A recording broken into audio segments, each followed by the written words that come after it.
Ladies and gentlemen, welcome back to day 4, our final day of the 2026 USA Powerlifting Collegiate National Championship. We've had 3 days of exciting lifting, and we are down to the final day, the final 2 sessions.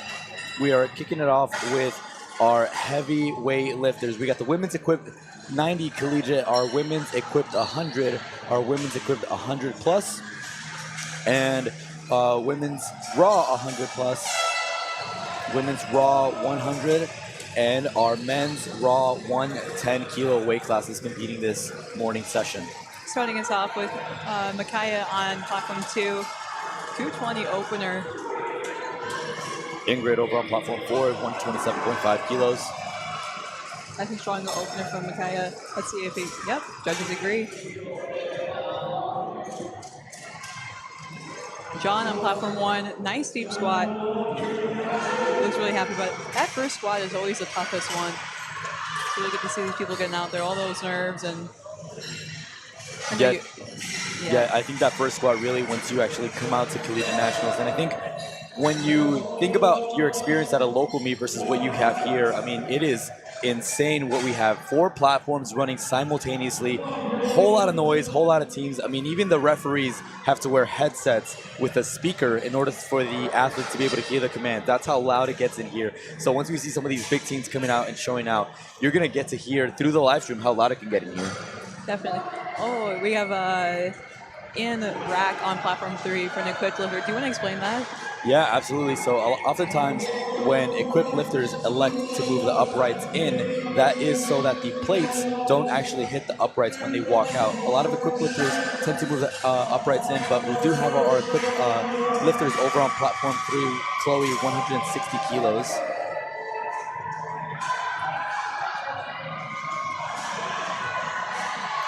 Let's see what the referees call on that depth. It kind of looked a little bit on the line. That did look a little bit high. Let's see. Good lift. Stand corrected. 3 white lights. We have Sean on platform 1, getting ready for his opener at 215 kilos, which is around 474 pounds.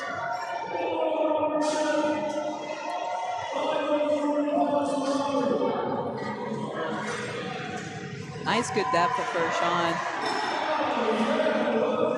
Let's see if the judges agree with me. They do. So just to give you all a quick platform breakdown, we have our men's 110 kilo weight classes competing in platforms 1 and 2, and all of our women, which are both equipped and raw, competing split amongst platforms 3 and 4. I don't know if you ever did equipped lifting, but do you want to explain those knee wraps? They look like really, really tight on them. Yeah, absolutely. So there's 2 different main divisions when it comes to powerlifting here, competing at Collegiate Nationals. We have the raw side, which is lifters lifting in a singlet, which is a non-supportive suit, a belt, knee sleeves, and wrist straps. That is the maximum allowable equipment allowed for these lifters on the raw side. However, over here on platform 3, we see Cheyenne Young walking out to 175. She's wearing a squat suit and some knee wraps. So the squat suit is like a singlet, right? But it's a supportive suit. It is very restrictive, and it causes the body to want to stand up in a very upright position. So think about it like a rubber band, right? You're coming down in that squat, and it's like that rubber band is stretching out, and then you're going to see Cheyenne really pop out of that hole, and those knee wraps are really forcing those legs to be fully extended. So again, it adds that additional layer of support, and oftentimes allows lifters to lift significant amounts of weight. Definitely. Thank you for explaining that.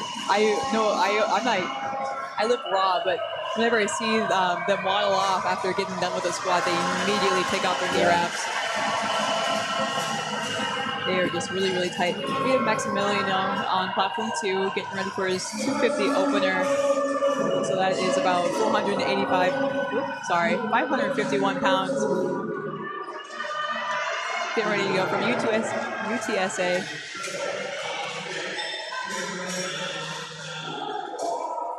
Now, opener should be a little bit less than what you know you can squat. Your second attempt will usually be your max, and then your third attempt is typically something a little bit above your max or beyond. Kind of a rule of thumb is that opener should be something you can relatively triple, right? That's kind of been something that a lot of coaches and kind of over the years has developed as that rule of thumb for what an opener should be. Again, it's something that you should be able to hit on any given day, regardless of the circumstances. And when we And we really have to take that into consideration here with all these athletes traveling to get to collegiate nationals, right? You are traveling, you're throwing a lot of different variables, the weight cut, all those sort of things that might impair this athlete in executing here on the platform. Definitely. Sometimes that weight cut is definitely a lot. Some athletes will do a quick water cut, trying to get as much water weight as they can out of the body so they can make weight for their weight class. And so that can take a lot of energy out of you.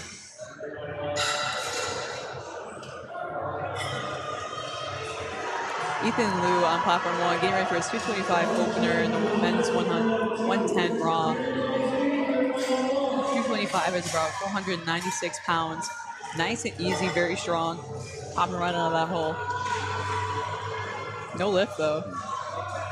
Blue card. Christopher on platform 2. Fortunately, no lift on platform 4. Laura Mino got 2 red lights on depth from that center referee and left-hand judge. Jonathan from the United States Military Academy. And ladies and gentlemen, if you hear how loud it's getting, that's because we got a Midland University lifter lifting on platform 4. They know how to show out for their athletes. Taylor Smith, 200 kilos for her opening attempt squat. Wow. It's really easy.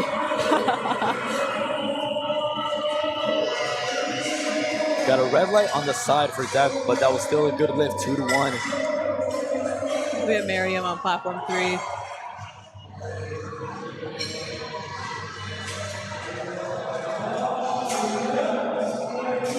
Jonathan on platform 2. Good lift. And as we discussed the format of collegiate nationals, not only is it divided up by weight class and division, men's raw, men's equipped, women's raw, women's equipped, but we also have a team competition taking place. So these schools have nominated their best performing athletes from their schools, from their rosters, to represent their university here at collegiate nationals. And we are seeing the best of the best here on stage. So as we have wrapped up day 3, we have the men's, all the updated standings for each division. So currently in the men's raw side, we have McKendree University currently leading in that division. In the men's equipped, we got Midland University. In the women's raw, we got Midland University, as well as in the women's equipped. So Midland University swept last year. However, a lot of their divisions are up in contention.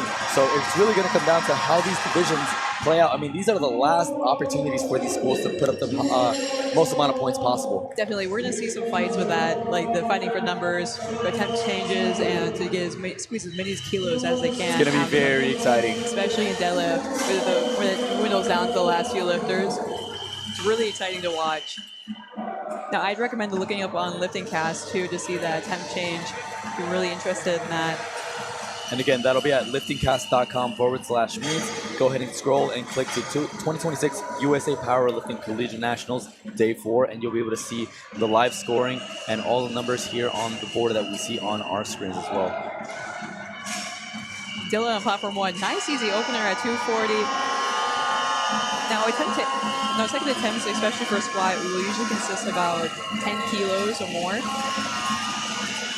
Depends on how easy it is. And here we go on platform 3 with that Midland team. Your JC. So lift on platform 4. Took a bit of a gamble there. Missed that opening attempt, but still opted to go up an additional 5 kilos and got it on that second attempt.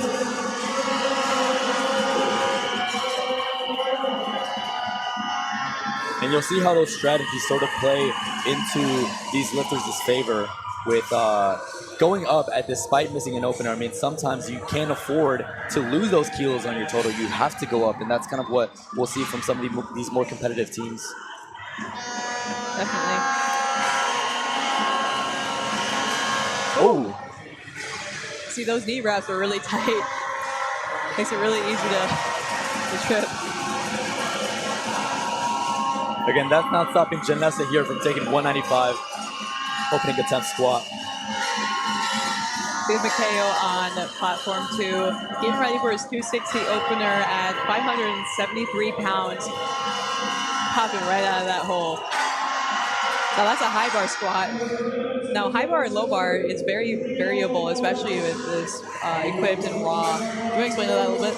Yeah, so high bar is going to have, as the name suggests, a very high position in the back, upper back. So it's going to force the lifter to be in a more upright position and utilize more of the quads, whereas a low bar would force that lifter to lean over a little bit more in that torso and utilize a bit more of their lower back, glutes, and hamstrings. So a low bar tends to be a stronger position for most power lifters. However, again, as we're going to see different techniques for different lifters, lifter preference is always going to be key for deciding what the optimal technique is for every single person.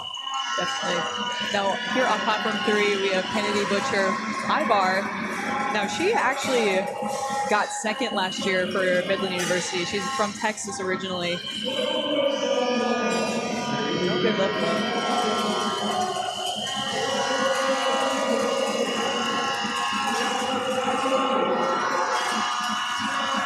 We have Robert McLean on platform 2. Texas Tech University with a 270 opener at 595 pounds. And that was a no lift on platform 4 for our Midland University lifter. Carly Reese, 200 kilos up next. A strong lift. It's a lot harder for people who are tall to squat than people who are short and all that distance to go. Yeah. You can definitely see it. 217 and a half on platform 1. Ryan Grande. Very well executed squat on platform 3 for a lifter out of Northeastern University. Carly Reese able to pick up an additional 15 kilos. It's a pretty big jump there from first to second, but that looked to be easy work for our McHenry lifter. Blaze Harris on platform 2. You're going to go from the University of Oklahoma, 270 opener at 595 pounds.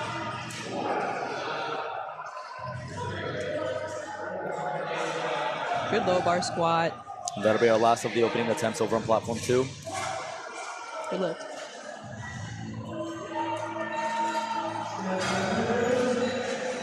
Let's see what the judges say in platform 4. Good lift there, so she's on the board.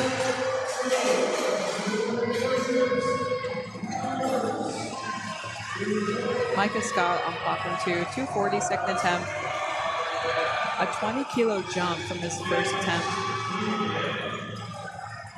And when you start thinking about the jumps and the progressions we've seen from day 1 compared to the progressions we see on day 4, right? We can see how a 10 to 15, even a 20 kilo jump is sort of standard for lifters in these divisions, in these weight classes.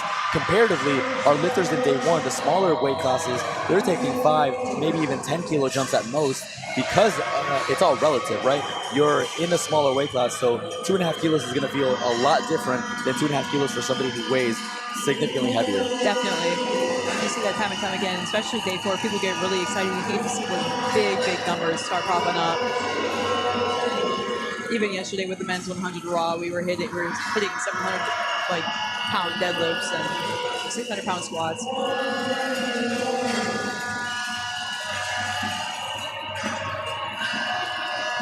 Now on platform 1, we have Don Manani on 20 kilo jump as well. Get ready to go from RAT. There we go.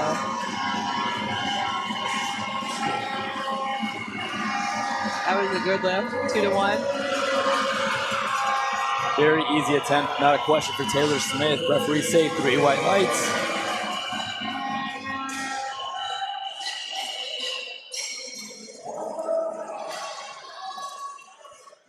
Theodore on platform 2, 260, second attempt from a 10 kilo jump from his first.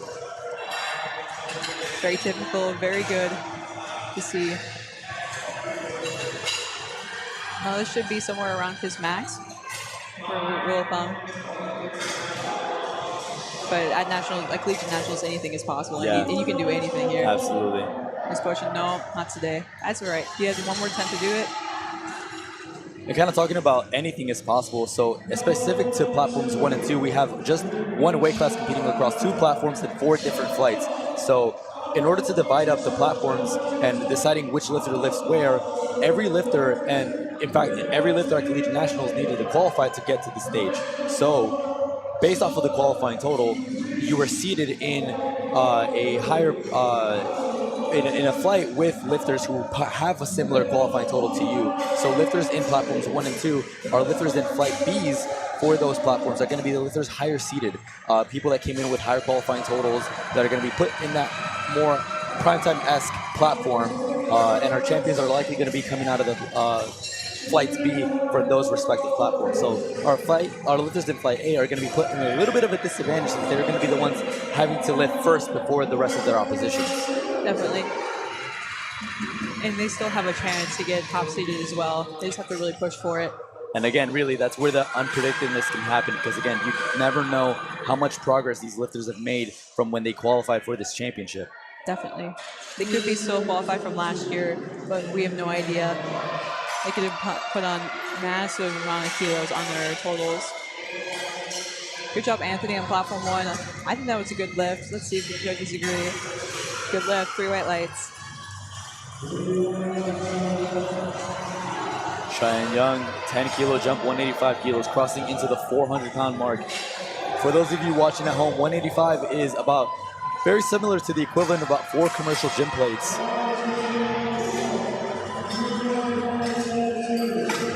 Christopher McGravy on platform 2, 265, second attempt, 15 kilo jump from his last.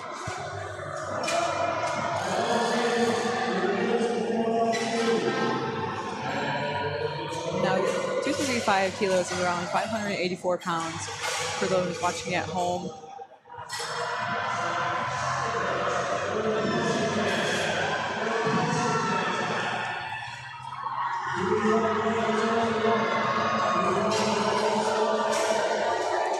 Now, for these lifters, the setup is really important. It's like almost like a ritual almost. If they don't do their exact ritual, then something goes wrong.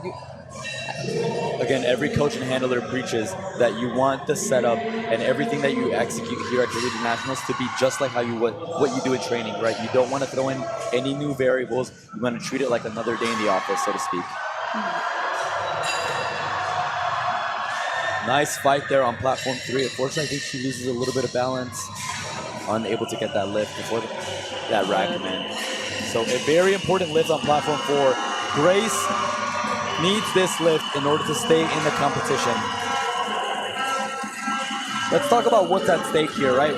What happens if she misses this lift? If she misses this lift, she's no longer eligible for being in scoring range for her team or for the roster. But she can still finish her attempts for bench and deadlift if she does fail this squat. However, if she wants to score for her team, then she needs this last squat. Let's get behind Grace. Let's see it, Grace. Push. And that looked good. Let's see what the referees say. Look good. There it is, 3 white She's lights. in the game.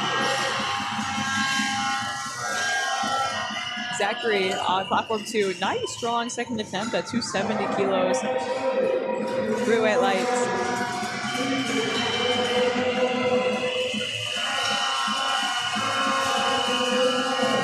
Destiny on platform 3. 190 kilos.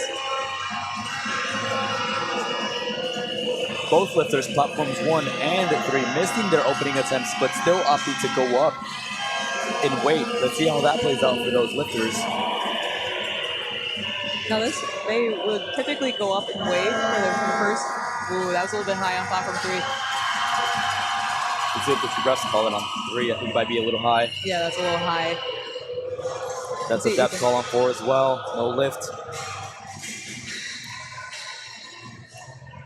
You want to explain why some lifters might opt to go up on weight after they fail their first attempt? Yeah, oftentimes a missed attempt might not even be a strength issue. It might just be a execution, whether it be a command or depth. Sometimes it really comes down to whether the lifter can convince the coach saying, hey, in the back, I have this, I know I can do it, let's go up and continue preserving the total, let's continue with the game plan, and almost acting like that missed attempt didn't even happen. But again, with high risk comes a high reward, right? You can either maintain that same game plan and continue adding on kilos, or in the case of a miss, you are really put in a situation where you're having to now hit your third attempt just to stay in the meet. Definitely. It's always a gamble, especially if you go up and away after your first attempt. So again, for lifters that here on platform 3, like Midland, who missed their opening attempt, they can't risk bombing out with a competition this deep, right? They need every single scoring point they can possibly salvage out of these lifters. So retaking the weight is likely going to be the better option, especially on the equipped side. Definitely. Just make sure that you can actually get a point down for scoring. Good fight on platform 4. That is a 2-to-1 good lift. Whoa, good lift.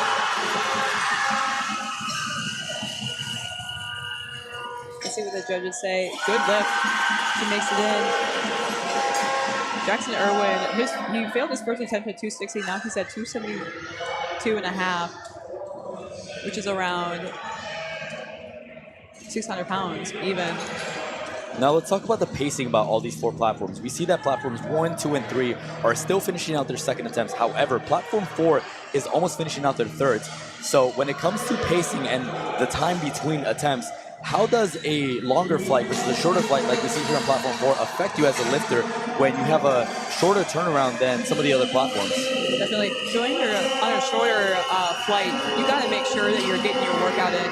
As in, you're warming up, you're staying warm, because you don't know how long you have until you have to go up next. Especially if there's attempt changes, they can move you around a lot. But for a longer flight, you can just sit around, relax a little bit. Your coach will tell you when you're about 3 up or almost in the hole. And again, our platform 4 lifters are having such quick turnarounds between attempts. Wow, what a grind. Taylor Smith on platform 4. No lift, though. Got called on death from our side referees. Shoot.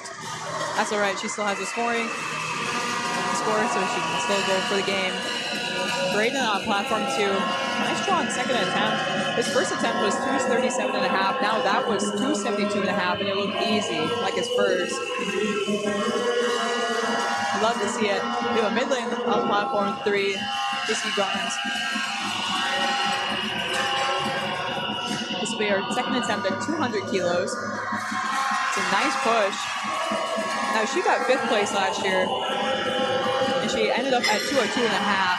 So let's see what she does this year. Got 5th place last year, and right now she's currently forecasted in that 3rd place position. So she, as of now, is in your bronze medal position, but she is getting some nice pressure from her other teammate, Janessa, who's currently just 10 kilos below her in the forecasted placings.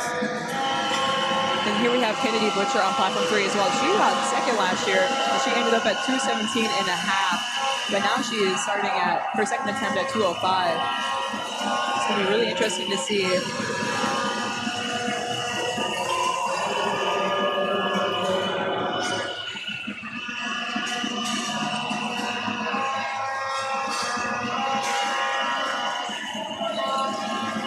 That looked a little bit high, but let's see.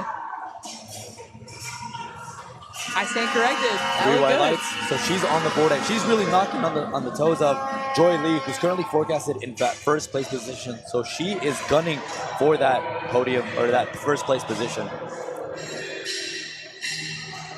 Especially with the squat specialists, they're especially very aggressive with their attempts. Talking about Joy Lee here, she's currently nominated in that 1st place position. However, she needs every kilo she possibly can get in order to extend her lead. And it starts here at 225 in 2nd attempt. It's going to be really fun to see. We have wrapped up squats over on platform 4. For our first flight, we are moving on to our second flight opening attempt. Addie Davis, 132.5 kilos.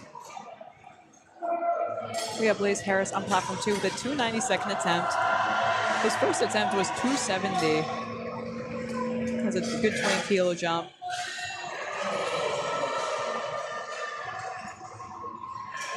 And this was for men's 110 raw.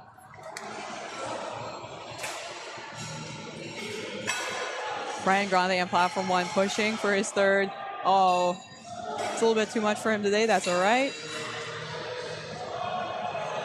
Good attempt for Blaze on platform 2. Aline Flores, 230 kilos, platform 3.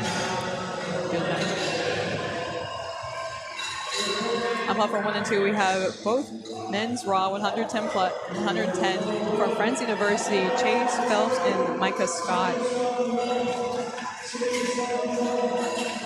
230 for Chase and 250 for Micah. Look at the teams over on platforms 1, 2, and 4. We got Friends University being represented across multiple divisions and weight classes. So that's really awesome to see at Collegiate Nationals. I mean, you got teammates competing at the same time. They're friends, their teammates supporting them from the crowds. I mean, that's an awesome sight. Definitely. From the audience point of view, here with us today in Louisiana, all those people are just on the front line, cheering, screaming, holding signs. I mean, you have teams standing out here literally hours on end, supporting lifter after lifter. You got so many of these rosters that have nominated several athletes in each weight class. So they are just supporting back-to-back-to-back lifters. There are many of my teammates that are gone hoarse the past few days. Hey, Peter on platform 1, getting ready to go with his last and final attempt, 237.5. 7.5 kilo jump. Meanwhile, a big attempt here on platform 2. Robert needs this lift in order to stay in the meet. Has missed it on depth from both side referees on the opener and the second attempt. However, he has gone up an additional 10 kilos after the missed second. See. Let's go. Oh, shoot. That's all right. And again, you just wonder whether that attempt selection was something that might have just been a little bit questionable there. I mean, I'm not going to lie. I mean, going up after missing that second attempt, that's not really something you do. That's not very common to see. So again, it looked like he was able to get out of the hole, but got stuck in that midpoint. That bar started to cut back down, and our spotters did a great job in being able to catch that lifter. Yes, thank you to spotters and loaders. They're moving really quick. They looked in their race car like pit. 100%. But we got the pit spotting and loading crew over on platform 4. And again, it doesn't help the lifters there that they have a smaller flight and one of the faster spotting and loading teams. Oh, definitely. Yeah, some of these platforms move quicker than others. That's dependent on the lifter themselves or seeing if they're taking up all the time on their clock. Lifters have 1 minute to complete their lifts.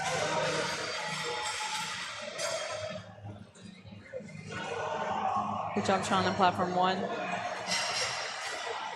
And we have Anthony from University of Wisconsin-Milwaukee on platform 1 with a 2:42.5 final attempt. It's a 12.5 kilo jump from his second attempt. There's 3 well lights, platform 4. Good to see. Cheyenne Young retaking 185 kilos, 407 pounds on platform 3. Samantha Davis opening us up with 160 kilos. You got a 600-pound squat on platform 2. Very nice to see you. The United States Military Academy. Push. No lift. It's all right. You guys, first 2, he's still in the game. Joy on platform 3, get ready to go with his 190 final attempt squat. Walking for the in rack.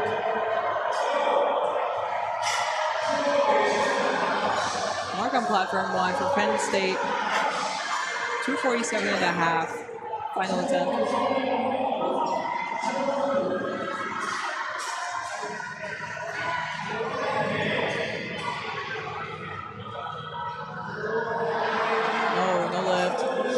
Good push though.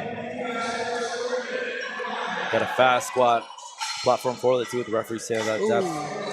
Enjoy. Platform 3. It's a no lift on 4 for depth.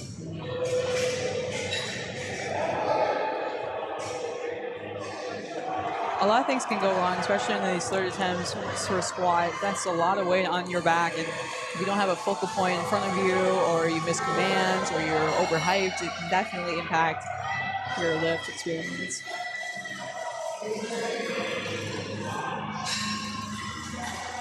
Matthew from the University of Oregon on platform 2. 5 kilo jump from his second attempt. I fear it's a very common sight what we're seeing here on platforms 1 and 3. A lot of lifters needing to make their third attempt squats to stay in the meet. Good push from Seth on platform 1. Both lifters lock it out. Let's see what the referees say. Platform 1, good lift. Platform 3, no. Unfortunately, a no lift. So we have another mom out there on 3. Never a good feeling.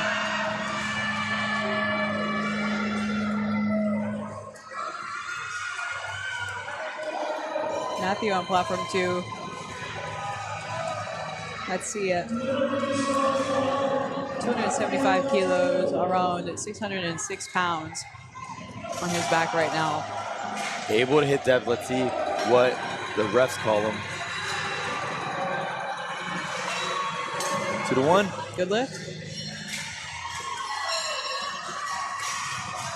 Carmen on platform 3 from Louisiana Tech. 192 and a half. Now that's a pretty big jump from 177 and a half. Let's see a push.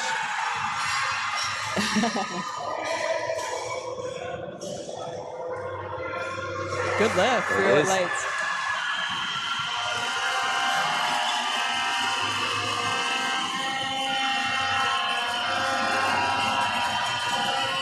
Jackson Irwin on platform 3, 277 and a half, 611 pounds.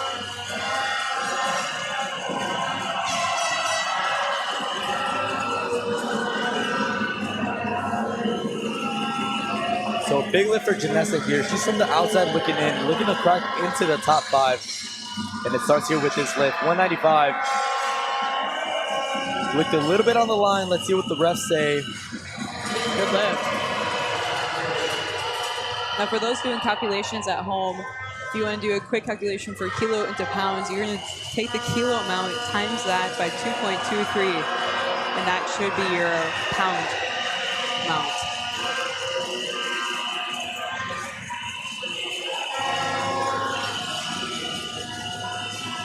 Even at platform 1, final attempt at 260.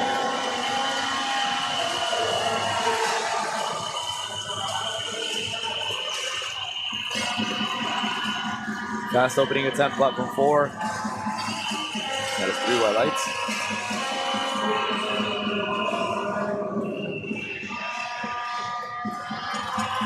Tia Badger on platform 4. They're getting ready to go. 185 starting attempt. So be opening up with 400 is kind of insane. Yeah. Tia is a squat specialist, as we can see. She's an all-around specialist. She competed at Raw Nationals and Collegiates last year. Last year, she placed 4th in Oklahoma. Currently forecasted in that 3rd place position. And it's going to be a tight battle all the way to the very end. Once you get into those 1, 2, and 3 spots, it's definitely a tight race to see who can get those kilos over each other. Good first attempt for Tia. That looked like depth. Good. Good lift. Armin McClain, he needs this 280 to stay in the race on platform 2. He opted to go up 10 kilos from his first. Tried it, second attempt, didn't get it. Now this is his 3rd. Looks like he got it. So let's see if the judges agree with me. Yes, they do. 2-1.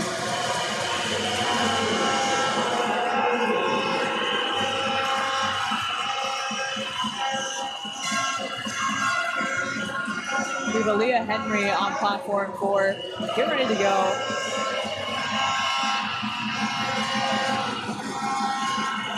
Now, Aaliyah Henry got first last year,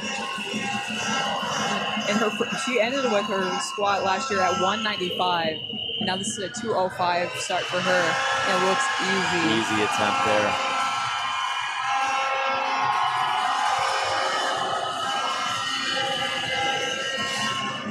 Good job for Zachary Rubers on platform 2.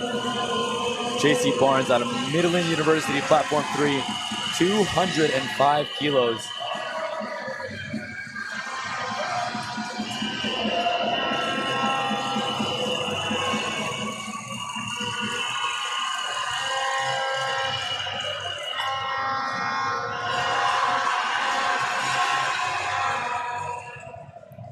Even Annette Douglas, she got 2nd last year. She's from Florida originally.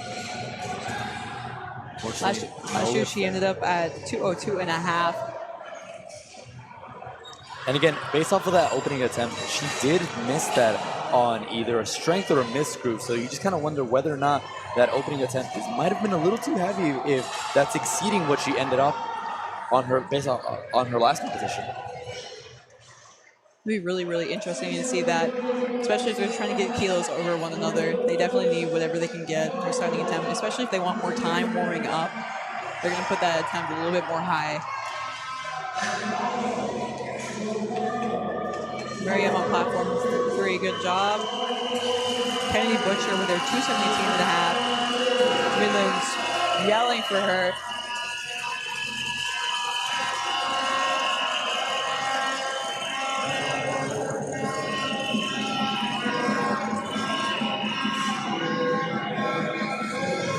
Macchio on platform 2, taking a 12.5 kilo increase after missing that second attempt.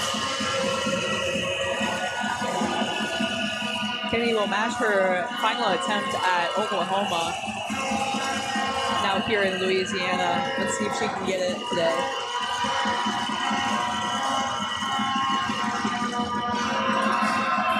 Built right on the line. And her squats have kind of always been on that line. Referees say 2-1. Good lift. Good match. Now we have Calvin Rangel on platform 1. Now he may opt to squat the bar due to an injury. Some lifters will do that. They'll show up for their team. They'll go and they'll just do their first attempt, scratch all the other attempts, and then maybe just do bench if it's a lower back injury or a leg injury, or vice versa, depending on what is needed for them. Yeah, I mean, if you see on the forecast of placings here on LiftingCast, he is putting in a 177.5 kilo bench press attempt, so he is going to try to PR on that, and he does have a token deadlift inputted as well. Speaking about close calls, platform 3, Joy Lee has gotten red cards from the left-hand side and the center referee. Let's see how well she handles this 7.5 kilo increase. Re-racks that bar. After losing a little bit of balance, she still is within her 60 seconds, 10 seconds on the clock.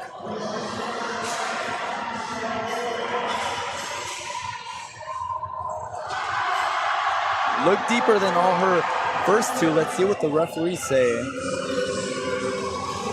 Oh, yellow card. So got a depth call from the front and the right-hand side referee and a yellow card infraction, which not quite sure what that infraction was for. Blaze Harris on platform 2. Final attempt at 302.5. So around 667 pounds. That was no good lift. And as we round out the squats for our women's equipped collegiate in the 90 kilo division, after that miss for Joy Lee, the forecasted placings for the first and second placings are just spread between 10 kilos now. So again, that miss from Joy kind of opened up the door for Kennedy Butcher to try to sneak into that first place position. Again, just needing to come up with an additional 10 kilos in order to overtake Joy. Definitely, we're definitely in those finding ranges for squat. People just trying to put as many kilos as they can on the bar without failing. Wyatt on platform 1, 220 opener. And then Liam on platform 2 with a 250 opener. Now Liam is from San Diego State University. Easy opener. It looks like a warm-up from the back. I know.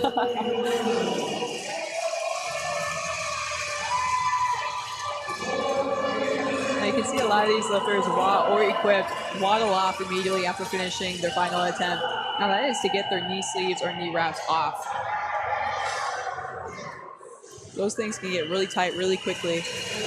And a fast opening attempt squat there for platform 3. A no lift, unfortunately, for depth.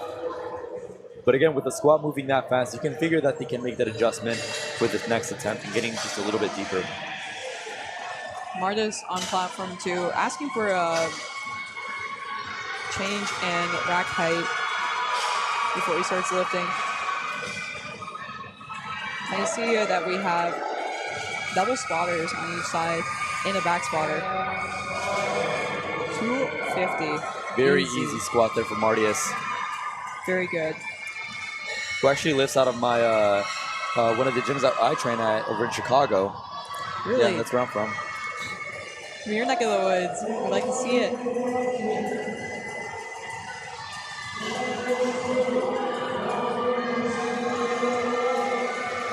Here's Zachary Morales on platform 1 with this 235 opener. On 235 kilos is around 518 pounds.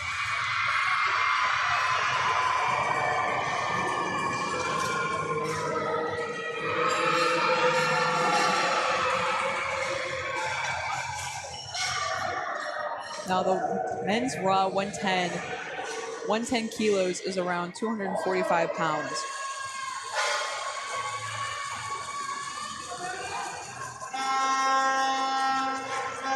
And Alexander, platform 4, McHenry University. Caddy Chafin's 190 kilo opener. Now McKendry is first for men's raw. For the women's, let's see if she can get some more points for her team.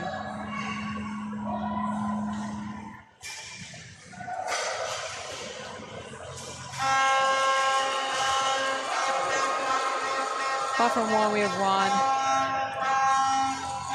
237.5. Around 523 pounds. Good lift.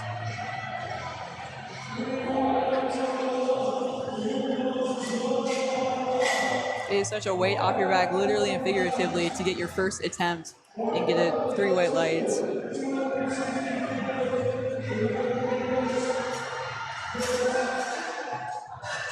We have Jonah from Iowa State University on platform 1 with his opening attempt at 245 kilos, which is around 540 pounds.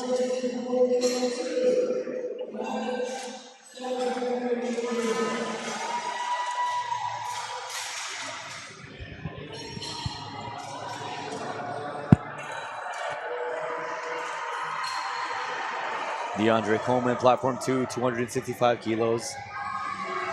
Jonah with a very fast opener on platform 1, 245.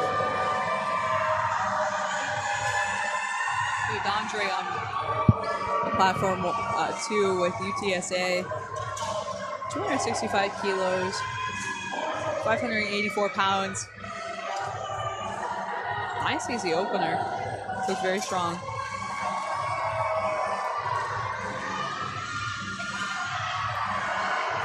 Depth looked good on platform 3. Do our referees agree? 2-1, good lift. Now sometimes for equip lifting, you actually have to push down to get depth. Like the weight on your shoulders is not enough. And that can be a struggle in and itself. Brian on platform 2, starting us off with 265 kilos, 584 pounds.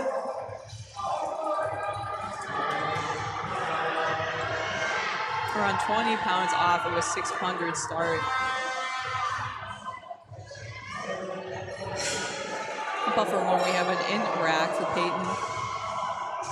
247.5 kilos.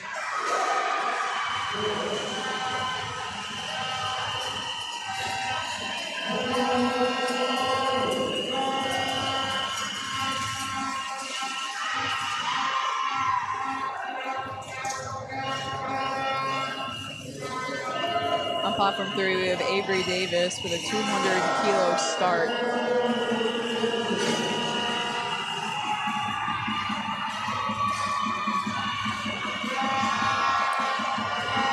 Sarah Lyons, 187.5, a 12.5 kilo jump.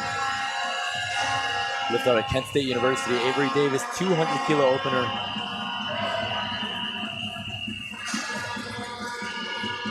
Jordan Deaver on platform 2, starting us off with 270 kilos, 595 pounds.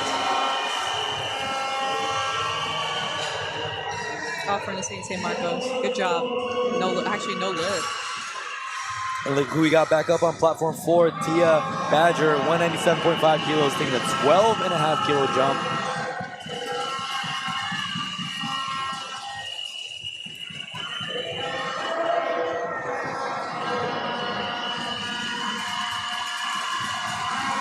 Now 197.5 is around 440 pounds. which will have on her back as a raw lifter right now. I know she's really excited. Both of her parents are here today from South Dakota. Wow. But a long ways out. Yeah, long ways out.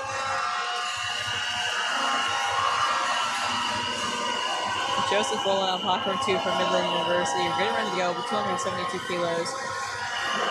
Let's see a good push to you. Nice. Well, a little bit of work, but look comfortable. Referees say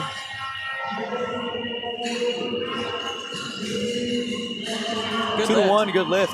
Good to see. Now the thing with Tia is during practice, every single attempt will look the same, no matter what the weight. If it's 135 kilos on the bar, if it's 70 kilos on the bar, it'll look nice and slow, calculated. She's a very interesting lifter in that case. Now we have Leo on platform 2, 275 kilos from Concordia University, Nebraska. Teammate of Tia Badger. This is his second nationals ever. He's very excited today. Talking to him this morning. 275 kilos is around 606 pounds.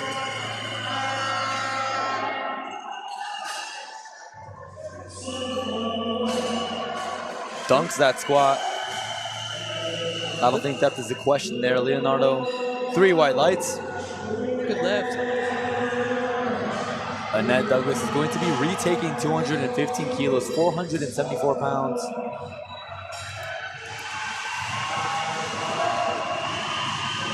Now we have Seth on platform 1 with a 250 start for Midland.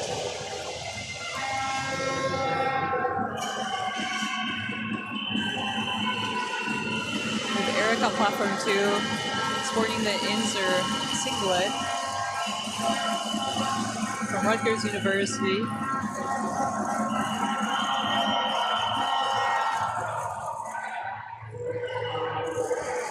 You're ready to start us off. So quite the storyline that is unfolding here on platform 4 with a second miss in Annette Douglas. Missed it on strength. And if you recall, last year she placed second at Collegiate Nationals in Oklahoma City, and she is currently forecasted in that second place spot. So again, it opens up the door for lifters like Aaliyah, Taya, Annalise to be able to swing in and try to gun for that podium medal position. I mean, that's a big miss there, second time in a row from one of the lifters in that top seeded position. I know, definitely. Sometimes lifters will try and make sure that the other lifters, in order to beat them, will go past their comfortable limits for an attempt. Whether to send a message or trying to just stay ahead, but oftentimes that cannot work in your favor if the weight cut doesn't go well, travel doesn't go well, and you just have another variable there. I mean, that's the third time she's going to be coming up to retake that. And again, she's currently forecasted in that second place spot. Opens up the door for a lot of lifters to be able to sneak into that podium position. Definitely. It'll be really, really interesting to see. Jonah on platform 2, 285 kilos from Virginia Commonwealth University.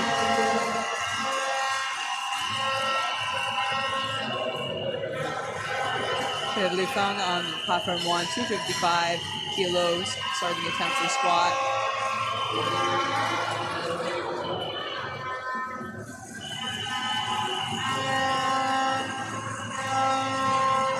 We have Taylor Gannat on platform 4.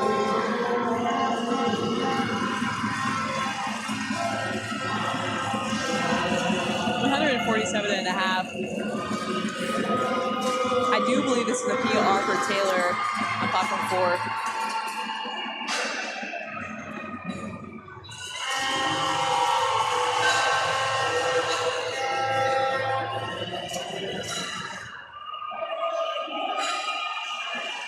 Let's see her do it. Gets it.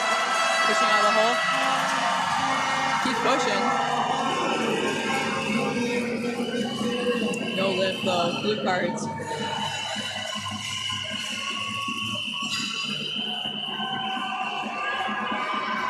Young Chun Lee on platform 1. Starting us off with 270 kilos from Davenport University. University. And we're witnessing some amazing squatting on platform 3. 550 pounds like nothing there on platform 3. The referees say 3 white lights. That is incredible to see.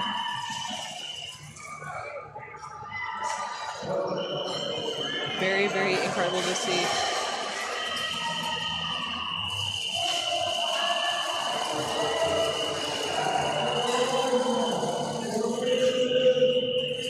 Now, Giselle Oliveira is on platform 3, got first last year. She's from Texas originally. Now she goes to Midland University. Her squat last year was 250 kilos. Now she's starting with that.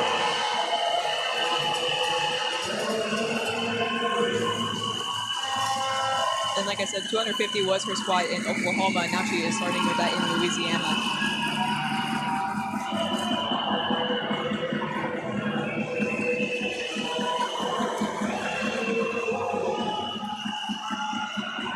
Chen on platform 2, 300 kilo start, 661 pounds. It's a nice deep, easy opener. He's very, very happy with that.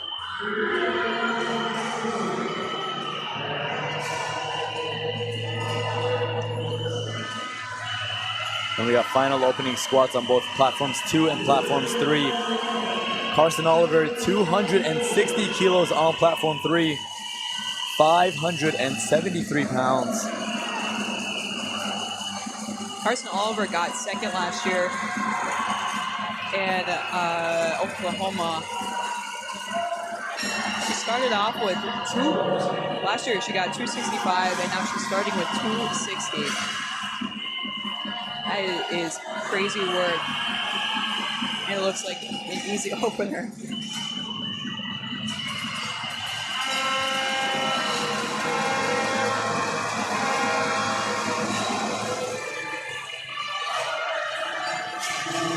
Wow, Chase's opening squat of 305 is 10 kilos above what he last finished in his previous best total. So, I mean, that looked like an opener there on platform 2. So expect him to have made significant amount of progress since the last time he's competed. That is wonderful to see. We love to see progress. Important lifting on platform 3. Gabby White, again, if you recall, the University of Louisiana at Lafayette brought an incredible roster for the equip side. So again, it starts here with Gabby White being able to hit this 167.5 kilo squat. Referees say, unfortunately, a no lift on depth again for the second time in a row. Shoot.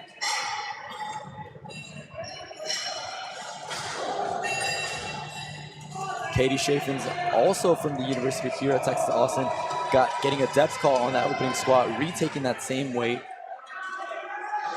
Platform 3. It gets a little bit dicey with if you miss your second attempt, you only have one more attempt to make it. It gets a little bit nerve-wracking.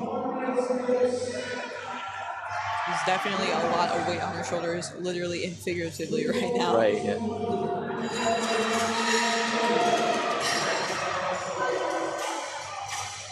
Rick Gilly on platform 2, 270 kilo second attempt. Now he elected to go up 10 kilos from his first attempt, which he failed at 260. So that leads us to think about maybe if that was just maybe a depth call, or maybe if it was a jump command. And that was a good lift over on platform 3, so Katie's in the meet.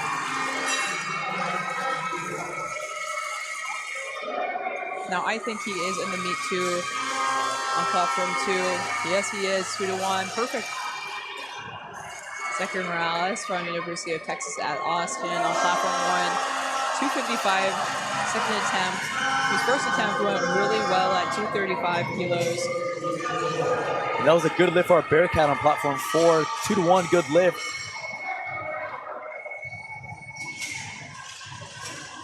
Hannah Martin, 190 kilos, platform 3. Oh.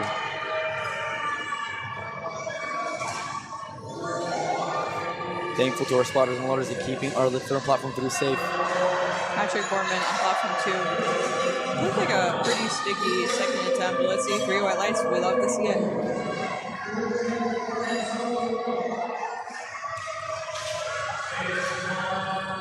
Liam on platform 2.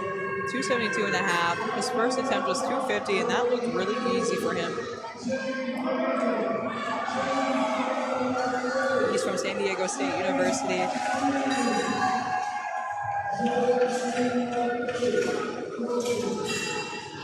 Platform 1, Bryce Lesser needs the second attempt. When he gets it, he's in the meet. He's eligible for scoring range. Let's see it out of Liam. Platform 2, 272.5 kilos is around 600 pounds.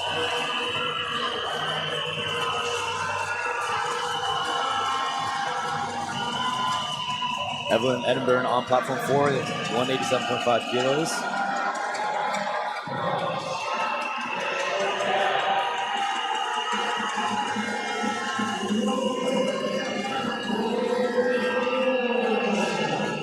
Andre Coleman for U2SA Roadrunners. He elected to go up after missing his first attempt at 265 and now his second attempt at 275 kilos. Let's see how he does it.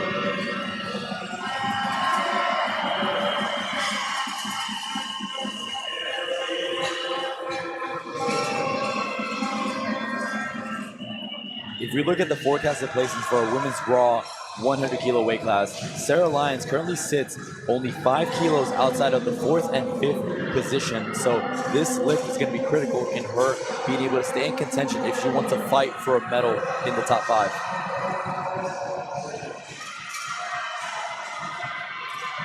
As we're seeing these second attempts pop up, it's definitely starting to get where people get a little bit antsy about wanting to put more and more kilos on, or they're getting hyped up in the back, listen to music. They're trying to fight for it too. No lift for Dondre on platform 2. That looked maybe like a strength issue. Let's see it on his third. Now Jordan Deaver needs his second attempt at 280. He elected to go up 10 kilos from his first attempt at 270 on platform 2. Now we got Tia Badger going up to 202.5 kilos. Looking to go 3 for 3 in the squats and setting herself really nicely, if successful with this lift, to put herself and extend that lead in that 3rd place position. Now last year, Tia Badger did a 190 kilo squat in Oklahoma. Now she is doing a 202.5. So 12.5 kilos. Let's see out of her. Able to lock it out. Let's see what the referees say on her depth. No lift. She's not happy about that. That's all right. She'll be back and better for deadlift. South Penn on platform 1 from Midland University, 262.5 kilos. Second attempt. We have 2 Midland lifters, 3 Midland lifters on platforms 1, 2, and 4. Seth Penn, Joseph Rowland, and Aaliyah Henry. I was talking to Tia beforehand, and Aaliyah Henry seems to be really in her opposition. Same thing with Aaliyah Henry. She's a little bit worried about Tia Badger.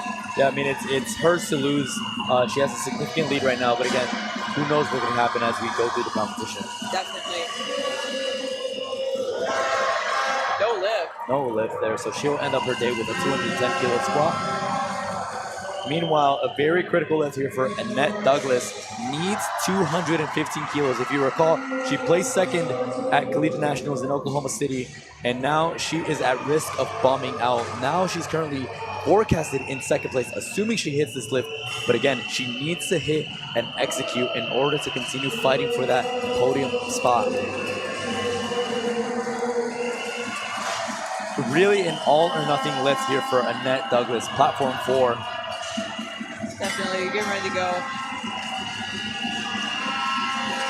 We got a good lift over on platform 1. Leonardo from Concordia over on platform 2. 285 kilo second attempt. Annette Douglas. See it, Annette. Let's keep pushing. Again, I do think she cut depth pretty high. That was pretty high. Let's see if we give it to her or not.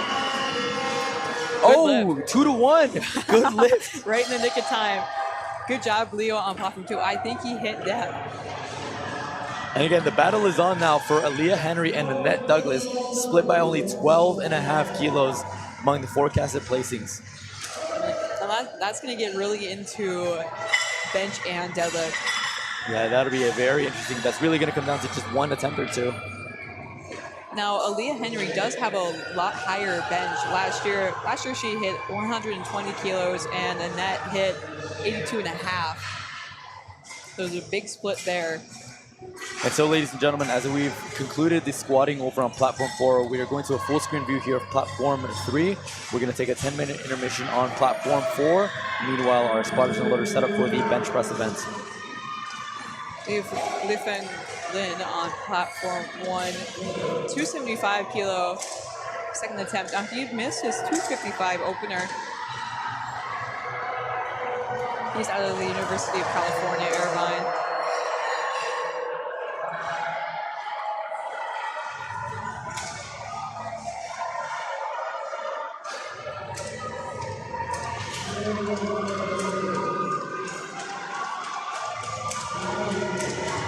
Let's see him get it set up here. Really wide stands on that. Well, all 3 platforms have missed their opening attempts. Looking for retakes, trying to get on the board.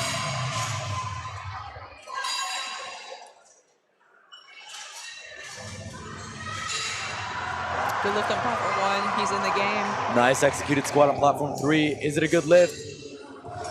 Oh, 3 red lights and no lift there. No good lift.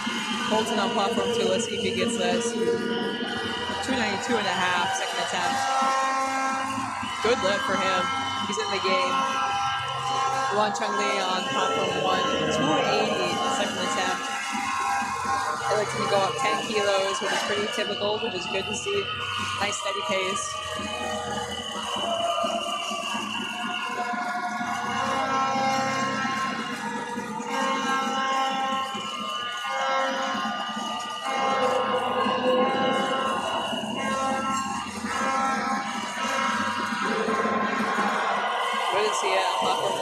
I think that he hit that. Yep, 308 lights.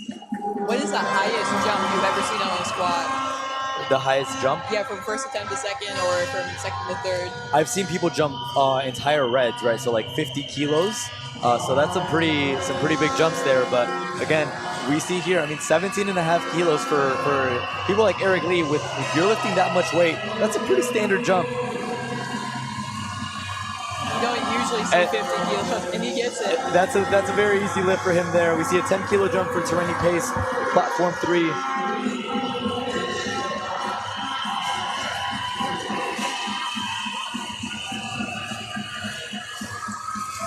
Elijah Jordan on platform 2, 302.5. Let's go push for Wyatt on platform 1. At 302.5 on platform 2 is around 667 pounds.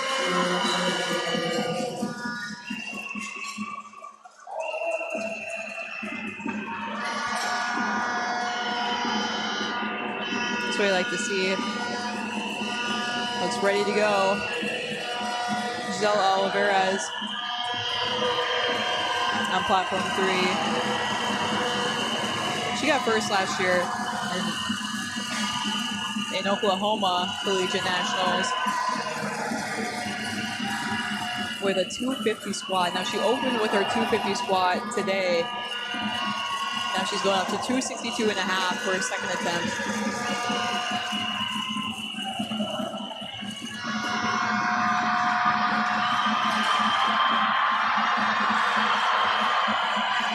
We may give it to Jonah on platform 2. He should be all right.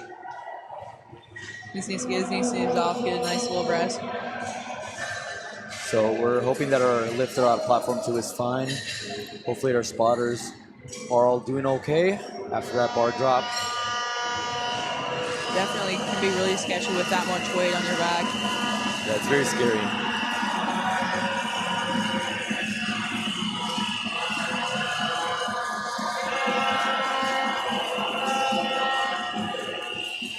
Carson Oliver on platform 3, getting ready to go.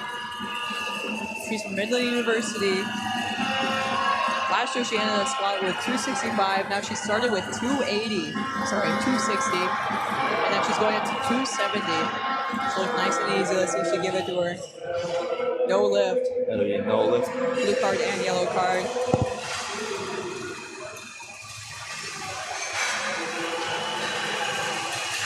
Would you like to explain the cards for those people at home? Yeah, absolutely. So each color card, which is indicated below the X, has a different meaning, which indicates the type of infraction. So, for instance, in Gabby White, she got a red card on her previous two squat attempt, meaning that she is not squatting low enough. Her hip crease is not going below that top surface of the knee. And so that's what the red card is. So let's see what Gabby White can do here, and then we'll explain what the blue and yellow cards mean. Now she did elect to go up on her final attempt. That looked good. Let's see if the judges agree with us. Yep, good 2-1. She's in the race. That's always good to see. And now if we look over to what the blue cards mean, that could either mean two different things. Either the knees were not locked at the commencement or at the completion of the squat, or that bar had a downward motion. So once that bar begins its travel up and it's ascending, that bar cannot dip back down. So if you have any sort of double bouncing or that bar comes back down before you lock it out, it'll be a no lift. And then the yellow card will be more of the technical call, so missing your command, an outright miss, or taking a step in between the command or losing balance. That'll be all a yellow card lift in the squat. Thank you for explaining that. I know that it definitely can get a little bit confusing for these people at home that don't really know. Chase on platform 2, getting ready to go with a 317.5 raw squat. He's from McKendree University. Now 317 is 700 pounds even.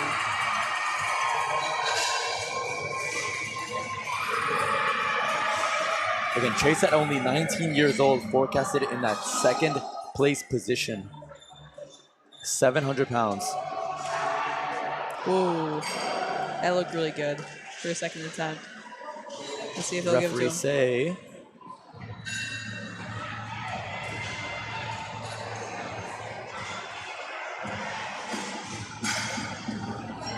meanwhile, we wait for the referee lights. 197.5 on platform 3.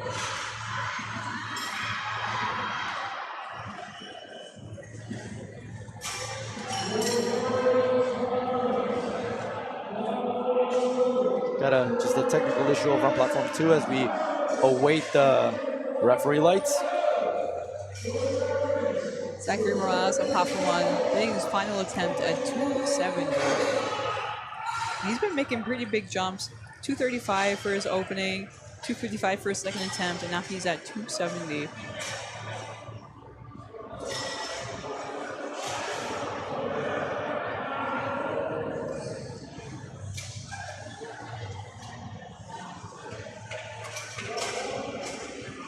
A little bit of a technical issue on platform 2. They're still waiting for his attempt to come in.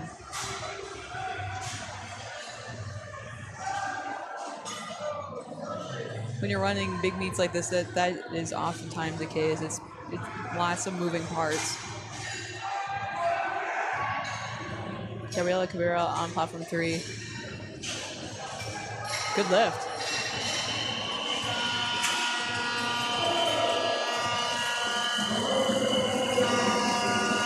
Joseph Chen on platform 2.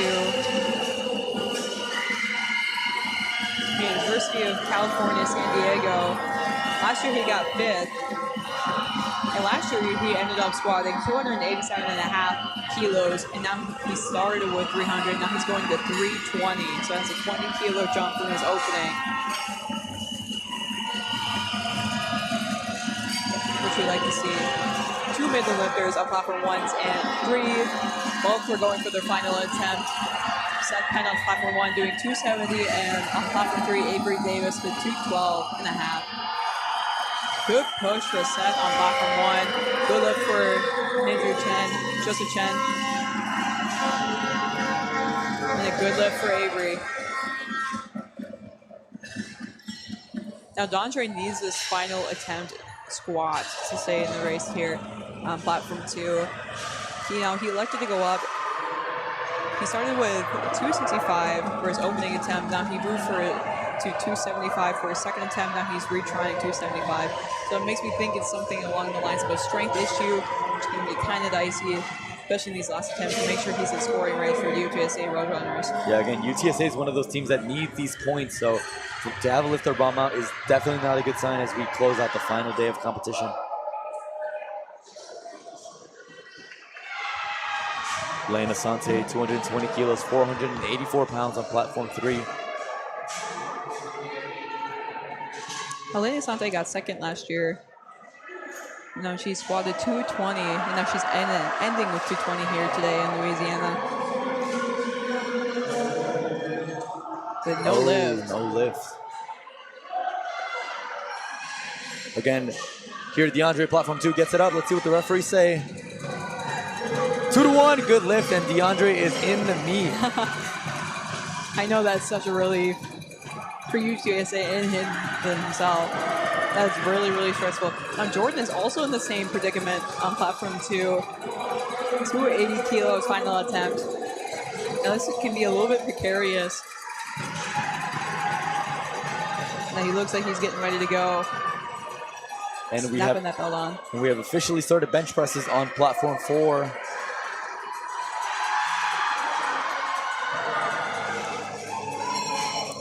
Trinity pushing up on her final attempt for wow, what a grind. Big smile at the end. She's really happy about that. Oh, we love to see it.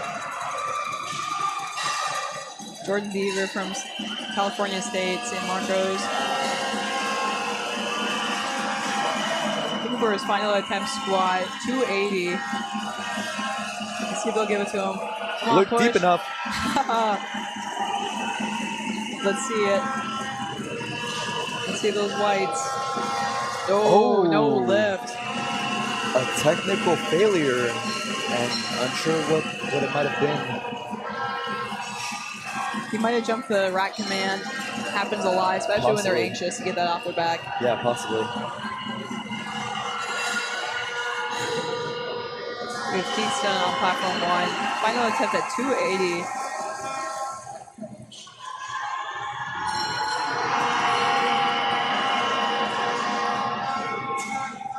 280 kilos is around 617 pounds.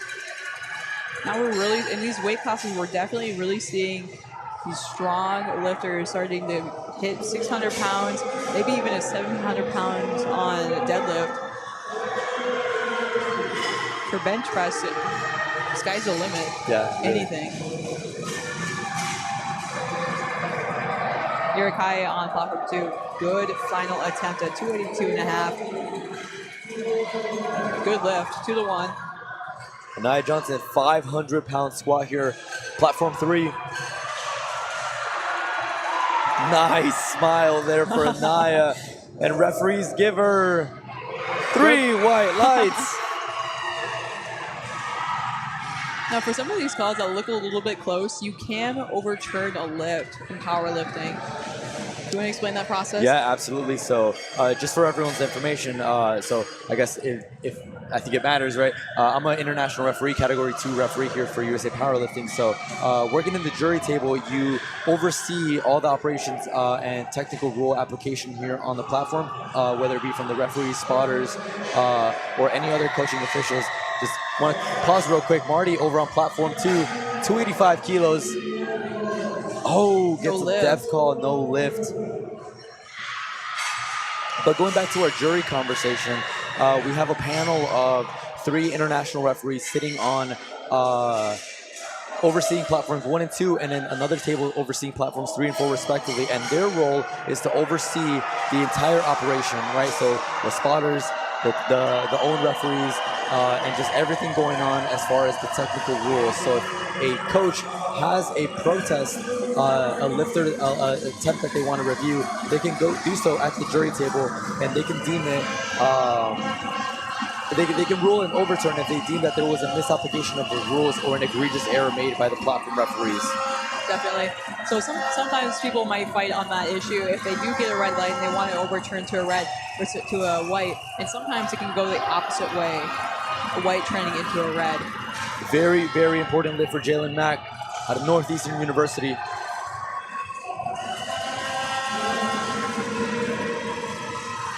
Look deep enough. Leo's really happy on platform 2. You see it, Jalen? There it is. Perfect. 3 white lights. Chen Li is very excited on platform 1 for his final attempt. And again, Jalen Mack needed that lift. She is currently sitting in that 4th place spot and is within striking distance of possibly landing herself a podium finish. We have Angelina on platform 3 getting ready for her 260-kilo squat. Now she is from Midland University. Taylor Smith is also from the university that she's currently benching on platform 4. Now for these small flights on platform 4, that's why they're already on bench press, while all the other platforms 1, 2, and 3 are still squatting, and they're on 3rd attempt squats. Great catch by our spotters on platform 2. Thank you, spotters. Yu Chun-Mi on platform 1. Final attempt at 290 kilos. That looked good to me. Let's see if he gets it. Yes, he does. And over on 3, we got Angelina, 2-to-1, good lift. Now platform 1 is now on bench press. And so these ladies over on platform 3, specifically with the women's equipped collegiate 100 plus, they're spread by about a 15-20 kilo margin from each placing. So it's very interesting that you're going to have to be looking on both ends, right? You're trying to chase that next podium spot up, but then you also have to watch your back to make sure that you don't miss an attempt and open up the door for somebody to come in and take your placement. So it's very interesting how this attempt selection and strategy plays out. It gets really, really sketchy really quickly. Trying to push each other out of the way for the kilos needed. Fortunately, no lift for Giselle on platform 3. So she ends up going 1 for 3, only securing her opener of 250. It happens sometimes. Again, that gap now narrows between Giselle Olivares and Laney from Northeastern. Just a 20 kilo spread between the two. Which can easily be made up, especially if they're really good at bench or really, really good at deadlift.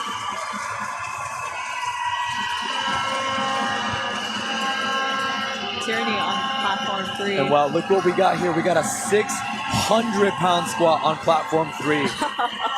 Wow. 272.5 kilos. He makes that. Oh wow. my goodness. Platform 3, Tyranny Pace. 600 pounds, referees. Yeah, it's incredible. 3 white lights. That was chilling. Wow. I'm almost at a loss for words for how incredible that squat was. I mean, 600 pounds looked like nothing. But the crazy thing is that that's not the heaviest squat we're going to see today from our women's side. Karsten Oliver going up 5 kilos, 606 pounds, 5 reds on the bar now. That is incredible. She failed her second attempt. She went up 5 kilos, and now she's on her 3rd. Again, not a strength issue. She got some technical calls on the second attempt. Let's see if she can make those adjustments and hit this 600-pound squat. That looked a little bit high. It looked high. Let's see what the judges call her. Good wow, lift. okay, three white lights. Nice and easy, too. Love to see it. Liam on platform 2, getting ready for his final attempt at 295. His second attempt was 272.5.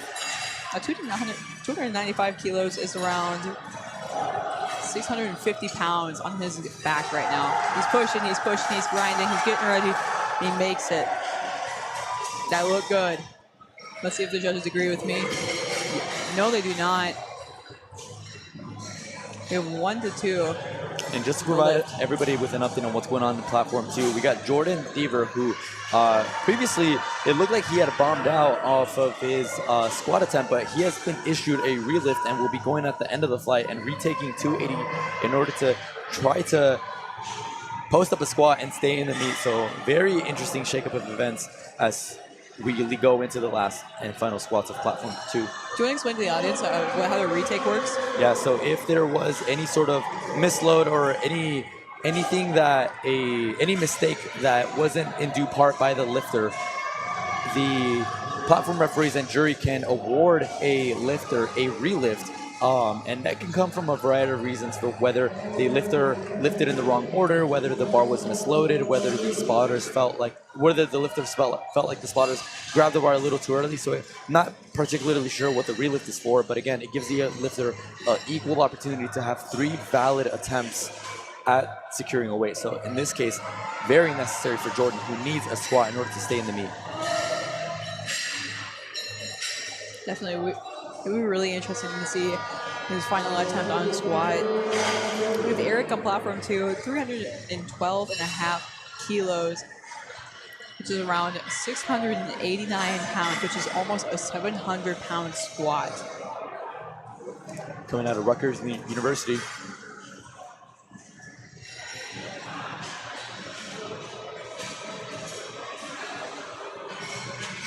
He's getting ready for it. Nice press for Sophia on platform 4. Second attempt bench presses now. He gets step. He's pushing. Oh, he missed that rack man. And he did lose the bar. It's very important that lifters stay with the bar through the entirety of the squat. Again, it protects the spotters and loaders, keeps them safe, and not having them bear the entire weight of the bar by themselves. Definitely, and it's also safer for the lifter underneath the bar as well. Spotters and loaders could drop that bar if they unexpectedly bail on it.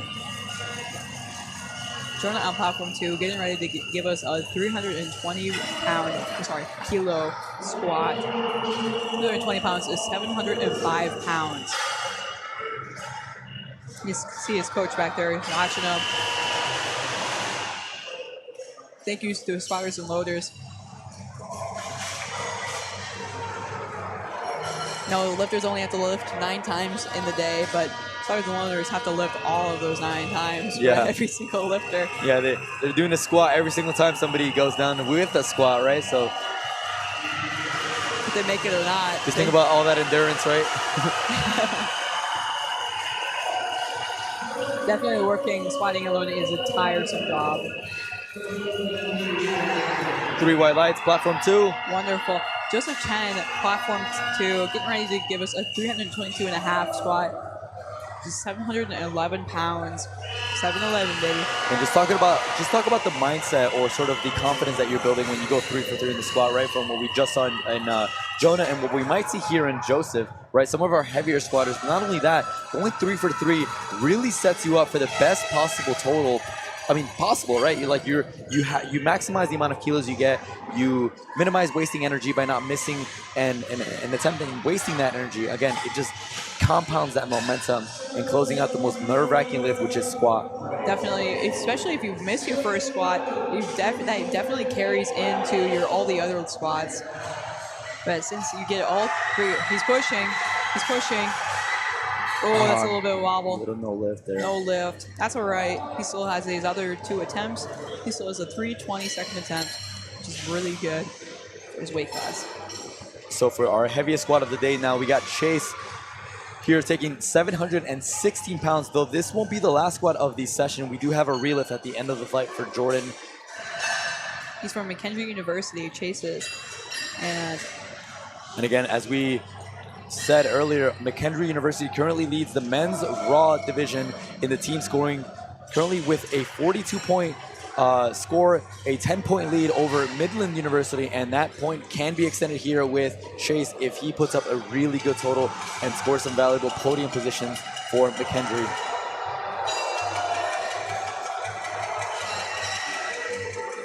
he's getting ready to go. He's looking hype. Man, this is an intense squat. 6 reds on the bar. This is definitely a nerve-wracking experience.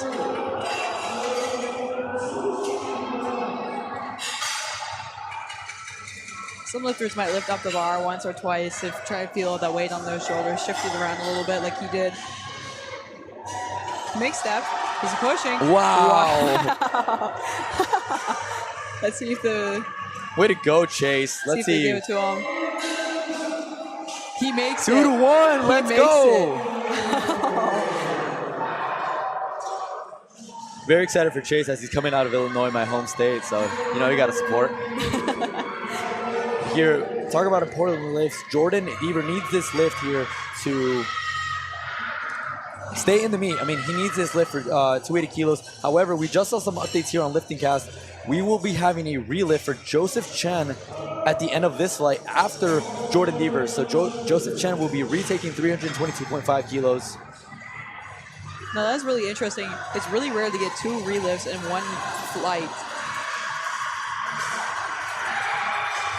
Now, like you explained earlier, it can be from a variety of reasons. Taking it too early, or maybe it's a technical issue. Now, having to squat at least 4 times within your session, definitely a little bit nerve-wracking. I myself have had to do that a few times, and that is not fun at all. So No, I've been there. I've been there, done that too. Let's see if he gets this. Let's get behind him. Nice deep breath. Make step. Nice and deep. There we go, Jordan. And there you go. He waits for that command. Let's see if he gets it.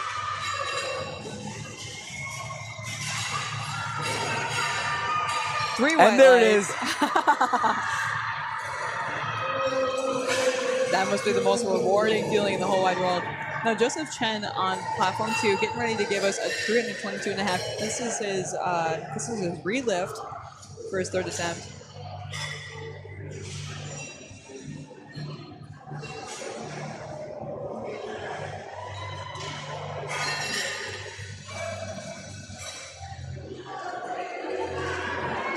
Platform 1, we have John.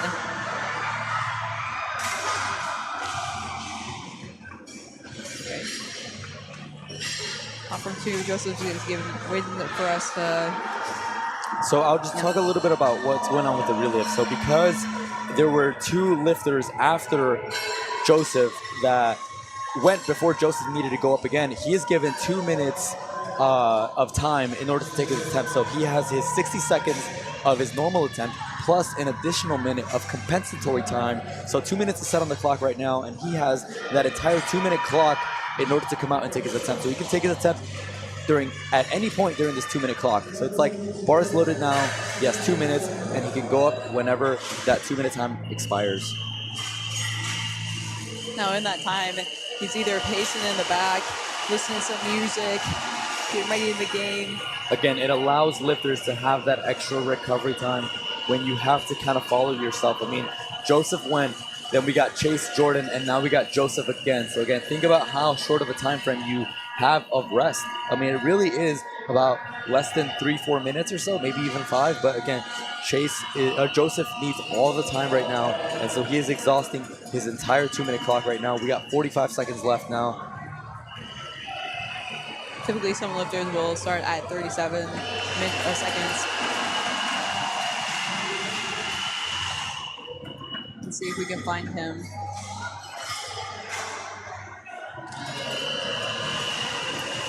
John on platform 1, starting us off with bench press at 120 kilos.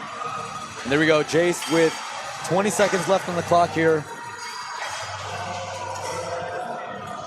Now he is at 3rd, and he's forecasted 3rd. Again, looking to just further extend his lead.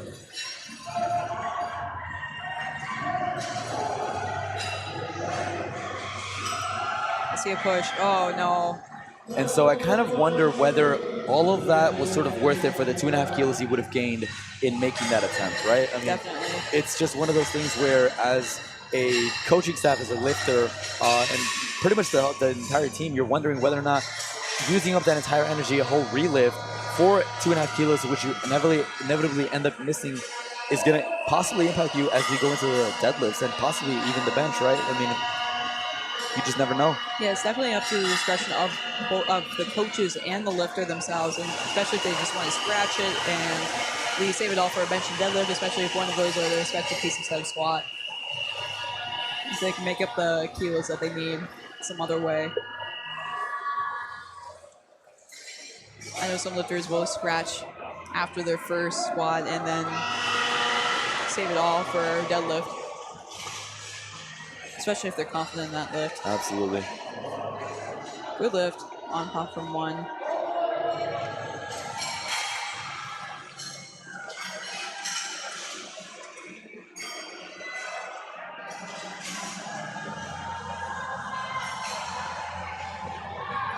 Davenport University is actually third for the men's raw with 32 points, and it's tied with Midland at second with 32 points. So it's going to be really interesting to see where that outcome will lead us. Mark on platform 1. He's a 132.5 kilo opener.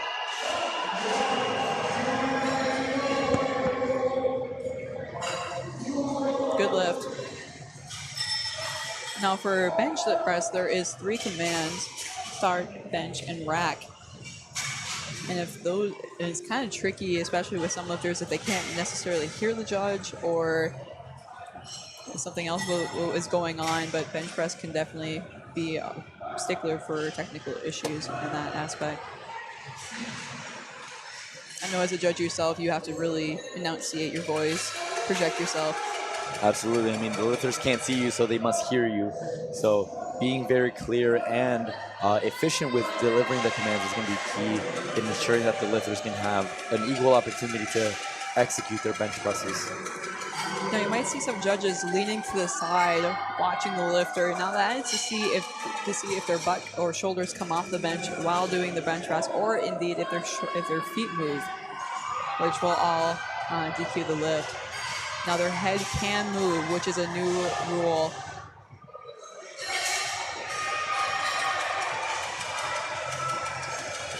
You see that definitely with some equipped lifters who have to fight to bring the bar to their chest.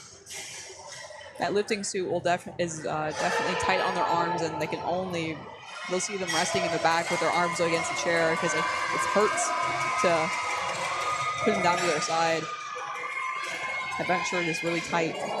And as we discussed the commands, one of the things I wanted to talk about too is a common misconception with the press commands and how a judge would hold a lifter in the bench press with that bar on their chest, right? So oftentimes a lot of lifters and just common followers of powerlifting think that there is a predetermined amount of time that the judge or referee has to hold that bar on the bench press. But really, it depends on when that bar becomes motionless on the chest as defined by the rulebook. That press command is given when the bar is motionless on the chest. So for lifters who have a very soft touch and are able to control that bar and keep it motionless, they're going to get a pretty fast press command. However, for lifters who continuously sink that bar that deeper in their chest, or that bar constantly sways back and forth on their chest, that's going to cause a delayed press command because that bar, again, by the rule book, is not motionless.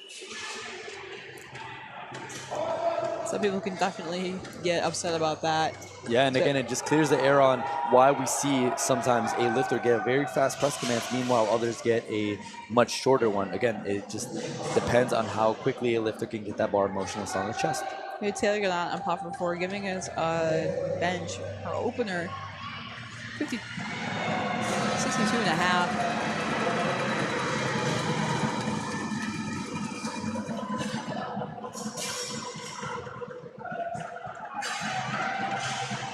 Carmen Mitchell for Louisiana Tech on platform 3, 85 kilo opener.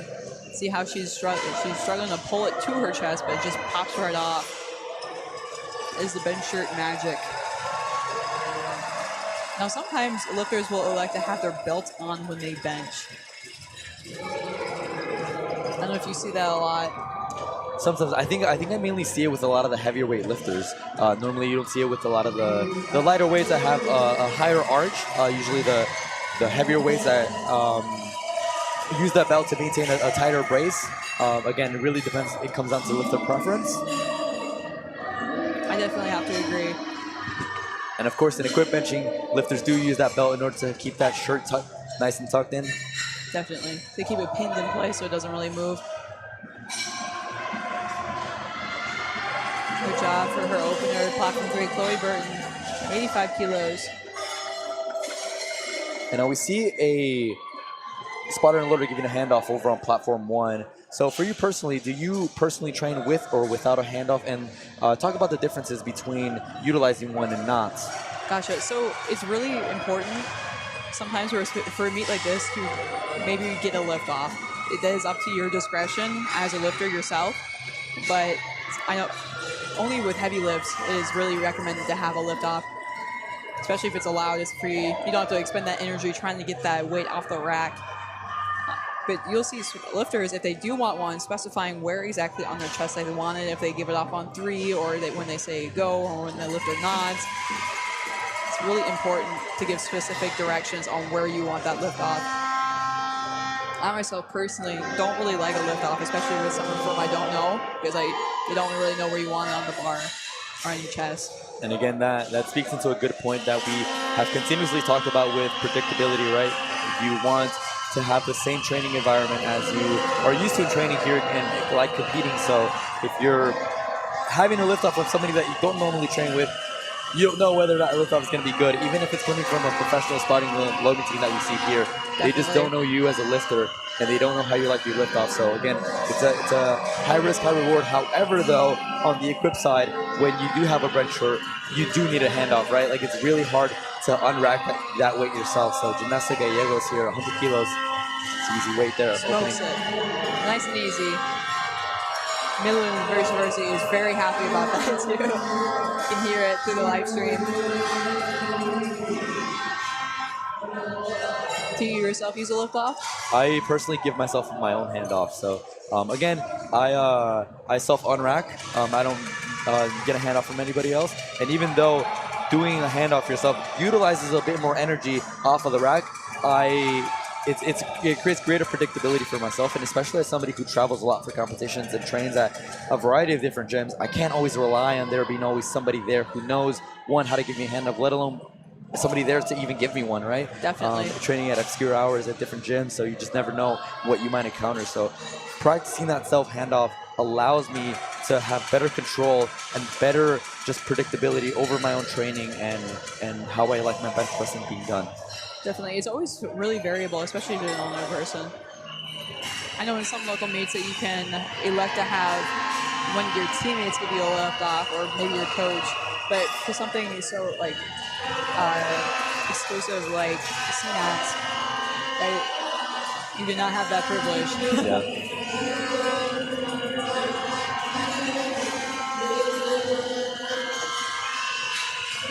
JC Barnes, platform 3, starting us off with 105 kilos for bench press opener.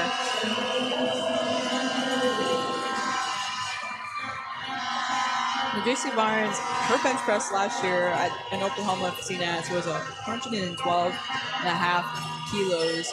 Now it's 105. I assume that she might match it for today in Louisiana.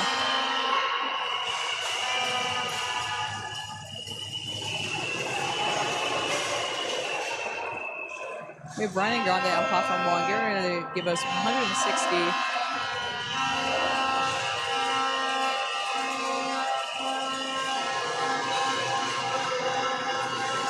Janessa Vela on platform 3, 105 kilos. Again, you just hear the horns from our Midland University lifters. I mean, it is loud. It is blaring. You can definitely hear it. I was sitting in the audience yesterday, and that was deafening. They are really, really happy to show up in here. And I was talking to one of the lifters, and he said he had asked me what a few times to understand what I was saying.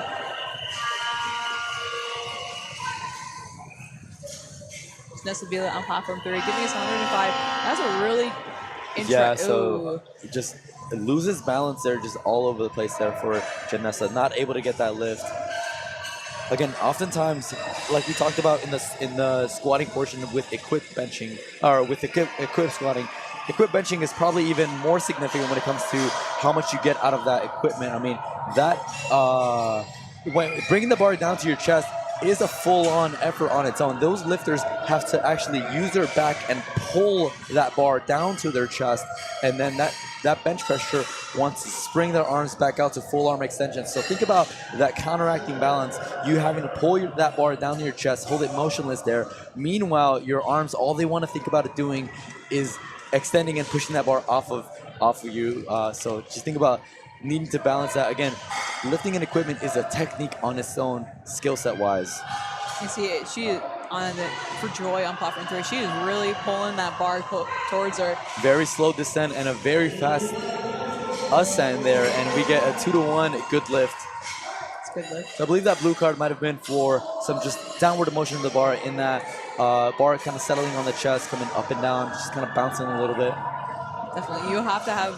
The lifter has to remain in control of the bar at all times while bench pressing. I know it sounds like a park ride, but yeah, you must have control of the bar. That definitely comes into play, especially with deadlift. Wow, our ladies on platform 3 bench pressing over 300 pounds, 308 pounds. For an opener, that is nuts. Ladies and gentlemen, this is just shy of about 3 commercial gym plates. Wow, you don't see that every day. Think about how many people you know benching 315 pounds.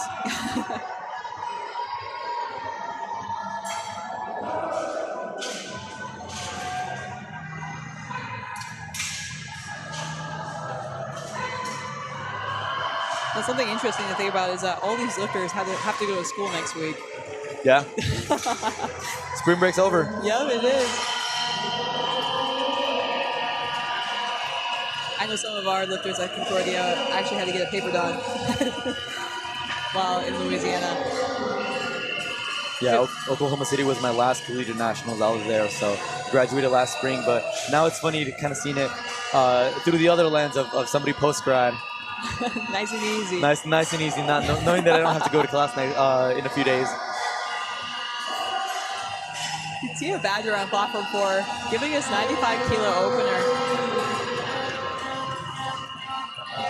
Last year, she ended up with a 92.5-kilo bench.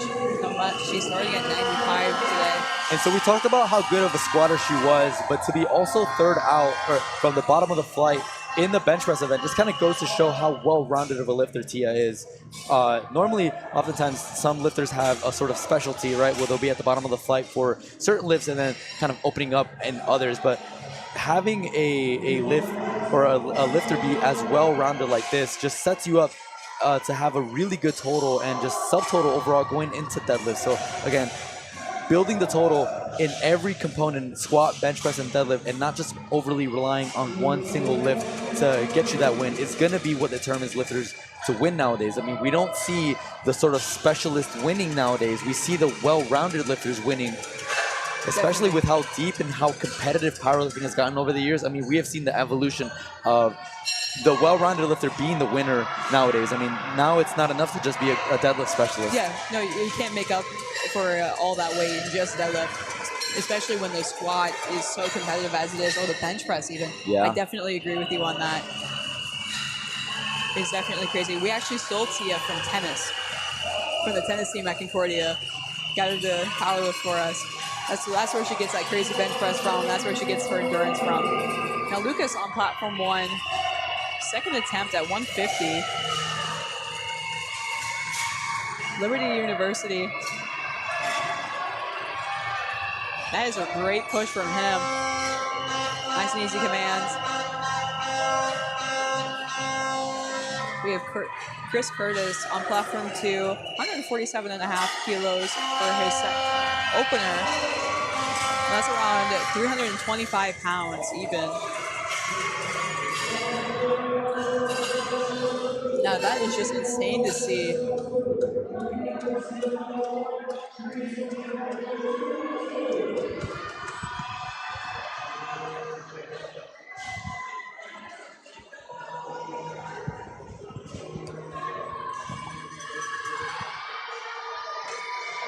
Peter on platform 1, getting ready to give us a 157.5. Now, what is your favorite lift? My favorite lift is squat, but my best lift is my deadlift. Very interesting. Yeah, I love squatting. I love hitting a heavy squat.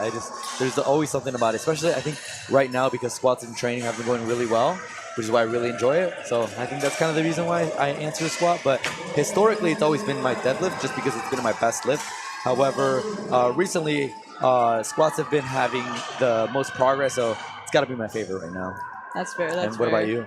I am a deadlift specialist myself. I love deadlift, You'll deadlift every day of the week and twice on Sundays. especially on Sundays. But deadlift, actually, we'll see in deadlift coming up that it all depends on the form you have, conventional or sumo.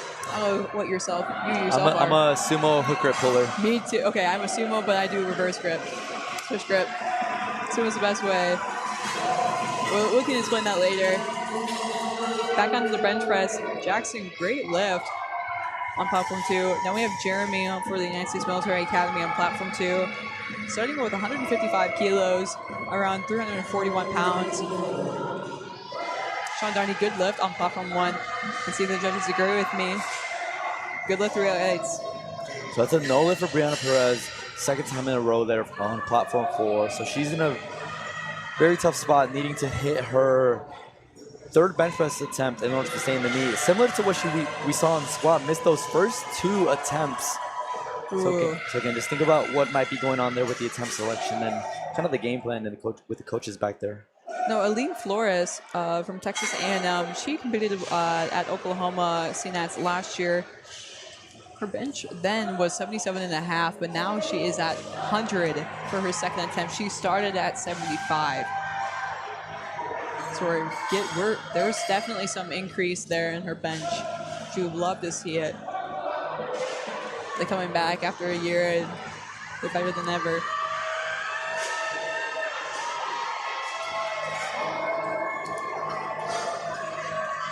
Jonah on platform 2, again with the United States Military Academy. 155 kilo opener. Pushes it right up like nothing. Wow, what an easy opener for Aline Flores. Or second attempt on platform 3. That was really easy. 3 weight lights. And again, like you talked about, her best attempt going into the meet was 77.5, and now she just smoked 100 kilos. So talk about a calm 22.5 kilo PR. Yeah, that is insane. I'd be screaming my heart out. That is just an insane number. Mid University, we have Janessa. What a grind on platform 4 for Annalise Frias. 85 kilos. Wow. 3 white lights.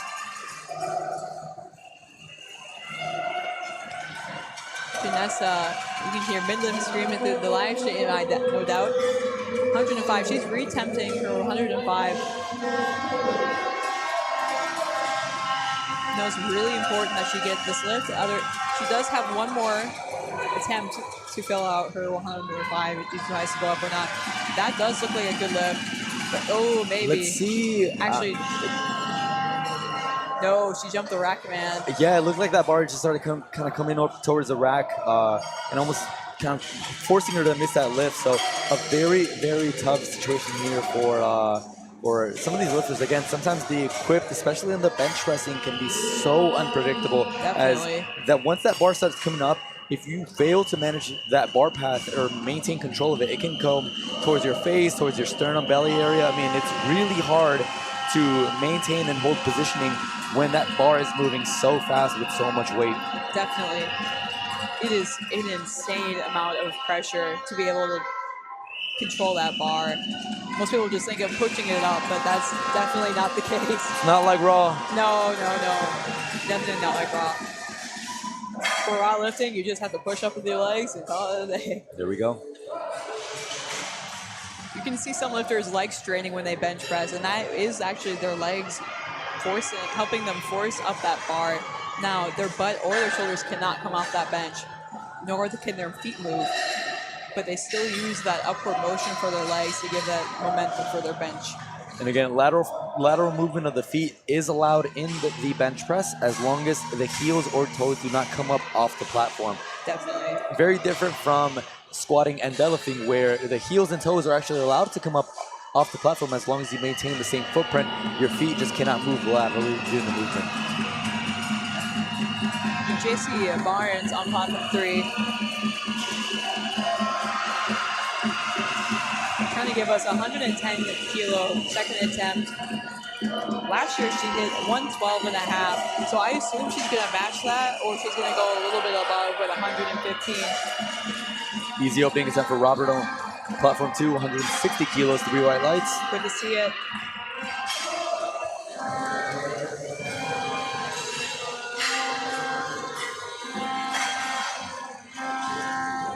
Moving that hit Douglas on platform 4, 87 and a half. Second attempt. Ooh.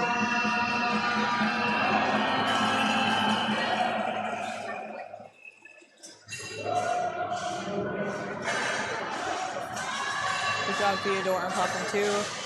And we have Chase Phelps. His arms are shaking quite a bit, pulling all that weight on that bar. 190 kilos, but he pushes it up like nothing. Sometimes just holding that weight on you will make your arms shake quite a lot. I know in your experience you probably have felt that too.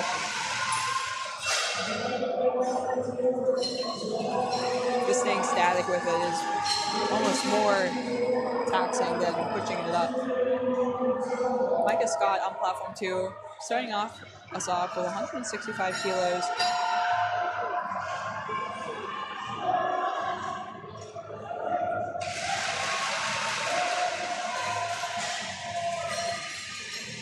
Got a slow descent for Joy Shu Allen on platform 3.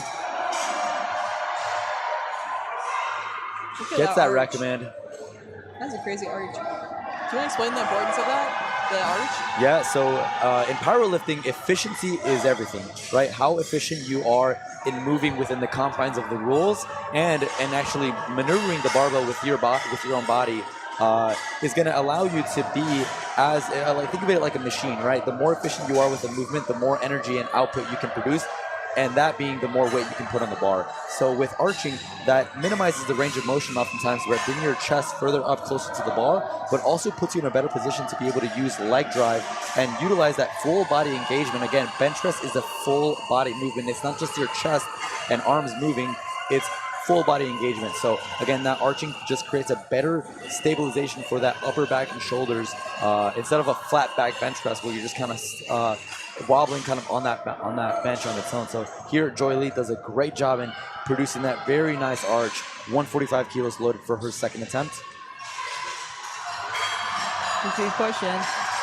Nice lockout there. And again, it gives you that stability. And like we said, that reduced range of motion allows you to shorten that range of motion and allow more energy to be put on the barbell itself. Because again, the shorter distance you travel from point A to point B, the less energy. And the more energy you conserve there, you can put more weight on the actual barbell itself. Definitely. It could be a matter of 3 inches or 2. Whatever you can take, you want to take a mile if you can. Mikhail up platform 2, great lift for second attempt. Thank you, spotters and loaders, for rushing as we do. Nice lift for Kennedy Butcher on platform 3. That is a great lift. Braden Wright on platform 2. Going to give us 140 kilos for his second attempt. His first attempt was 125, and that really popped off his chest. Things are looking very tight here for the women's equipped collegiate 90. Joy Lee is currently sitting at 10 kilos ahead of Kennedy Butcher. But, I mean, with Joy Lee missing that last squat, that is closing out that gap between them two. And who knows if after this third bench press attempt, that gap is going to widen or close among these two ladies gunning for that top podium position. Definitely. We have Tia Badger on platform 4. Nice slow descent. Let's see if it push. She locks it out. You can also see her legs shaking during that lift. That looked a little bit, no lift. Blue cards. Aaliyah Henry on platform 4, giving us 117 and a half. Now that is an insane bench press to have raw. And again, Annette Douglas is gunning for Aaliyah Henry. So Aaliyah needs this lift if she wants to continue maintaining her lead over Annette. It's a tight race, especially in this women's 100 raw. Blaze Harris, platform 2, 152 and a half. That looked a little bit sticky in the middle. They give it to him though, and that's good.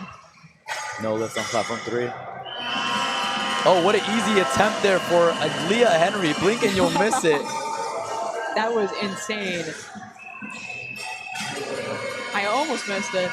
And again, Aaliyah Henry's really just trying to go 9 for 9 or 8 for 8 at this point with that missed squat, but trying to put up the highest possible total. She is in that lead, and preserving that lead is critical for her in Midland University in wanting to score team points for the women's Raw Collegiate division. Definitely. It is detrimental. Here's Christopher on platform 2.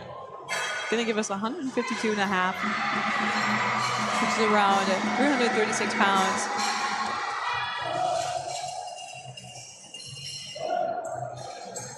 It's pushed him really good. A little bit wobbly, maybe in the middle. No lift. Yellow cards. So that means he either changed his position or he moved around a little bit too much. Miles Brennan on platform 1, going to give us a retry of 157.5, which is going to be 347 pounds.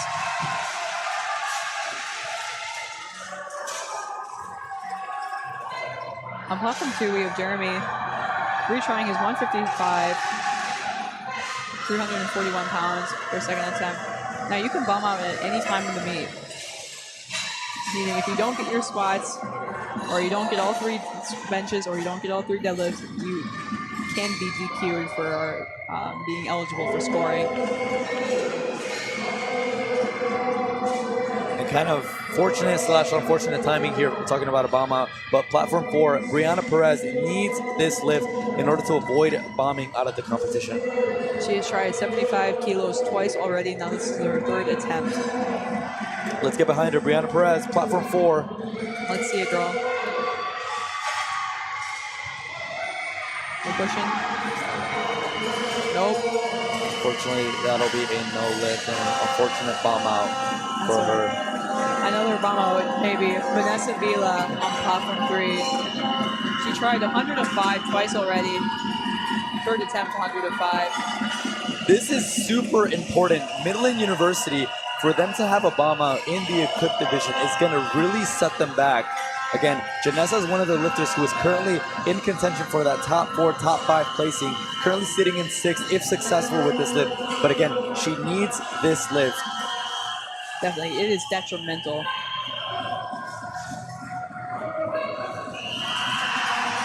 Okay. I think she might have gotten it. I think she might have gotten it too. There she it gets is. It. That is good to see. And again, now that she has locked in that 105 kilo placement, she is currently forecasted with a 455 kilo total, tied for 5th and only in 6th via body weight. And again, it's crazy to think that these placements might be decided by body weight. Definitely. I mean, how close they are. I mean, we see here, we got 5 kilo spread between that 4th all the way through 6th here. I mean, separated by a few kilos is very, very close. Definitely. It is important. Sometimes lifters will utilize their low weight in their weight class to make sure that if they do tie, if they know that they might tie, that they will win. Because the winner of the tie is someone with the lowest body weight. So you can lose to the amount of a hair tie, or maybe just by like 0.2 kilos, 0.1. Exactly. It can be insane to see that. Also aggravating. We have Matthew on platform 2, 165 kilos, second attempt, 358 kilo, second attempt, sorry, pound, second opening, second attempt. He's pushing really well. That was a great second attempt. Textbook, even. Here's Sean on platform 1. He's almost a textbook. He's on the track for a 6 for 6 meet. He has not gotten 1 red light so far today, which is incredible to see. Sometime or another, you get at least 1 red light, maybe 2. If you fail the lift, but he has not failed 1 lift today, and no red lights. Yeah, talk about consistency. That's important to train. Oh, wow, what a grind. Wow.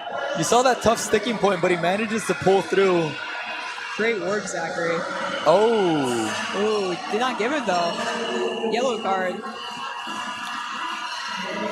Again, maybe his Again, I actually don't know what that might have been called on. It looked like a good lift. Yeah, it did. Sean, maybe it was something with the feet that we couldn't see, or Yeah, that was a good lift for Sean. great work.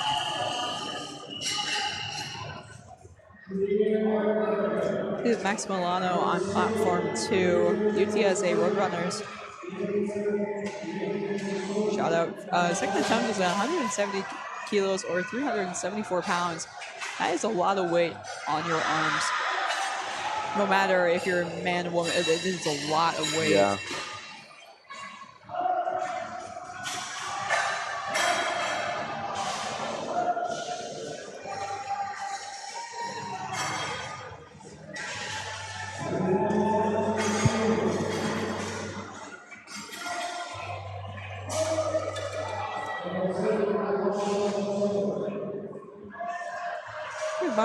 Robert on platform 2, getting ready to give us a 170 kilo second attempt. He is placed 4th right now.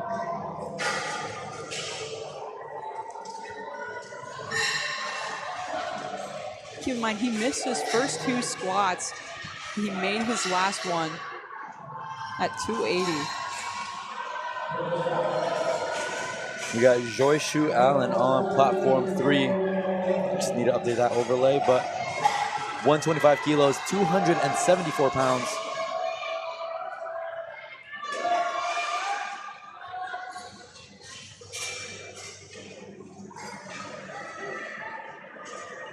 I believe we're getting the right lifter out on the platform. It can be really confusing back there, deciding if you need to go up or not. Especially if the screen has not changed yet, or if it did or not. Uvanette Douglas on platform 4. This is our final attempt at 92 and a half. Today was not the best day for her for squat, but it looks like she is going to go 2 for 3 on bench press. That looked pretty good. Yes, it did. Joy on platform 3. Final attempt at 125 kilos.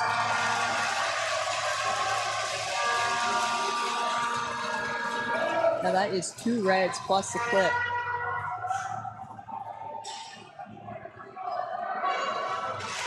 Pushing it up, struggling a little bit.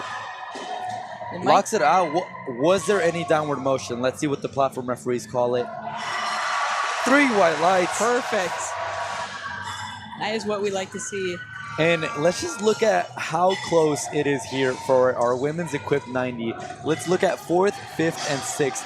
Our totals on the forecasted placements are all 455 kilos, separated by only body weight, ladies and gentlemen. So that battle for those 2 medal positions, 4th and 5th, that walk away with medals, it's gonna be intense. It's gonna be brutal.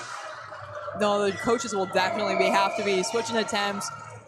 Yeah, and overhearing maybe, or meanwhile, your forecasted leader, Joy Lee, taking 147.5 kilos, trying to squeeze an additional 2.5 kilos, again, in the lead, and trying to build the highest possible gap between her and Kennedy Butcher, which we'll see up next. That is going to be really interesting to see. It's so variable with the women's 90.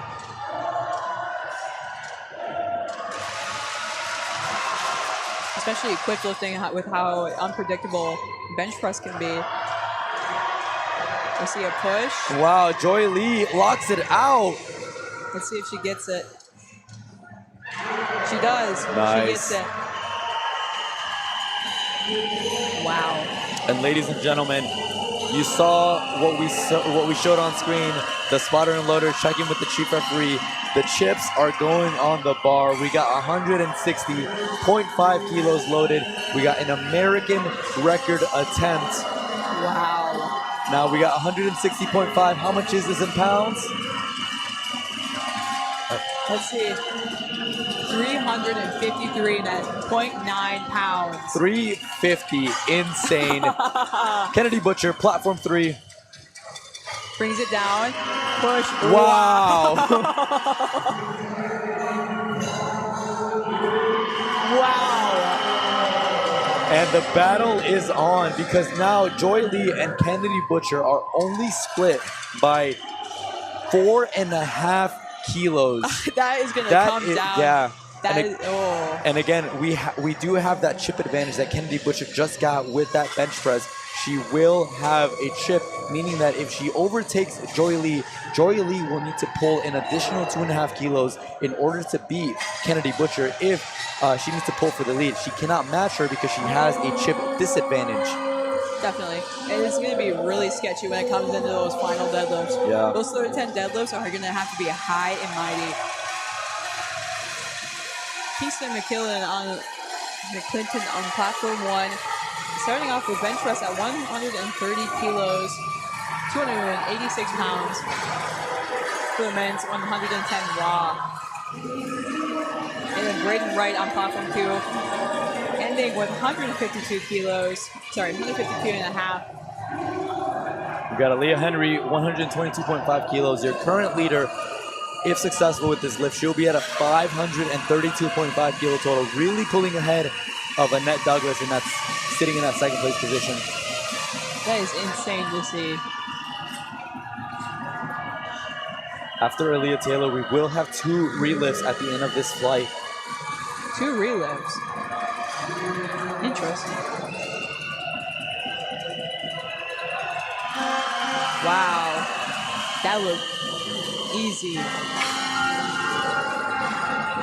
That was a 3 wide leg lift. And our first relift out of platform 4, Michelle taking 85 kilos. Some of these lifters on the third, it is so nice to see that they can easily could have put another 5 kilos on their bench press. Oh, 100%. It is so rewarding to see that. Li Feng on platform 1, 135 kilo opener. Nice and easy, practically textbook. Classic example of a nice, easy bench. Christopher McCravey, 152 and a half. He's re-attempting it after his second attempt did not go so well, so he's going to go for it on his third. Looks like he got yellow carded on his last attempt, so maybe would not have been a strength issue. Maybe it was just a technical issue.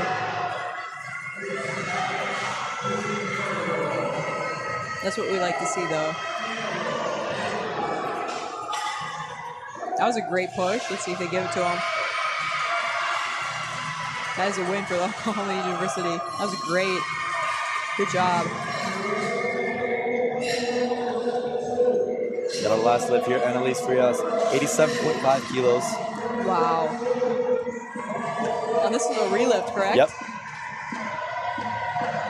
Now, ladies and gentlemen, it is not this common to see so many relifts within this session. It's common, however, it's quite frequent, which is interesting. Annalise just gets stuck like a few inches off the chest. However, she does go 5 for 6, so a really good spot she's in. And so we'll see her back in the deadlift event. That'll be the conclusion of lifting over on platform 4. We'll be taking a 10-minute intermission as our spotters and loaders set up the platform for the deadlifts. Melena Sante, that was a nice and easy opening attempt at 97.5. Super easy for her. Now, remember, she was second last year. And she did bench in Oklahoma, 145 kilos.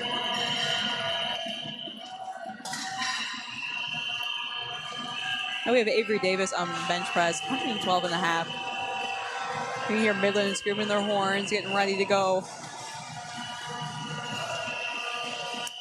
Chris Curtis on platform 2. Final attempt at 157.5. He just decided to chip it from 155. And 157.5 is, in fact, 347 pounds.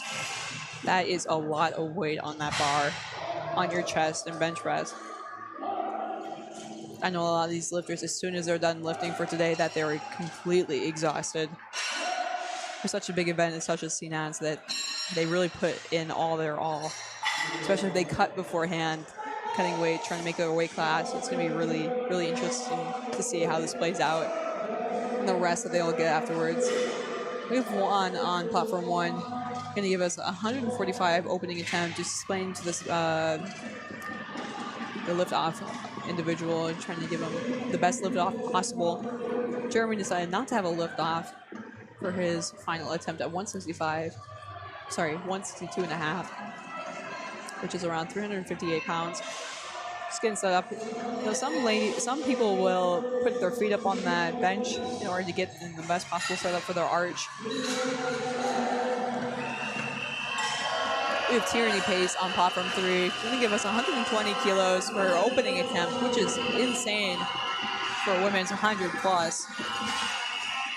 All of these bench presses, even in squat, were insane for this weight. This is crazy. For CNAS, this is the best of the best. There is a qualifying total to make for CNAS for weight classes. Meaning you have to meet the minimum requirement at a different sanctioned meet. So no matter where you place in CNATs, it does mean that you did make it to nationals, which is crazy in itself. We have Jalen Mack on platform 3. Gonna give us a 120 kilo opener on bench press. Now she's from Northeastern University. She's currently forecasted 4th, but we'll see where the ties will dwindle down to. For men's raw, McKendree University is 42 points and first place, and Midland University is in second place with 32 points. But they're tied with Davenport at 3rd with also 32 points. So it's really going to be interesting to see where these lifters find their little place, see if they can get some points for their team, and come home with a banner, top spot. There's Jason George on platform 1, 155 kilos. Now, this is really exciting to see for Rutgers.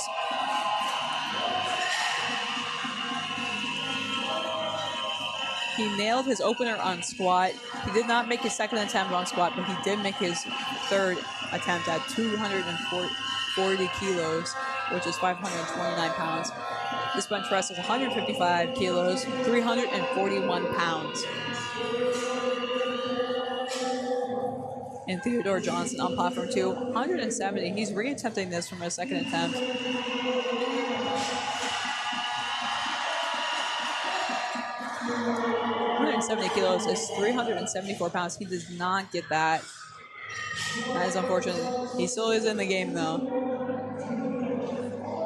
We Trinity on platform 3. Gonna give us 125 opening starting total. Starting bench press, I should say. I'm sorry. Micah Scott reattempting his 172 and a half. And there's a lot of reattempts for bench press. That is because it is really important, or sorry, it's really common for bench press to be really tied in.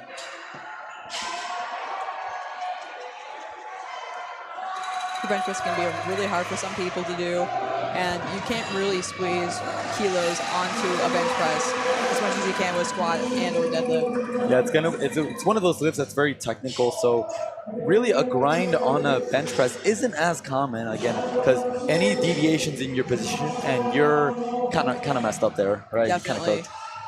No, it means it's just a no lift immediately. Yeah. It's crazy.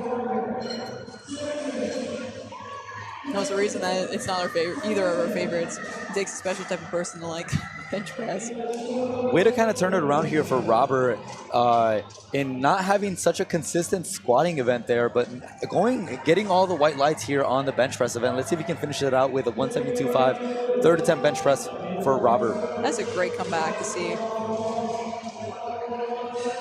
Seth Penn on platform 1. He started us out with 160 kilos, 352 pounds. He's having an okay day. He got his first and second squat, and he got his third too, but he got 1 red on it. So that's pretty good. See if we can keep this streak up. Matthew finaling out at 172.5 on platform 2.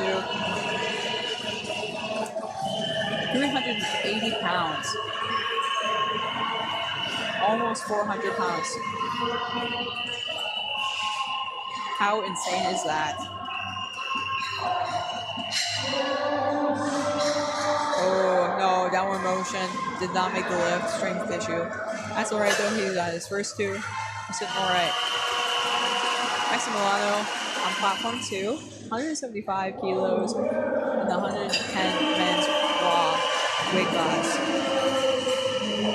William on platform 1. 162 and a half bench press. Swings out nice.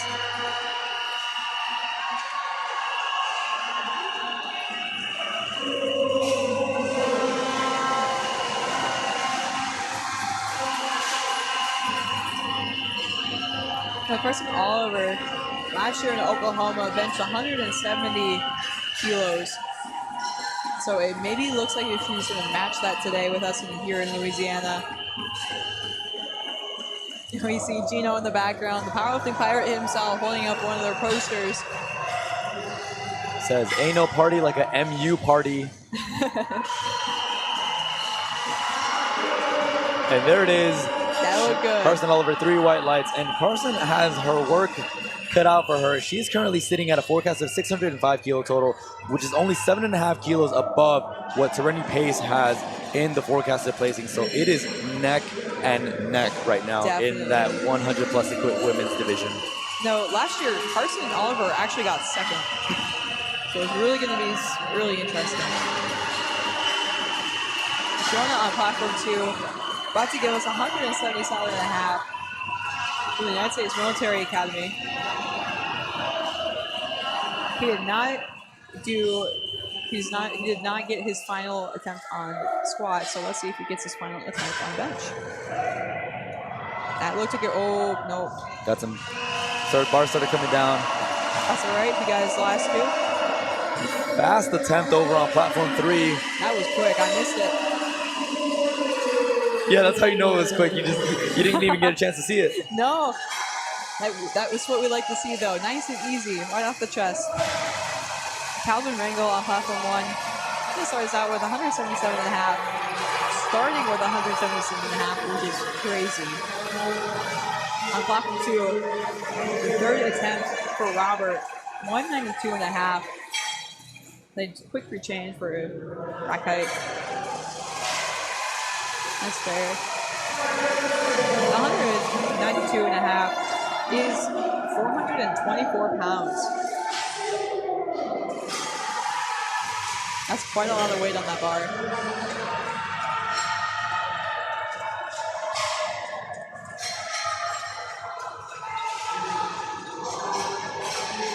We have Kingston on platform 1. Second attempt at 137 and a half. See if he'll opt for a spotter or not.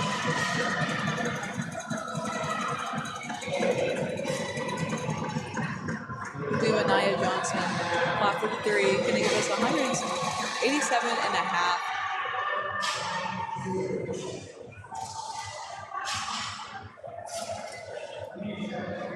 Now, some lifters use blocks for their feet, and see they're held in place by the spotters and loaders, so they don't really slide around on that platform. Some lifters opt to use it, so if their legs are a little bit too short for that bench, so it is set under right. And again, the spotter's putting their feet there just kind of goes to show how much leg drive she's using, right? Those blocks are sliding off on that platform, so those spotters need to come in and keep those blocks in place. Definitely. In some earlier sessions or some later sessions, they might actually even chalk the mat. Yeah. Sprinkle some chalk on that mat, pound it in to make sure that there's a lot of grip to it. 100%. 200 kilo bench press on platform 2. Wow. Jinx. That was insane. We have Jonah on platform 2. Starting us out with 150 kilos. And so you'll see it very often, instances where you have equipped bench pressing. Sometimes our ladies or just our equipped lifters will do their opening attempt raw to guarantee they get it on the board, and then they'll throw on their shirt for the second and third attempts. Again, it just adds another layer of safety because the unpredictability of an equipped bench press. You don't want to risk bombing out, especially when the stakes are this high. Definitely. So getting that attempt in and only having 2 shots at that 1 rep max in the bench press with the second and third attempt just sort of guarantees that you're on the board should you miss the second and third because you got that opener raw. Definitely, it is so variable, especially with a quick bench. No, I was talking to one day, and I asked her if she was going to get it or not, and she said, I don't know. That just shows to show even the lifter does not know what they'll get. Liam on platform 2, going to give us 152.5 starter. So that's around 336 pounds. Platform 4, starting deadlift. 145 kilos. That was great. Vertica. Let's see if Liam gets this first. Yes, he does get his first attempt on bench press on platform 2. And as we start looking over into the deadlifts, let's just talk about what this flight we're going to see. We're going to see the women's equipped 100 plus on this platform 4. So we have Carson Oliver, who currently leads with a 615 kilo total on the forecasted placement, followed by Tereni Pace with a 597.5 kilo total, and then Angelina Caldaza with a 570 kilo total. So again, it's going to be a fierce battle in finding out who is going to podium and what the placements are actually going to be like. That is going to be so fun to see, especially as it dwindles down to deadlift. And then we got Jalen Mack with a 17.5 kilo trail up behind Angelina. So who knows if she might be able to be in contention to pull for that win. Now you can deadlift without an undershirt. That is a pretty recent rule. I'd say about 2 years, 3 years. But some lifters opt to take them off. Shows off the muscles a little bit more. For some lifters, it might offer free movement. We have Dondre on platform 2, starting us off with 155 kilo opener. 155 kilos is around 341 pounds. Getting us ready to start off. He's from the University of Texas at San Antonio. UTSA Roadrunners. Shout out.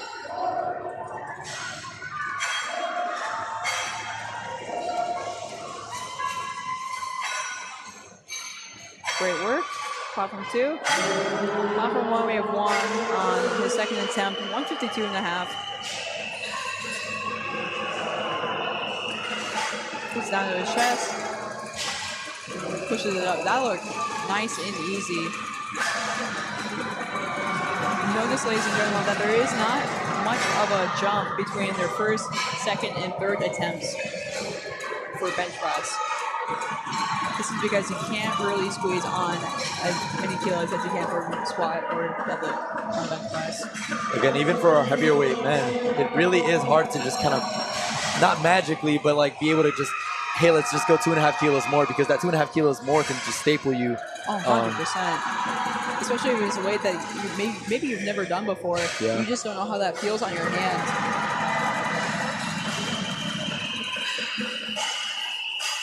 Here, Tierney on platform 3, 130 kilos second attempt, and 100 plus women's equipped. We got our last 3 opening attempts of deadlifts on platform 4. We have Robert Schiff on platform 2, and I have men's raw 110 kilo weight class. Now he's ending with 192.5. What you got? On platform 2, we're starting with Joseph Rowland, 157.5 kilo start. He's around 347 pounds. Zachary Morales from the University of Texas at Austin on platform 1. Trying is 160. A 10 kilo jump on bench press is not that common at all. He must have been really confident in his first one.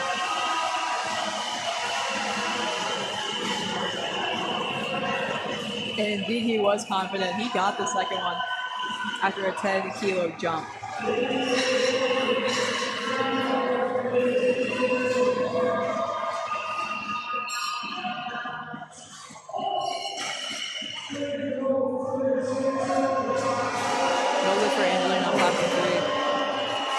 Looks like she got it up, but just 9 control of that bar. Final opening attempt on deadlifts for platform 4. Elizabeth Elizabeth Cleveland, 187.5 kilos. Now, actually, she placed 4th last year. Now, she's from Wisconsin originally, Davenport. And on the forecasted placings, Elizabeth Cleveland is currently leading with a 510 kilo total. She's currently leading? Leading, yep.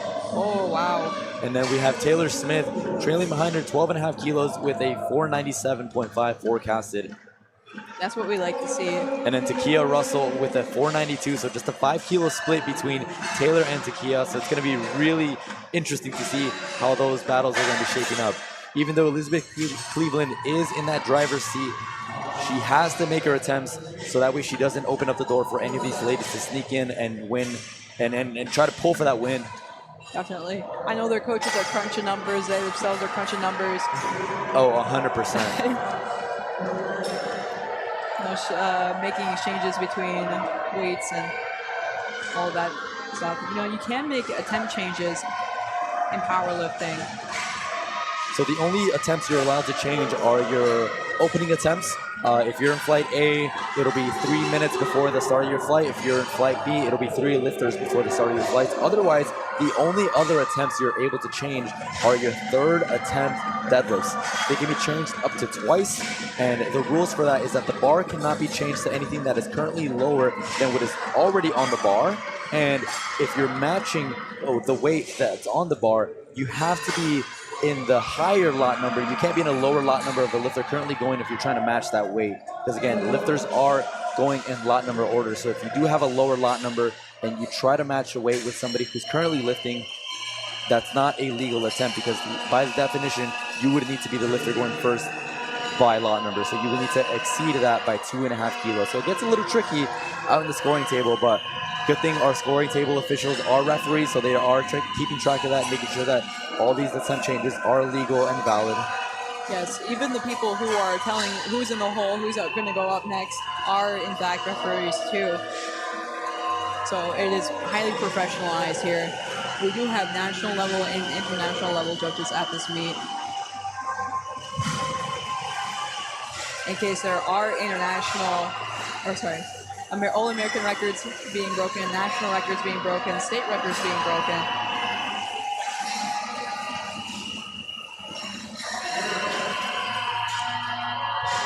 Seth Penn on platform 1, 172nd attempt. He's jumping 10 kilos from his opener at 160. Looks like he got the re-rack command. He's from Midland University, Nebraska. They're out of Fremont.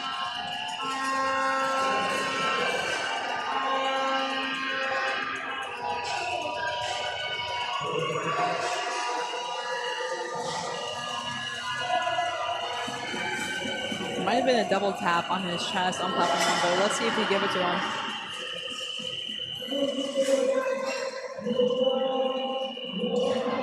No, they did not give it to him. That was a technical issue. We have Jordan Deaver on platform 2 from California State University, San Marcos, starting off with 170 kilos, around 374 pounds. No lift for Sophia on platform 4. That's really tricky with your second attempt. Big bench here on platform 3. Carson Oliver, 165 kilos. Wow.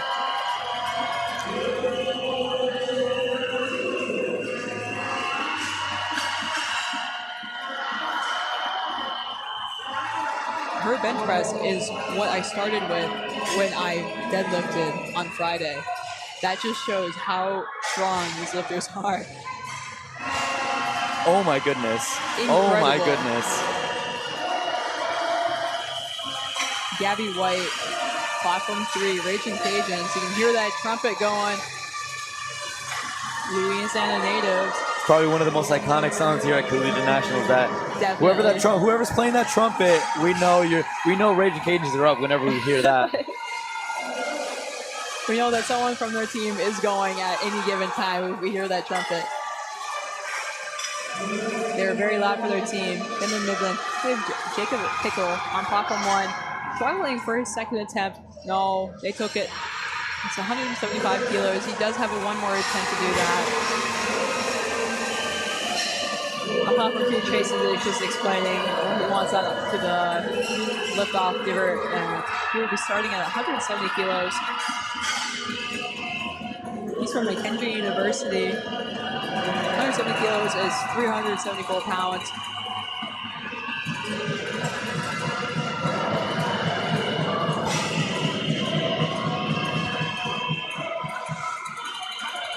Let's see what the referees call Taylor Smith's second attempt deadlift here. 2-1, good lift. And again, Taylor Smith does have that advantage over Takia Russell since she is deadlifting after her. So Taylor Smith is really going to have a advantage in seeing what Takia is going to hit for her third and then basing her third attempt off of that. They're currently tied at 497.5 kilos. And so now Taylor Smith is really just going to sit and wait to see whether Takia misses or hits her attempt to base and make an attempt change. However, Taylor Smith must out-total Takia by at least 2.5 kilos since Taylor is the heavier lifter, so she must out-total her by minimum 2.5 kilos in order to take the lead.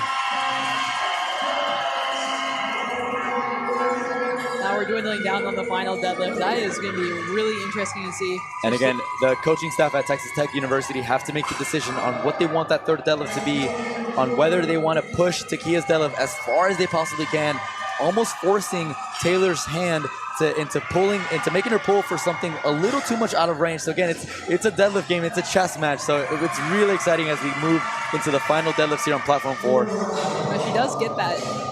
She did get her deadlift, so that's going to be it's going to put an interesting spot for these other lifters. Again, here we got Takia Russell, 160 kilos, only opting to go the safe route, 5-kilo jump. We have Robert on platform. Oh, we have Leo starting us off with bench on platform 2, 185 kilos from Concordia University, Nebraska, out of Seward, Nebraska, 407 pounds.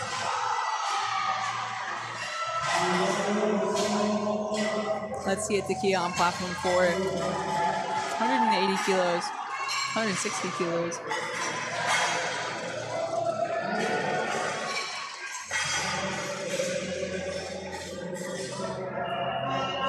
Now she is a sumo deadlifter. Oh, they might get her on hitch.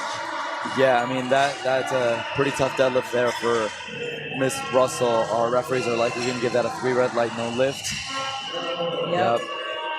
With blue cards, too. So again, Takia is sitting in that third place position, so she is walking away with the bronze. And it doesn't look like, based off of these third attempts, nobody is trying to shoot for her medal. So she is solidly locked in that bronze medal position, which is really, really good to see. We have Bryce Lesser on platform 1. Final attempt at 152.5. A nice end to the day for its bench press.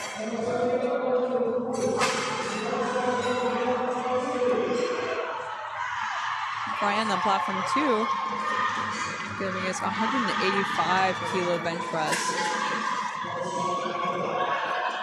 No, platform 1 and 2 are both in the men's 110 raw division.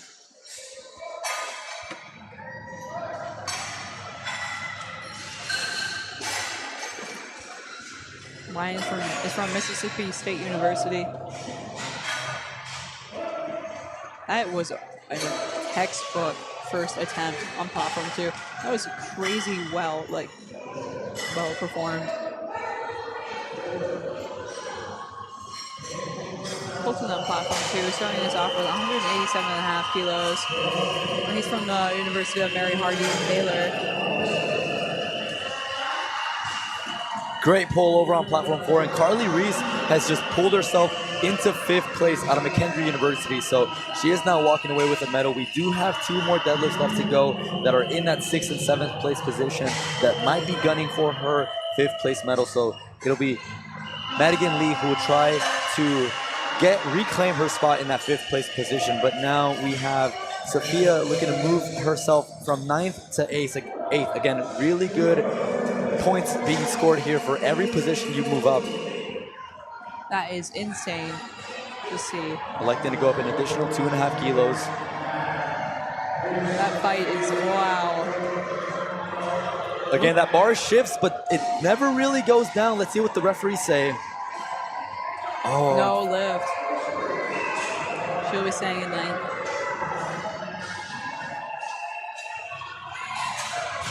That was a great touch and go on Wyatt for platform 1. Great final attempt. Now he reattempted 157.5, but he gets 3 white lights on his last attempt, so it did pay off. Jalen Mack trying to pick up an additional 7.5 kilos on the bench press event. Wow. Let's see it. Oh, she's edging And there it is. Oh my gosh, can she lock it out? Oh, and she does. That was snappy. Let's see if she gets it. Judges agree, yes or no?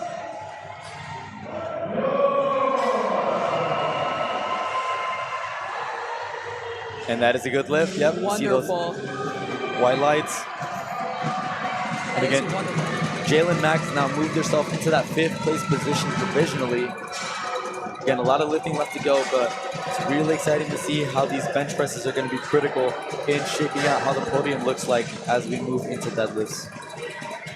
Robert on platform 2, final attempt at 192.5, which is 424 pounds. Thank you again to the spotters and loaders for moving so quick to get these guys out of here.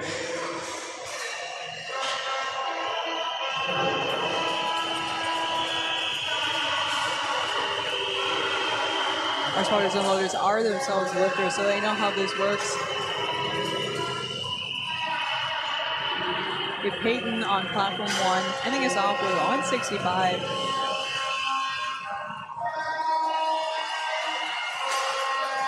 No, it does not make it. Thank you, spotters and loaders.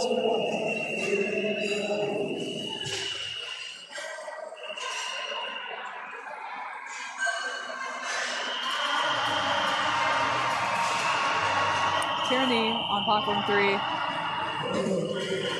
Good lift. Now, Lane Asante on platform 3. Her final attempt is 140 kilos. Now she's reattempting this from her 2nd attempt.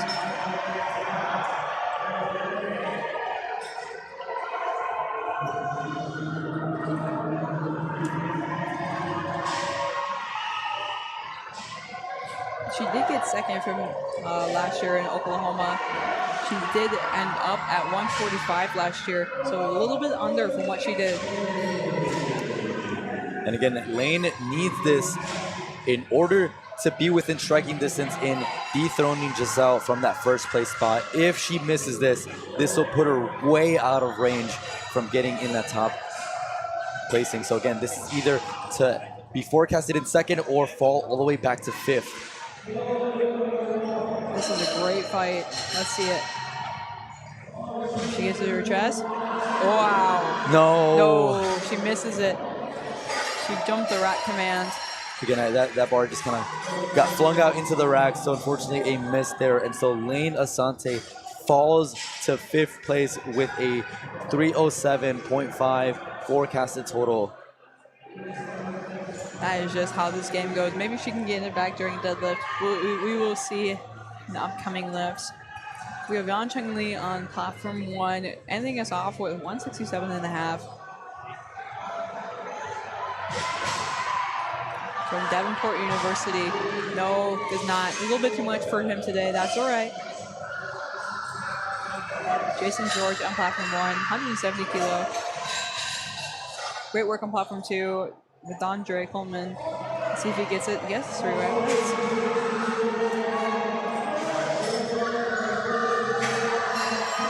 Now, Caddy got 3rd last year, and she just got done benching.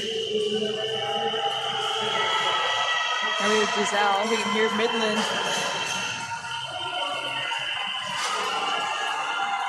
Now the chips going on the bar, 163 kilos, 359 pounds for our lifter out of Midland University. Now she's originally from Texas. We have a lot of Texas lifters with us today who are natives of Texas. We have a great population of powerlifters. And they have obviously great powerlifters.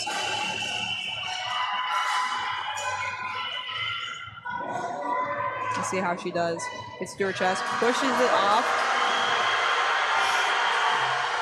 Maybe they'll get her an up and down motion, but I don't. No, she did not get that.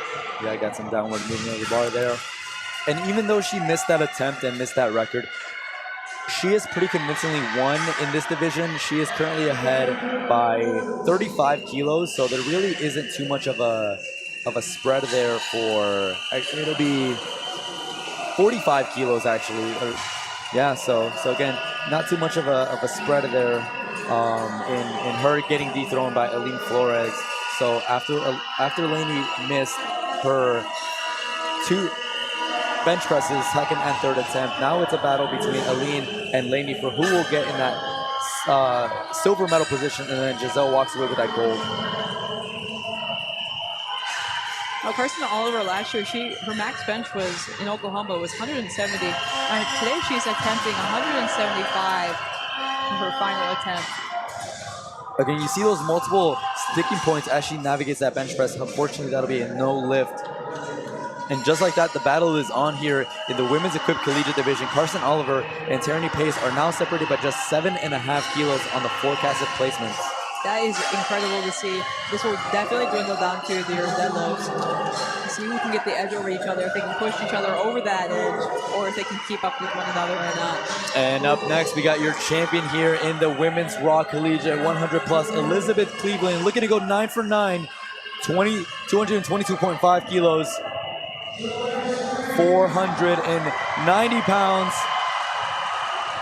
Wow. I think she might have gotten called for a hitch there. Let's see what the referees say. It's going to be close. It is going to be close. No lift. However, despite the no lift, she does walk away your champion. 527.5 kilos is that total that wins the 100 plus women's raw collegiate division. And then Taylor Smith gets that second place with the 497 in the tough battle all the way through, with Takia Russell finishing out that podium in that bronze medal with a 492.5 kilo total. That is so wonderful to see. Platform 2, we have Patrick Foreman getting ready for 180 kilo bench press, second attempt. He's from West Virginia University. 180 kilos is around 396 pounds. These are some crazy bench presses coming up for us today. And now you might notice that some lifters, some equipped lifters might prefer to deadlift without a deadlift suit. Do you want to explain that reason? Yeah, I mean, sometimes for equipped lifting, you can get a significant amount of kilos added to your total from the squat and the bench press event, but sometimes the deadlift suit might be a little bit overly restrictive in getting down to the starting position. So sometimes lifters might elect to lift completely raw in a singlet despite being registered and lifting in the equipped division. Definitely. It is so variable. You just don't know. That was a great pull for Taylor Gannon on platform 4. Great first attempt. 3 white lights. We'd love to see that. Got a final bench press attempt on platform 1, 187.5 kilos. That is wonderful to see. Very last one for this flight. On platform 1. The men's 110 weight class is quite large this year. Yeah, again, 2 full platforms in one session, taken up by just this division. Definitely. We have Laney on platform 4. Great pull. Very nice conventional stance.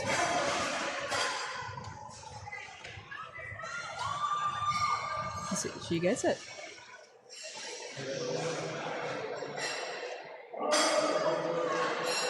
Viv Chase starting us off, going for a second attempt at 180 kilos, 396 pounds on bench press. And he's from McKendree.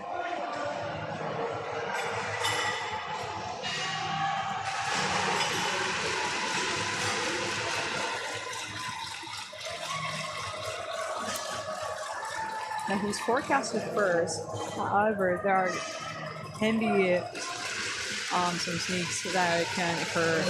Again, it's a very, very tight battle. I mean, forecasted first with the 800 kilo total just off of this bench press attempt. But again, we have Colton and Joseph tied at 787.5. I mean, when you talk about this weight class and you think about 12 and a half kilos, that is nothing for these guys lifting. I mean, 12 and a half, what is 12 and a half kilos when you're talking about 800, right? Yeah. I mean, that is an attempt right there. I mean, that is a miss that really defines what this entire podium is going to look like. And if we draw just a few more placements down, we have the 775 and 772.5, 767. Like it just keeps on going down, Definitely. separated by two and a half, 5 kilos among these positions. So it really comes down to the fine margins. Yeah, to body weight and to see how much they can actually push the extent of their body. Absolutely. It's going to be really interesting to see.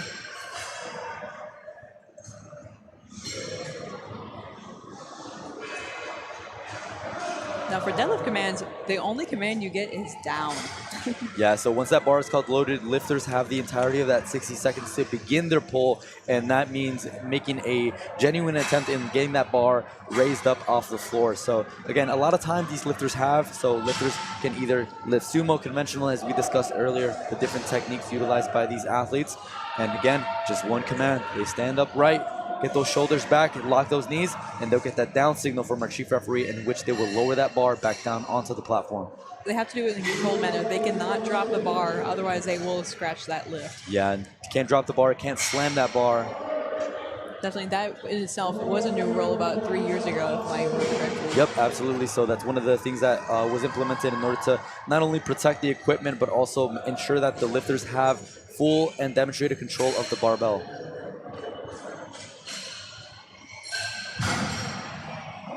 We have Annalise on platform for getting ready for a 167.5 kilo deadlift. Elijah Jordan, second attempt, platform 2, bench press, 182.5. And he gets a 2-to-1. That's wonderful to see.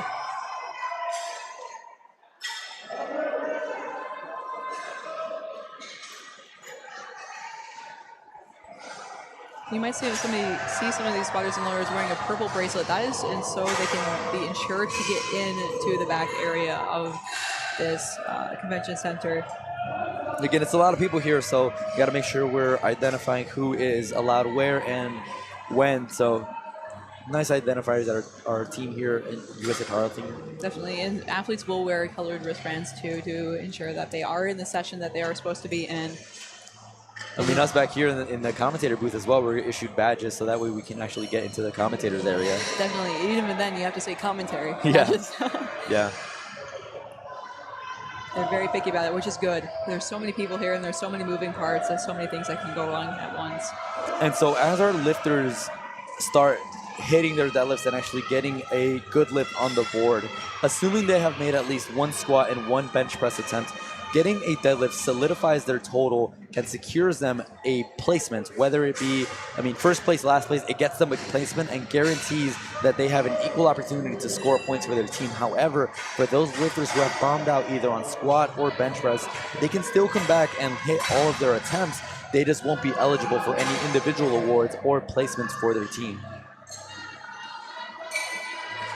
That is why it is so impactful when someone does not or when someone bombs out. It's definitely really impactful. I don't wish I'm my worst enemy.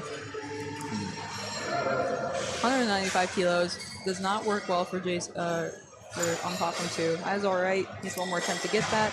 We have Leo on platform 2.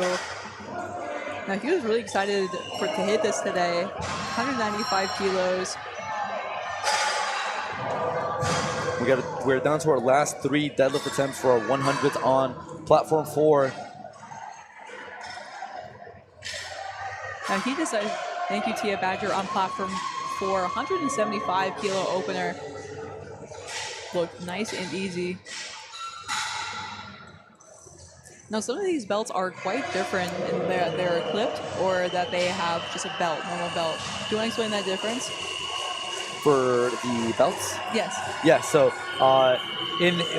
for when lifters are using a belt, that is to create intra-abdominal pressure, right? So that allows them to stay very tight, and oftentimes lifters have the opportunity to choose between different sizes of belts. And again, it just comes down to personal preference. That's the name of the game here, right? Whatever the lifter finds most comfortable in lifting attire, apparel, and equipment, that's what's going to be best for the athlete. Sometimes a lifter might not even need a belt, right? We've seen lifters come out and lift completely beltless. We've seen lifters use either 10 millimeters, 13 millimeter belts, or thinner belts, right? Lifters that don't require as much of a surface area over their abdomen. They can also choose to have that belt be high up in the abdomen area or lower down towards the sort of belly button area. So again, ultimately comes down to the lifter, how well they can maneuver that belt in their positioning. Definitely. Thank you for explaining that. Annette Douglas, that was a great deadlift on platform 4 opening. Waiting on the lights here. Yep, 3 white lights, and like that, every single lady here on this flight has successfully hit a deadlift. So it's exciting knowing that everybody has hit and nobody's at risk of bombing out, let alone we are going to see some nice increases here. So everyone's totals are now official, and we're now getting ready to start the deadlift party on platform 4. That is wonderful to see.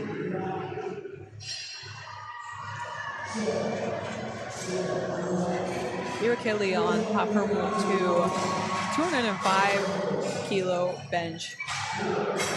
Now that's around 452 pounds. How incredible is that? And that was a pretty big increase from his 190 opener, about 15 kilos. Not very common at all.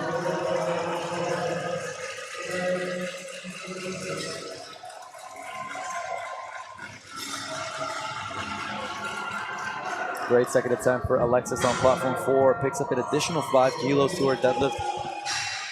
And I want to build a little bit of anticipation for the women's 100 here on platform 4. Both Aaliyah and Annette are almost neck and neck, right? Currently spread. If Aaliyah's currently sitting with a 532.5 kilo total, and if Annette hits her second deadlift, she'll be at a 527.5 kilo total. So Aaliyah, though she is currently in the lead by about 20 kilos, she cannot afford a miss. If she misses, that opens up the door for Annette Douglas. Similarly, if Annette Douglas begins missing her attempts, that opens up the door for Tia Badge to potentially sneak into that second place position. And deadlift is where you finally see everyone coming to a close. The story ending, people finding their little place in their flights. We have Dondre on platform 2. Not such a great squat day today. He did get his last attempt at 275 squat, but his bench press has been 2 out of 3 so far. No reds for bench press yet. Let's see if he can pull off this 165 final attempt after him.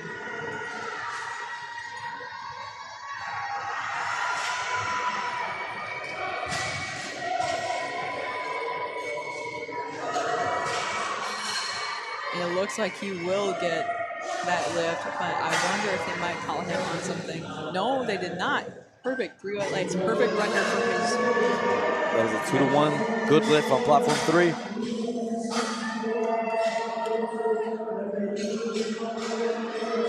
We have Jonah on platform 2, 165 kilo final attempt. He did elect to go up 5 kilos from his previous second attempt. And he is from Virginia Commonwealth University. He did not get his last attempt.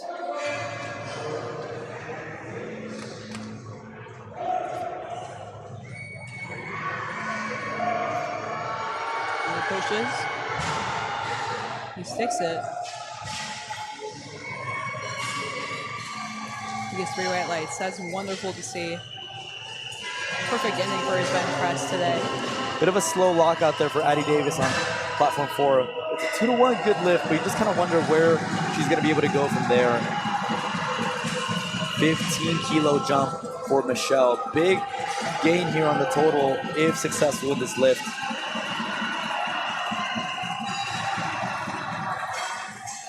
Great work for Carmen Mitchell on platform 3.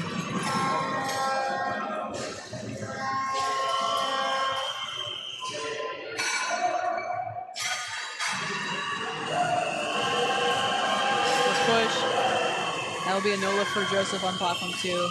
That's all right. He got his last 2, so he is A-okay.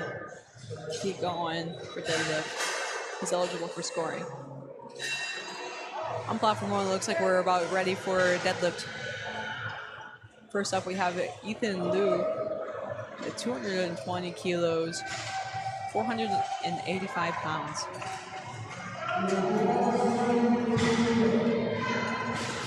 Nice opening down from around.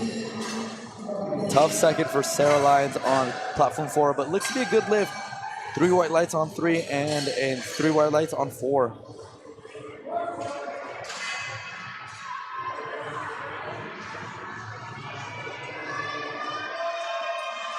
We have Presley on platform 3.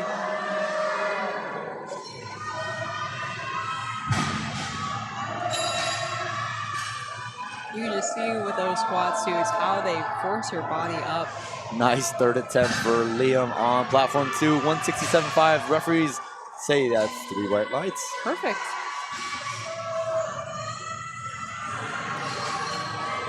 For Martis on platform 2, we have 177.5 for his final attempt for us today. He's from Lake Forest College. 177.5 is around 391 pounds. He's looking really, really happy to do this. He's getting hyped up. Love to see it. Marty coming out of Chicago, Illinois. Got a chance to see him in the warm-up room just earlier today. He's very excited to compete here. It's wonderful. We have Joy, platform 3, 145 on the bar for her. Now, lifters have to wear knee-high socks for deadlift. It is important if they walk out on the platform, they will be asked to go put on their socks.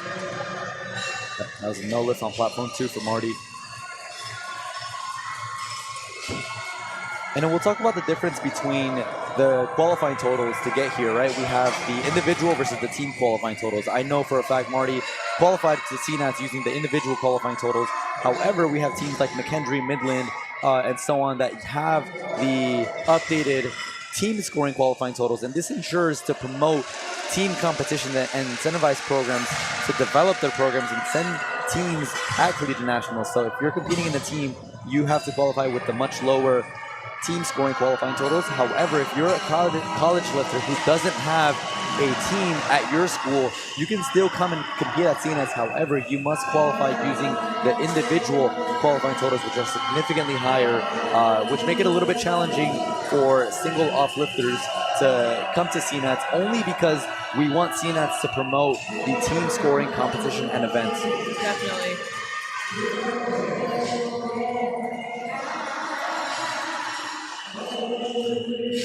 Joseph Chen with us today on platform 2. I think he's off at 185 kilos. Now he got 5th last year, and he ended up with 182.5. So this is a 2.5 increase from last year.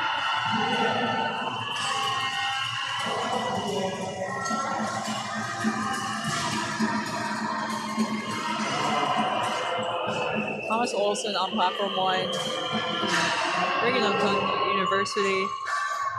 240 start for his deadlift. That looked a little bit hard for him, but he did get it up. Kennedy Butcher ready for us today at 170 kilos. First attempt on deadlift. Platform 3. And again, the battle versus Joy Lee starts here with Kennedy Butcher. Henry on platform 4. Getting ready for a 215. A little bit sticky at that top. Oh, and was that a no lift for Kennedy Butcher? 2-1, no to lift.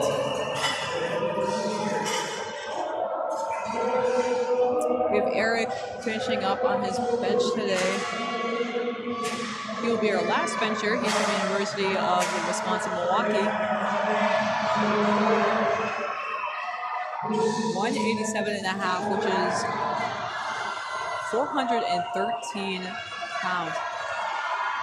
He will not be your last bencher, my bad.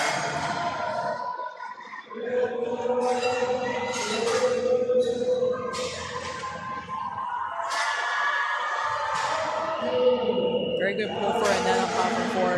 Nice wide sumo stance too. Bit of a delayed down command as we wanted to ensure she was adequately locked out, but two side referees think it was good, so she gets a good lift there. And this is some very nice sight to see on LiftingCast. Our women's 100 raw side for opening deadlifts and second round of deadlifts. No missed attempts thus far. That is some wonderful execution out of platform 4.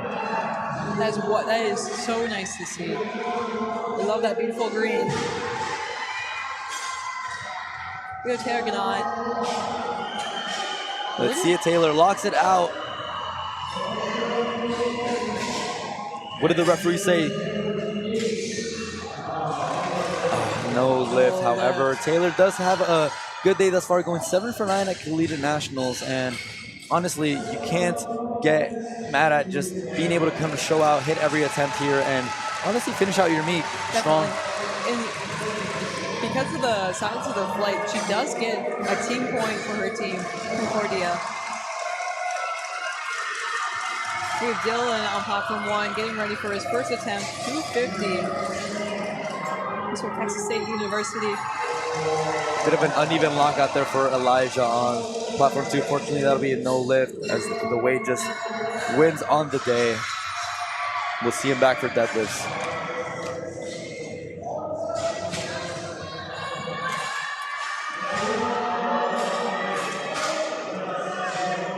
Now Chase is facing some fierce competition from lifters like Colton, Joseph, Leonardo, and so on in this stacked 110 kilo division. So these 7.5 kilos are going to prove to be critical in helping him extend that lead that he currently poses. His score right now is a 505, but his forecasted score is an 807. And again, these scores become official after that first deadlift hits the ground. So again, these lifts are great, but they got to hit at least one deadlift to solidify whatever total they've built thus far. Definitely. And again, Chase with an opportunity to go 6 for 6. No missed attempts thus far.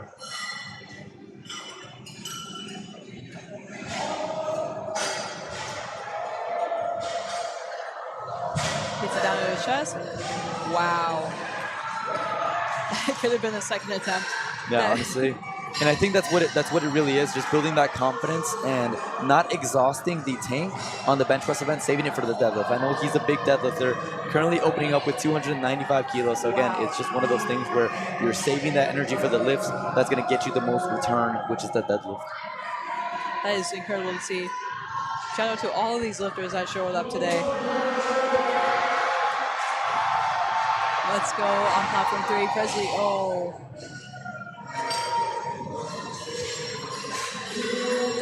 No lift. She does have one more attempt to get that done though. That is A-okay.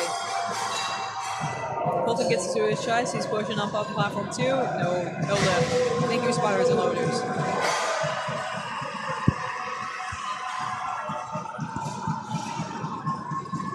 We have Mark on platform 1, getting ready to give us 265. 584 pounds today.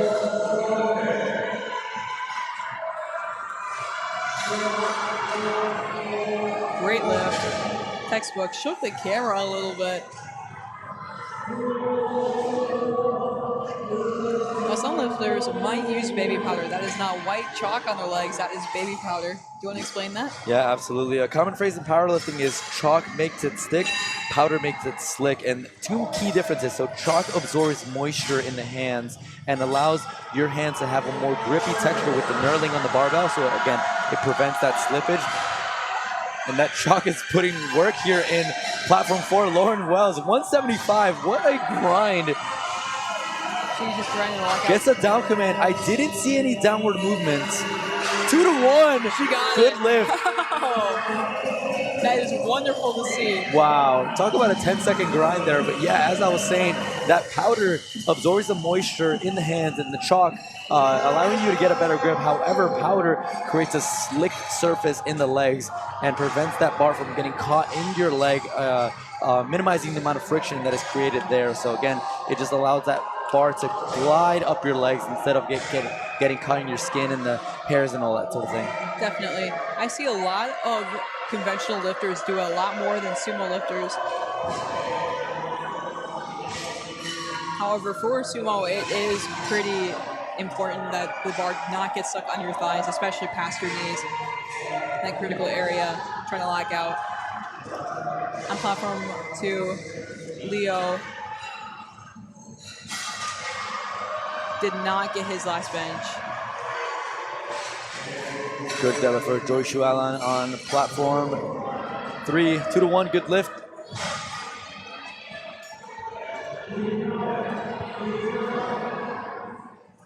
Here's Ethan Liu on platform 1, getting ready to go. Second attempt at 235.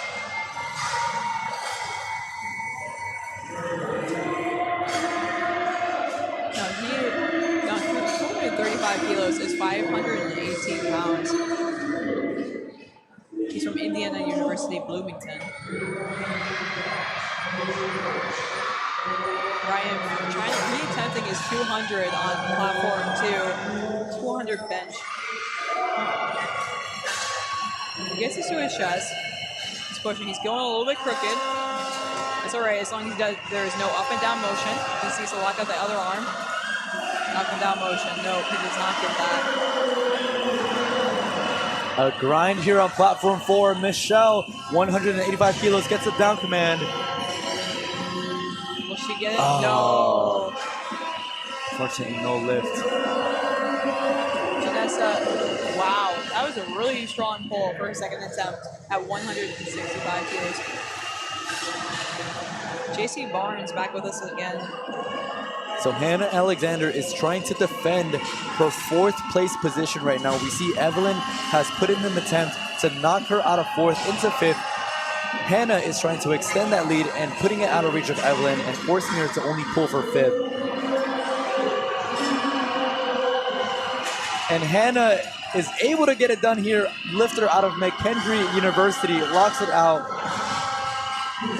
That's great to see. And that solidifies her 4th place finish.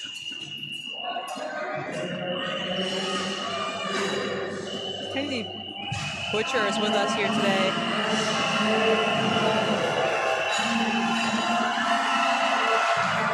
She failed her 170 originally. Now she's re-attempting her 170 for a second attempt. Last year she deadlifted 185. Sticking with 170 though. Oh, no she does lift. not get that. There's one more attempt to do that. Here's Ethan again on platform 1.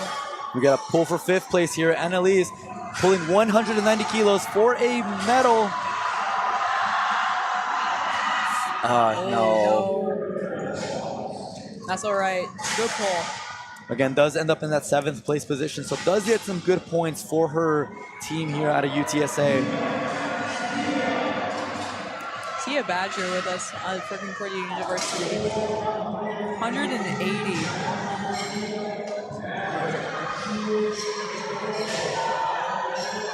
Now she is an avid conventional power lifter. She's playing around with sumo for a while, but she's stuck with conventional. She's pulling. Needs to, lost her grip.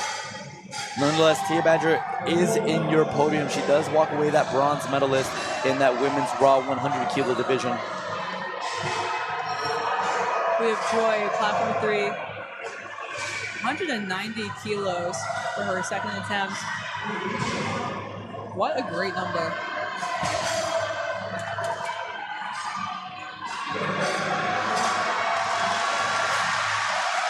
Oh, look. Great pull for Savannah on platform 4. Let's see if she can lock out. She is still in that lead, so again, Joy Lee is currently in your 1st place finish going into that 3rd deadlift for the women's equipped 90 division. Good job for Chase Phelps on platform 1. Next lifter is Brian Grande on platform 1. 250 kilo second attempt. That is around 551 pounds. Got a big pull on platform 4. Looking to move from 6th to 5th place. Evelyn out of Davenport University. 192 and a half.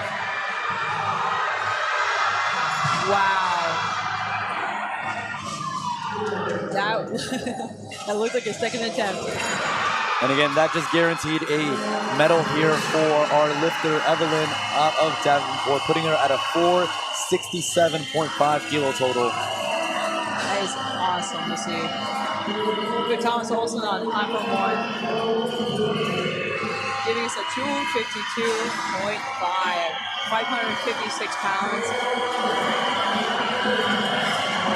Chloe Burton, platform 3, 140 kilos, retake out of that from that miss on her second attempt.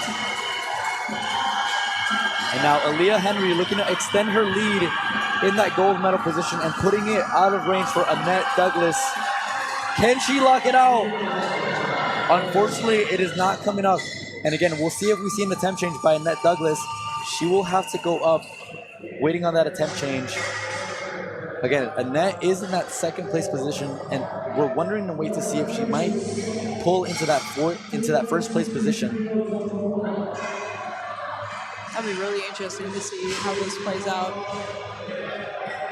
Again, if successful with this pull, that'll put her at a 545 kilo total, only 2.5 kilos below what Aaliyah Henry currently has. So there was no attempt change, so Annette Douglas will come out to 237.5 kilos.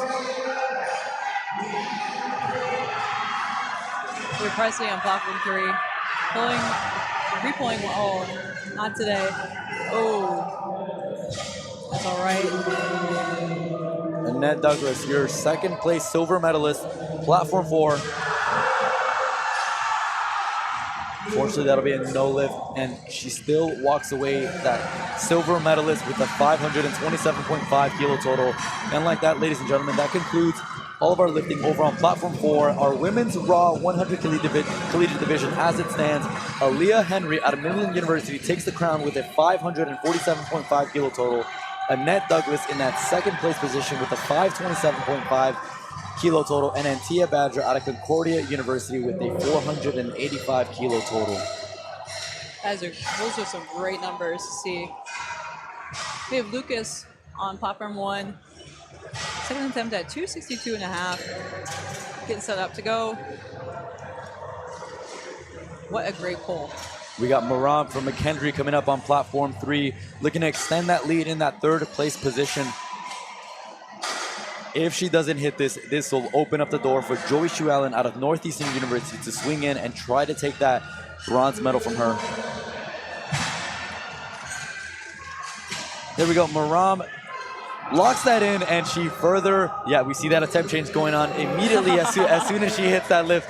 I mean, these coaches are locked in with these attempt changes. Yes, there is a screen for us in the back, too, for these lifters to see their competitors go, so they can easily go, okay, butt me up like Again, there is 2.5. no weight currently being displayed on the board, as there is an ongoing attempt change in progress. So once our scoring table will let us know. There we go, attempt change. Good job, Peter, on platform 1. Let's see if he gets the lift. Good lift.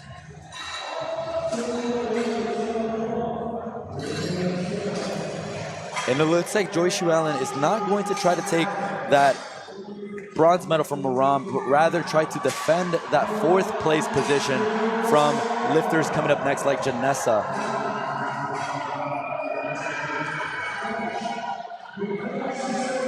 And let's see if Janessa, depending on if Joy gets this or not, let's see if she also decides to switch her attempt.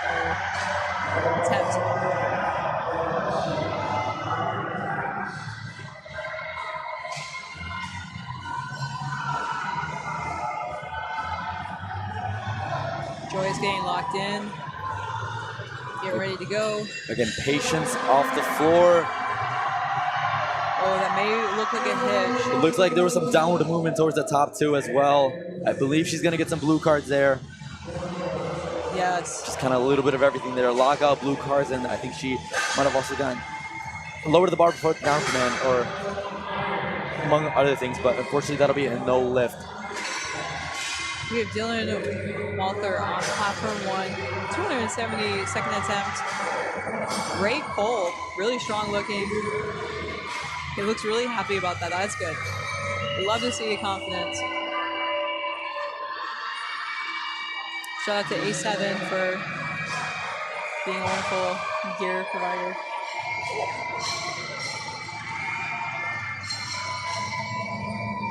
We have Tyler Burton on platform 1, getting ready to show us a 277.5 kilo deadlift for a second attempt, 611 pounds.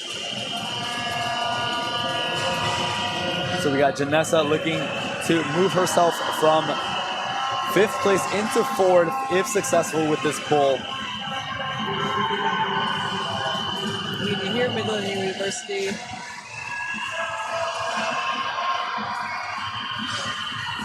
Will they call her on that soft lock? Looks like those shoulders were a little bit forward. They were quite, oh. Yeah, and they do. Lift. Tyler Burton today with us here. Sports Mode. Nice. 3 white lights. Wonderful to see. Thank you to everyone who was working this meet today. I know you yourself are going to go referee after this. Yeah, I got chief referee session tomorrow. Next session. Very excited for that. Oh boy. We got the big boys lifting up next. Hey, we do the 140s, the 140 plus. And you'll be commentating, so that's gonna be a fun one. Yes, we have Ray Bowering. It's so exciting. Definitely. And so this is a very critical lift on platform 3. So if successful, this will move her into that 2nd place position. If she misses, every single one of these ladies gets bumped up a position. Oh so just think about that, right? You have the opportunity to land yourself a silver medal in All-American at Collegiate Nationals. Oh. And there was a bobble at the top. I think our referees caught that. I think, oh, yep, up and down. Yeah, Shoot. so what a heartbreak there for our Midland University team. Equipped, I mean, you just have one of your equipped lifters, top equipped lifters, 2nd place, bomb out. That is 9 points you just lost out of in the team scoring. Just completely done. At least we have JC Barnes out here for us today for Midland University. 175. Let's see how she pulls this one off. She's ending with what she ended with at Oklahoma and Louisiana. Oh, shoot. Did she beat that down command? Yes, she did beat that down command.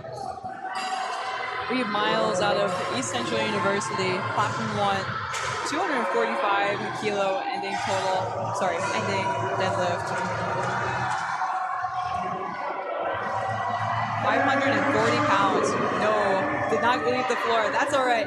Sometimes that happens. That's the worst feeling in the world.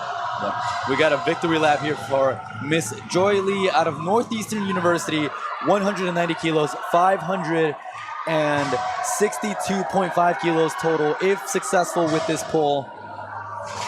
Slow down to the bar. You can see there's pursuit. She's pulling it up. Can she lock it out? Oh, and it just slips out of her hand.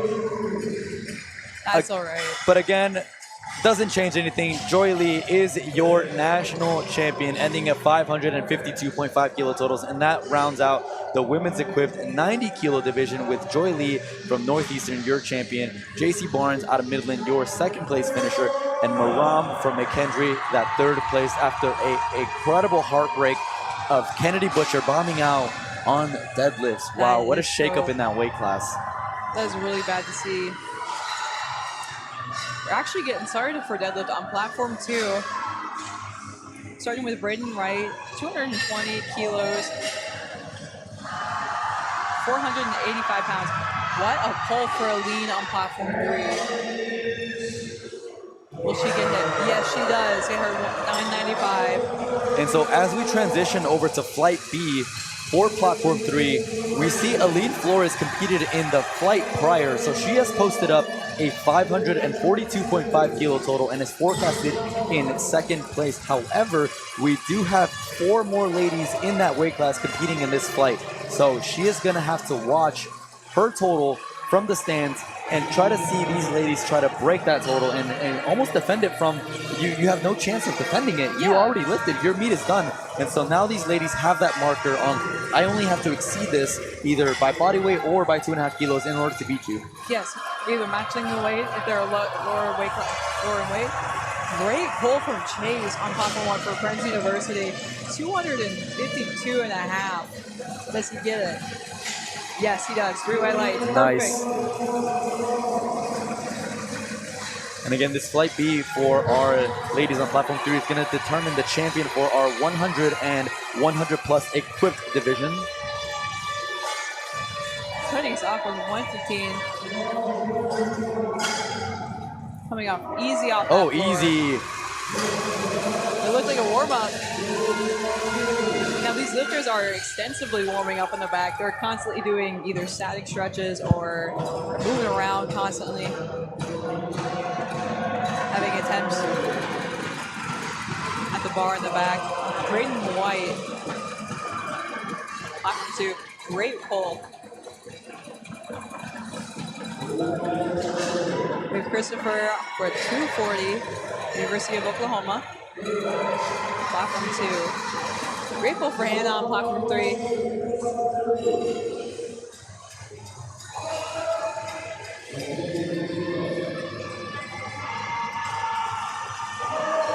On platform 1, we have Sean Darney's last deadlift, 272 and a half for the men, raw 110.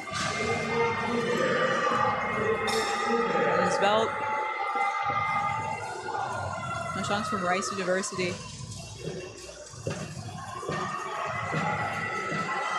272 and a half is 600 pounds even. Great pull for Christopher on platform 2.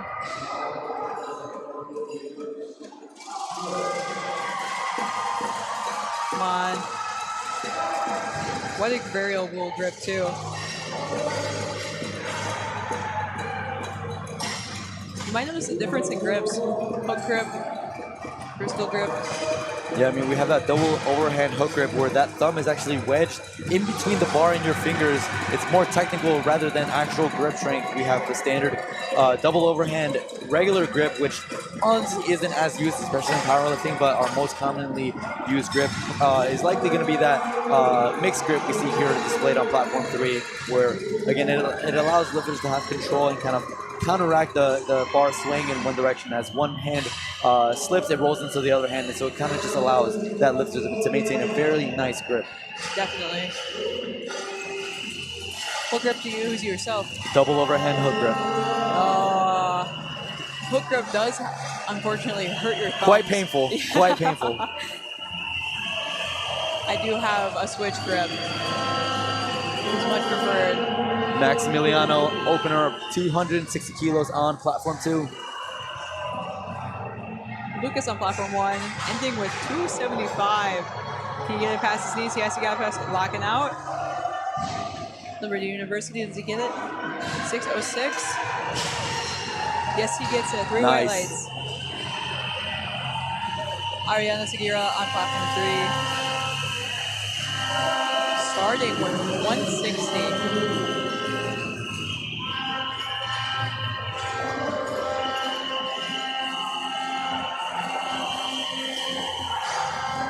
Nice and easy. Great to see from Midland University. We have Peter on platform 1. Gets his past his knees. He's nope, no lifts. That's unfortunate. Good end to the day, however. We have Jackson Irwin.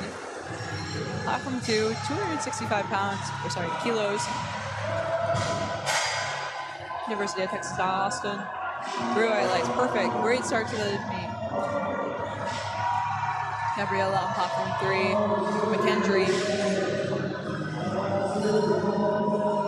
Great work.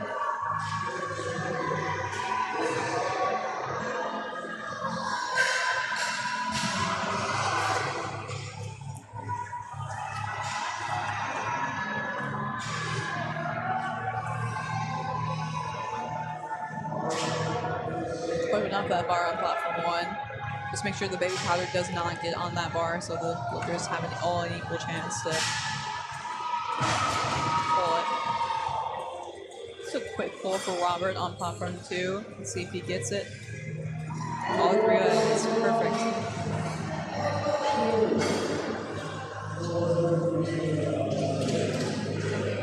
Dylan Mothler on platform 1. Final attempt at 287 and a half. Texas State University. 287 and a half is 633 pounds. How incredible is that? For men's 245 weight class. Oh! Slipped out of his grip. And as you know, that's gotta hurt too, slipping out of that grip.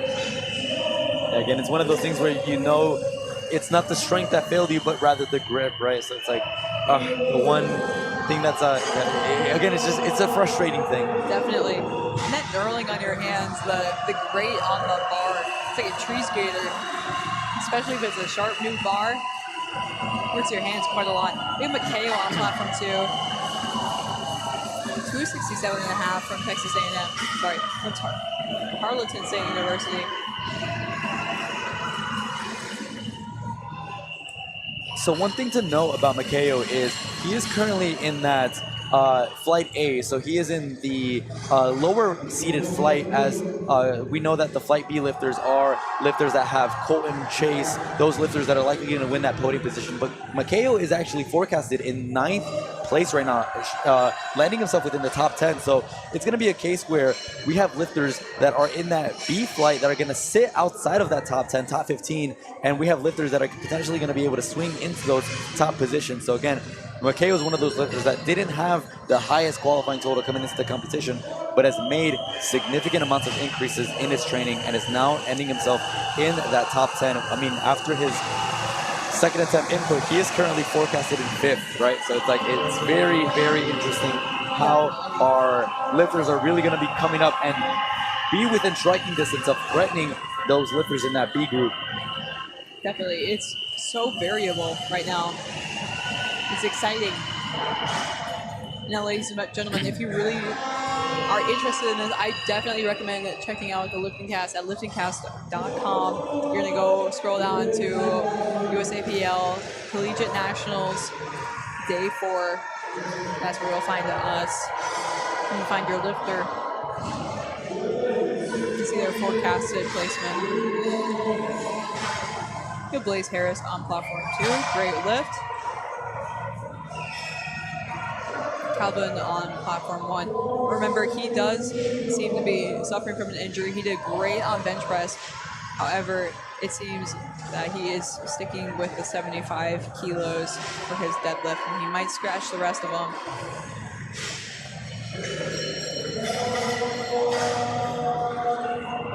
Now, the lifters do have to wait for the bar is loaded command from the head referee. Very important lift here on platform 1.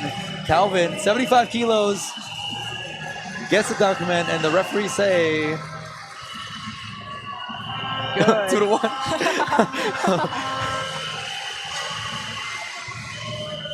But again, a token deadlift there for Calvin. He wanted to get a nice bench press attempt and does walk away with a 402. So again, he does able to walk away with the total. Makes his trip to CNATS. Again, might have been his last year. Again, maybe let's see, based off his age. Yeah, he's 21, so might be in that junior, senior age. So again, going to CNATS, celebrating it with your team, still is an experience on its own. Definitely.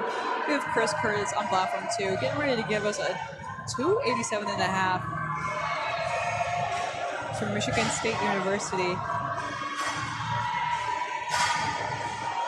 That must be a hike from Michigan all the way to Louisiana. Our final opening attempt on platform 3. Lane Asante. Last year she deadlifted 190, and now she's starting with 210. Again, a 20 kilo increase. Oh, no lift there on the lockout. Might have gotten called for soft knees.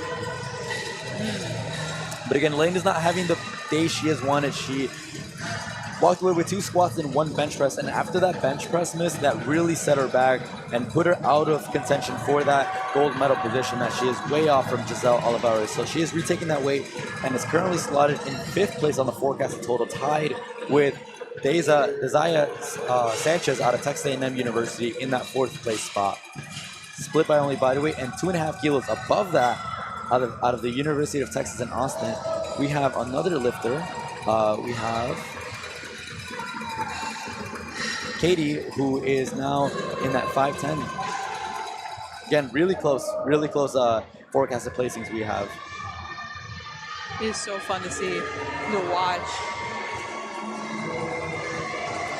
Behind the scenes, it is a lot of crunch work going on. Lots of numbers being crunched. Great work for Jeremy on platform 2. Great opener at 302.5. Zachary Morales on platform 1 doing 240. 2-1, so still a good lift.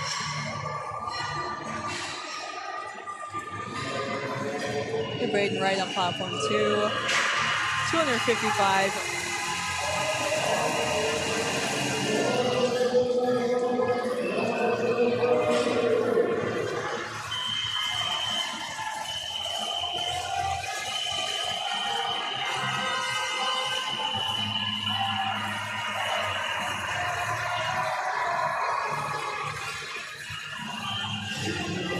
That is a 35-kilo jump from his first attempt on platform 2. That is quite a lot of weight. That is great, though. Nice and easy, very controlled. Great white lights. And William on platform 1. Starting us off with deadlift at 250 kilos, 551 pounds.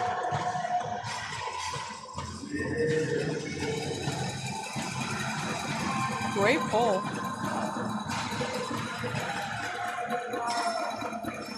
Red lights, perfect. The Fong on platform 1, 250, 551 pounds, same weight. Nice attempt, picking up 20 kilos for Christopher on platform 2. Avery Davis retaking 160 kilos.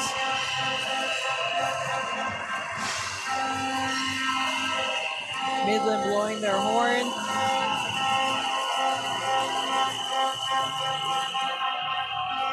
Great pull. 3 white lights, perfect. That's what we like to see.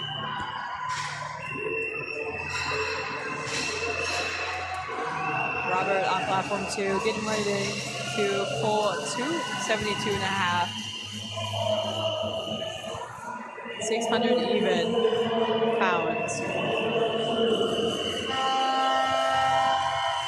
Great pull.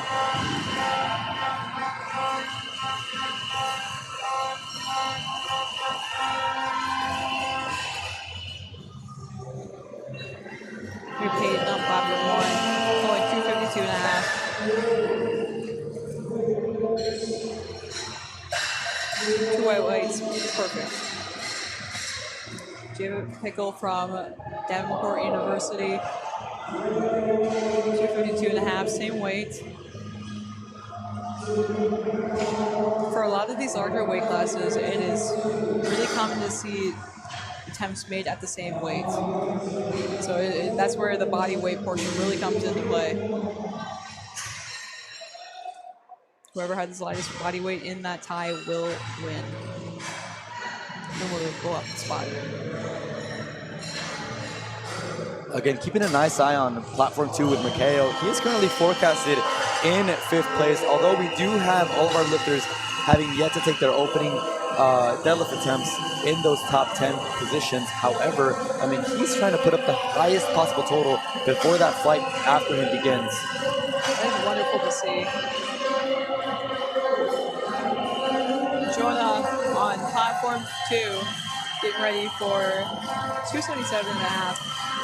And first of the two in this tough battle in the women's 100 plus, Carson Oliver and Tierney Pace currently tied with a 622.5 kilo total. Carson Oliver first to strike with that 182.5. Referees say 3 white lights. Wonderful. And again, Tierney Pace out of Midland University as well. Teammate versus teammate is going to have her time to answer with a 210 kilo total down the road as we get through this flight. this is exciting. I mean, imagine your training partner also being the teammate you face off at Collegiate Nationals for that gold medal. It's so incredible to see. What a storyline there. No hard feelings. White on platform 1, getting ready to give us 260 for his opening attempt.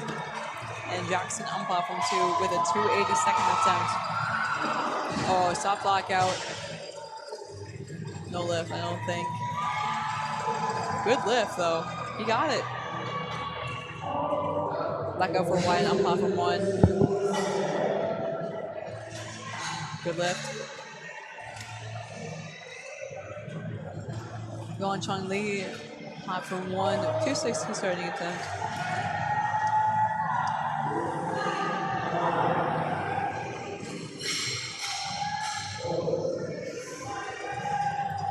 Milano on platform 2 with a 280 second attempt.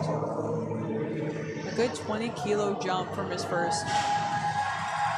Great lift. Nice and easy for a lifter at UTSA. We have Katie Chaffins on platform 3, 187.5 second attempt. Last year she deadlifted 190, so I assume that's where she might end up today. Maybe a little bit above. That was a great lift. Nice. Here's Giselle on platform 3. Giselle got first place last year. And she also deadlifted 195. I think that's where she might end up today as well.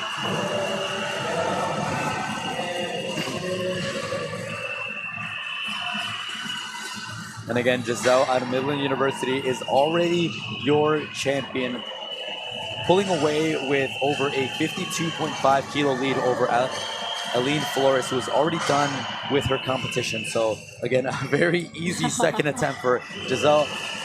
Gets a 2-to-1 call there, and I'm expecting her to go over 600 kilos. Only 5 kilos left to go in order to surpass that barrier. That'll be the highest total we've seen thus far, besides the women's equipped 100 plus. What a blessing to see today. We have Juan on platform 1, getting ready to give us 265 kilos, 584 pounds for starting deadlift. You can see all that baby powder. I can smell it right now, can you? Yeah, just a little bit here through the warm-up room. Theodore Johnson, 290. Standard 10 kilo jump for his second attempt from his first. Bit of a struggle for a second attempt. I know, that was a little sketchy. Let's see if he gets it. Good lift. Gets 3 white lights, but a very, very difficult second attempt. So you just wonder if he's got maybe 5 more in him, 5 to 10. Yeah. We'll see what he can do. We have Blaze Harris on platform 2. Second attempt at 295 kilos. Angelina on 3 did a good job in securing that second deadlift, but now is trying to put it out of reach for Jalen Mack to try to sneak into that third place position. Jalen Mack up next, 197.5, good attempt there, and both ladies have plenty of more left in the tank, so it's going to be a pull for that medal position. Angelina is going to try to put it out of range for Jalen Mack.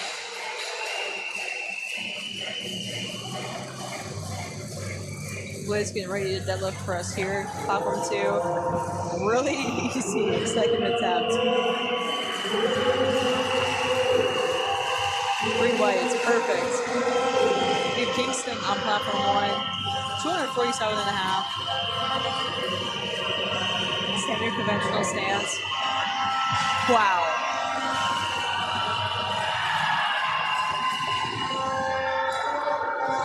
Great work. And I'm so excited. Tarina Pace smoked 210 kilos, and she answered the call. They're both now tied again, neck and neck, 622.5 kilos. And based off of what they have inputted for their third attempt, Tarina Pace is looking to pull into the lead with attempting 500 pounds for that third attempt. Meanwhile, Carson Oliver is attempting 195, putting her 5 kilos below Tarina Pace. For this Sunday with 210. Reattempt. She needs this lift if she wants to continue being in contention for the top 5.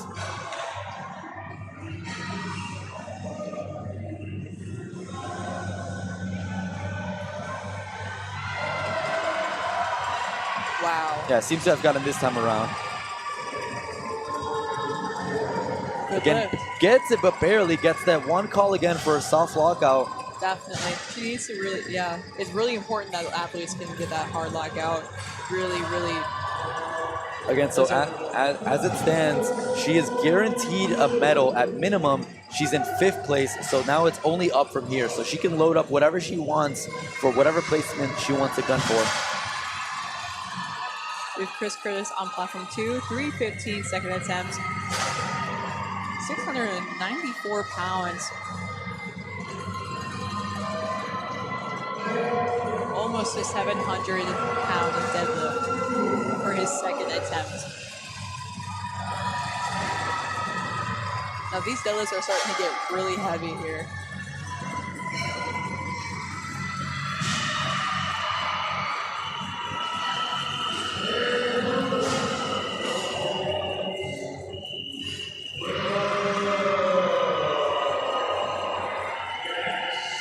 We have Seth Penn on platform 1, 257.5. A soft lockout for platform 2. I don't know if they'll give it to him. No lift.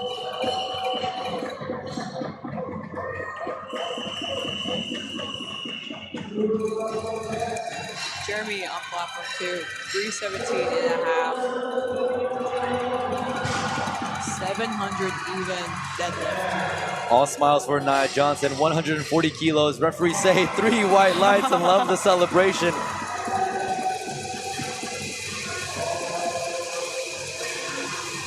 Jeremy getting ready. There we go. Let's see if they'll give it to him. 3 whites. Perfect. That's what we like to see. Peyton lining up on platform 1, 262.5. 578. Gabby White, Raging Cajuns.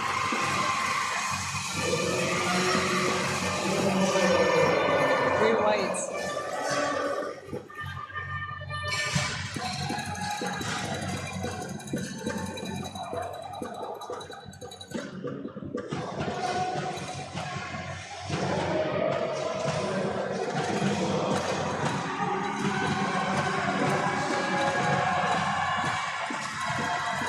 Christopher on platform 2, getting ready for his 3rd attempt at 275. No lift. It looks like there seems to be like a misloaded bar. Yeah, I believe there looks to be actually one more red on that side. That does seem to be the case. So he will probably have a reattempt. Lifting in on platform 1. Jacob Nickel on platform 1, 265. Davenport University.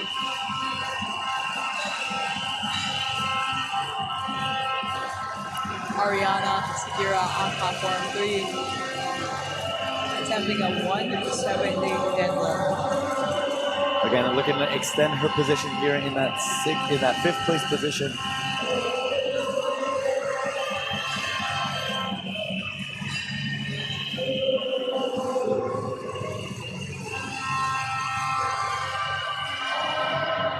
Oh, almost. Falls back just before the down command. However, she does remain in that 5th place position.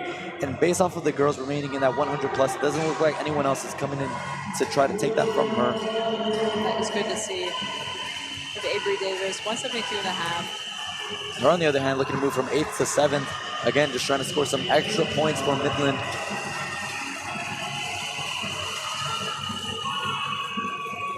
William on platform 1, 270, second attempt.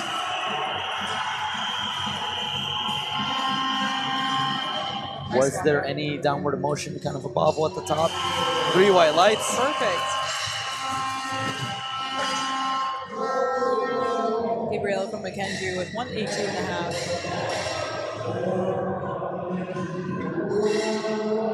Yuan Train Lee on platform 1, 272.5.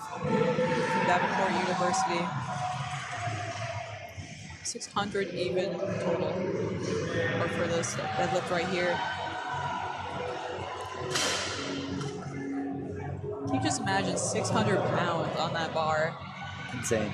On the human body. And he pulls it up like nothing. But he does not get the lift. Gabriela smokes that 400-pound deadlift and gets 3 white lights. Wonderful.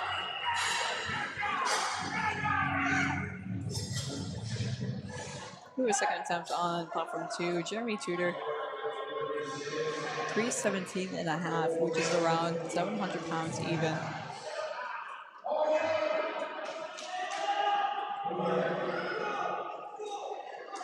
Now platform 1, 275 kilos, 606 pounds.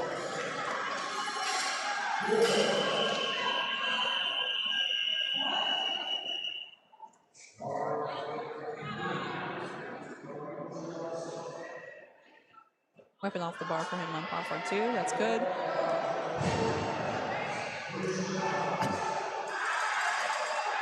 Katie Chaffins, 192.5 kilos.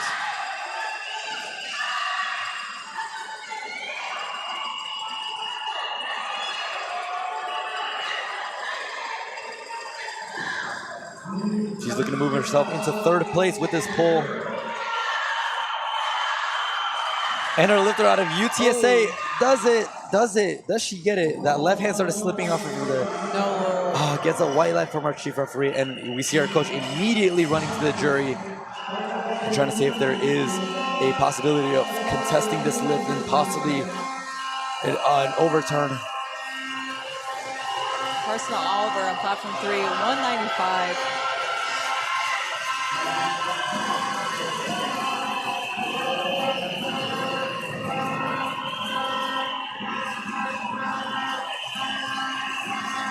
Get ready to get lined up.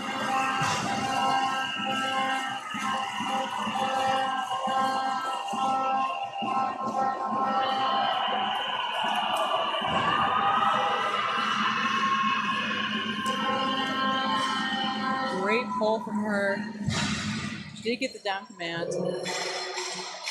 And lo and behold, Katie Chaffins' 3rd deadlift has been overturned by the jury, and she is now your 3rd place bronze medalist in the women's equipped 100 kilo division. So now that wraps up that division. Very exciting stuff we just saw there. I mean, what a turn of events. So that was very exciting to see. I mean, a pull for 3rd, getting called a no lift, and then that jury overturn. What a good sight to see. Crazy to see. We have Giselle on platform 3. A victory lap for your champion, Giselle. We're going to go into the 600 kilo Terry, 605 on the total. Giselle Olivares, 197.5, gets a down command, and our referees. Good work. That is wonderful to see. She got a 600 total at Oklahoma last year, so that's a 5 kilo PR for her for here today. And she only got 1 squat, so you could just imagine the amount of progress she's made since that time, right? Being able to PR off of not the best performance you've had. Took a swing at that American record at 163, didn't quite get it, but again, she does have that sort of chip on her shoulder. She does have that 605 national champion, and again, she might have maybe 1 year of possible eligibility left, so we'll see how that goes. Angelina, 202.5 kilos.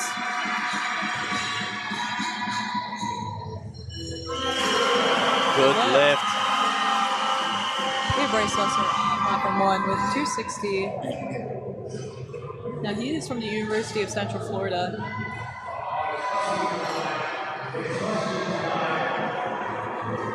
I've been off the bar for him, get rid of some of the excess baby powder.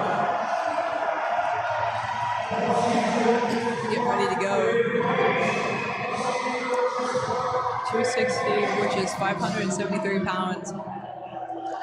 That pull by Angelina on platform 3 put Jalen out of reach for trying to pull for that 3rd place finish, so she is just looking to extend her position in that 4th place. This will move her total from a 572.5 to a 585.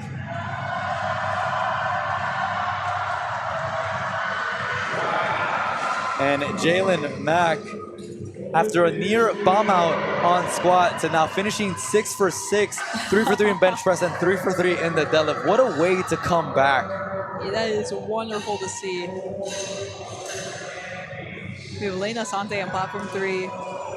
Now, she got second last year. And might have we spoken a little too soon on the women's 100. We have Lane Asante going for broke here, trying to break an American record. 220.5 is loaded on the bar. We got chips on the bar. She's trying to push Katie Chaffins out of the podium and move her into 4th. This is a pull from 5th to 3rd. Trying to win that bronze medal.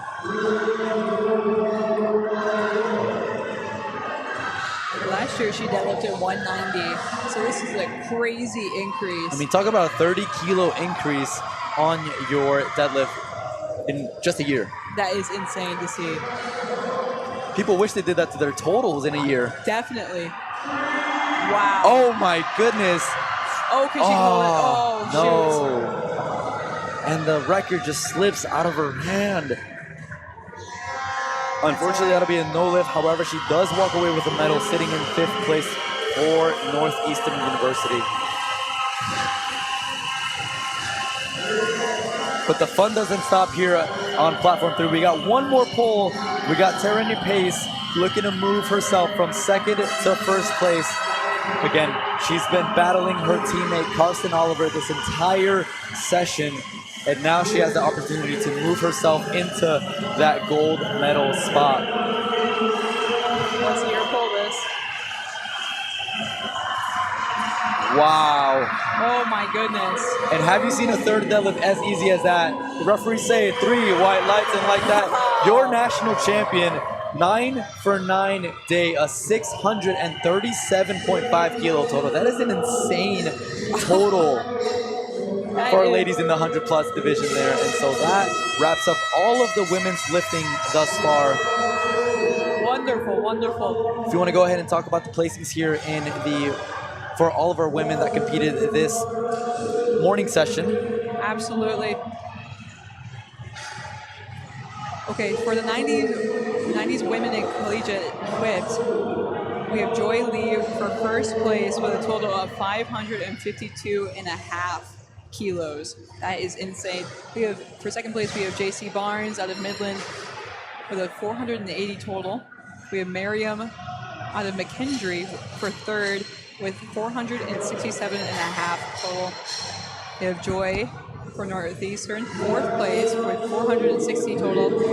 And we have Janessa from Midland with a 5th place, 452.5 total. You see that overlay here that shows the women's equipped 90 division. And then moving on, we got our next weight class. We got the women's equipped 100 kilo division. What do we have here? Women's equipped division, 100 kilos. We have Giselle Oliveras from Midland University. She gets 1st place with 605 kilo total. We have Aline Flores from Texas A&M, 2nd place with 542.5. We have Katie Chaffins from the University of Texas, 3rd place, 525 kilo total. Dazea Sanchez, Texas A&M University, 4th place with 522.5. That is really close to the 525. Yeah, and then very tight battle. For 5th place, Elaine Asante from Northeastern, 5th place with 517.5. Great work for us today. And then over in the women's equipped 110 plus kilo division, for women's equipped 100 plus, we have Tyranny Pace, 1st place with 637.5. And we have Oliver Carson, Midland University for 2nd, 635, really close to that 1st place. Angelina Cazelda from Midland University for 3rd, 592.5. Jocelyn Mack from Northeastern, 4th place, 585. And Ariana Segura, Midland University for 5th place, 560 total. Now we move over to the women's raw division. We have Aaliyah Henry with a 547.5 kilo total in that 2nd place with a tight battle, 527.5 kilo in Annette Douglas. And then Taya Badger rounding out that 3rd place with a 485 kilo total out of Concordia University. Hannah Alexander in 4th with a 475, and a tight race there with Evelyn Edinburgh with a 467.5 kilo total. That was crazy. And then just rounding out that final division in the women's side, we have women's raw 100 kilo division. We had Elizabeth Cleveland with a 527.5 kilo total. We have Taylor Smith with a 497.5. Takia Russell with a 492.5. Battle all the way to the very end. Lauren Mino with a 475. And then just 2.5 kilos below that, Carly Reese with a 472.5 kilo total. We love to see that. And with that, ladies and gentlemen, that concludes all of the women's lifting here for the 2026 Collegiate National Championship here in New Orleans, Louisiana. We are very excited to be your commentators for this session. My name is Kevin Serrano, and I was joined by Nevaeh. And we will see you all for awards and session 2 later today. Thank you so much. Moving on here, we have our men. We got one weight class, 2 platforms, 110 kilo. We are right. Sorry, I'm platform 2. Sorry, oh yeah, just a slip out of his hands. No, but I get it. Yeah, we have our deadlifts going underway. We are just about finished on platform 1 and platform 2. We are rounding out those third attempt deadlifts on that first flight. That bar is slippery. It looks like on platform 1 and 2 there was slips, and consecutively. Gotta get that baby powder off the bar. Definitely. We have Theodore Johnson on platform 2, 307.5.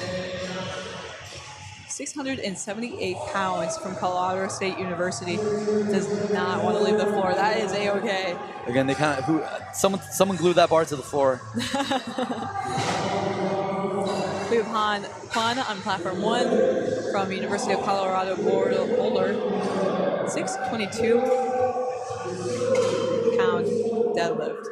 Wow. What a pull. He's pulling. Key lockout. Oh. Not quite. Blaze Harris on platform 2. Going for a 310 final deadlift. From University of Oklahoma. 683. Let's see how he does this.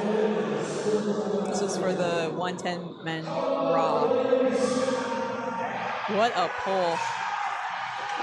Can you lock out? No lockout. I don't know if they'll catch that. No. No lift.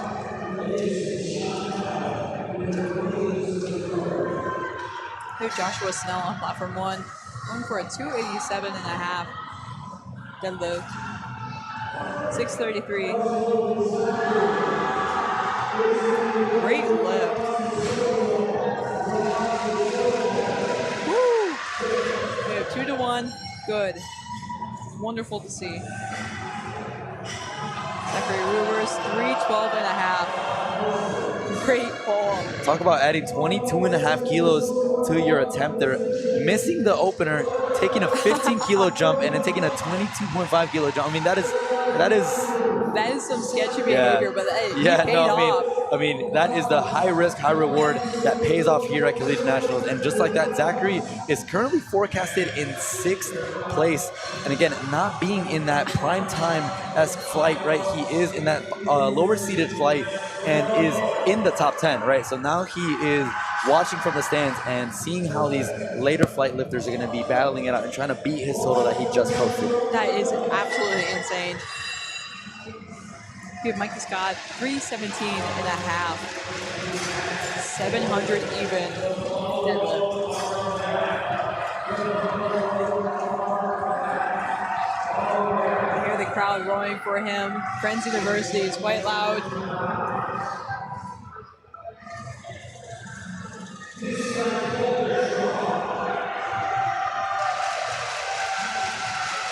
Get ready to pull. He's shaking, but no lift. No lift either for Wyatt on platform 1. Jason George, 310.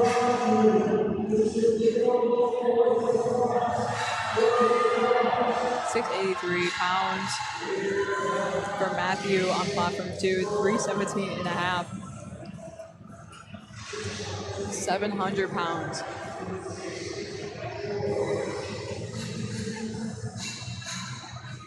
That is incredible to see. Ladies and gentlemen, you are watching 700 pounds on that bar right now, about to be attempted.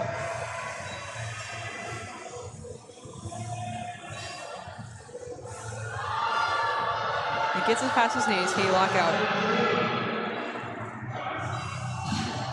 Might have had a little bit of a up and down motion there, but will they catch that? 2-1 makes the lift.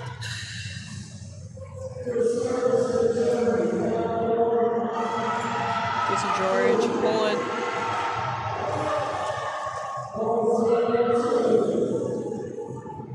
Does not lock out. I don't know if you can lock that out. No lift.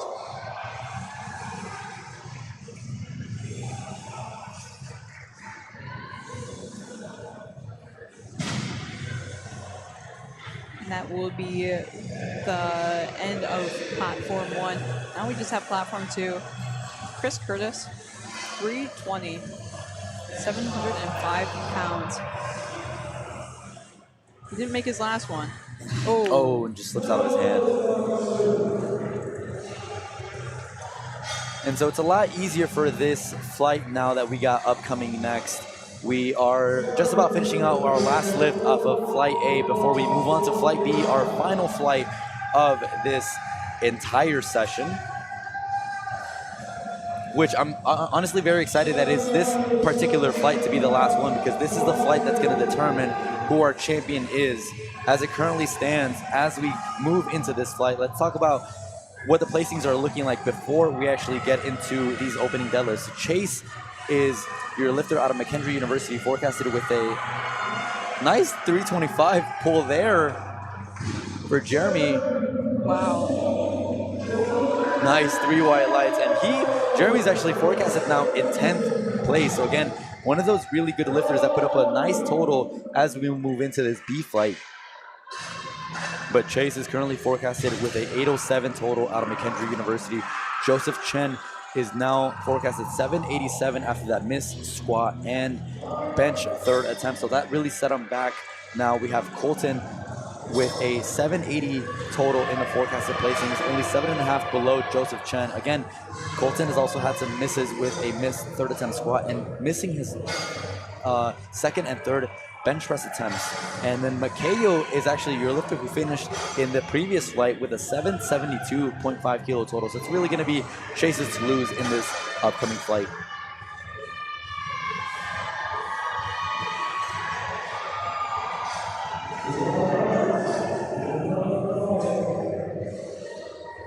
Hey, Brian's deadlift ready on platform 2 at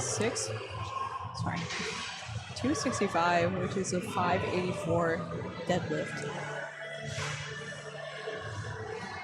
from Mississippi State University. And again, for those of you that are just tuning in to this final flight that will determine your 110 kilo champion, go ahead and visit liftingcast.com/meets. Go ahead and click on 2026 USA Powerlifting Collegiate Nationals Day 4. And then you can head on the board and click on Platform 2 to see exactly the live scoring that we see here. Or you can go to the Results tab and see how the forecasted totals are shaping up in the rankings.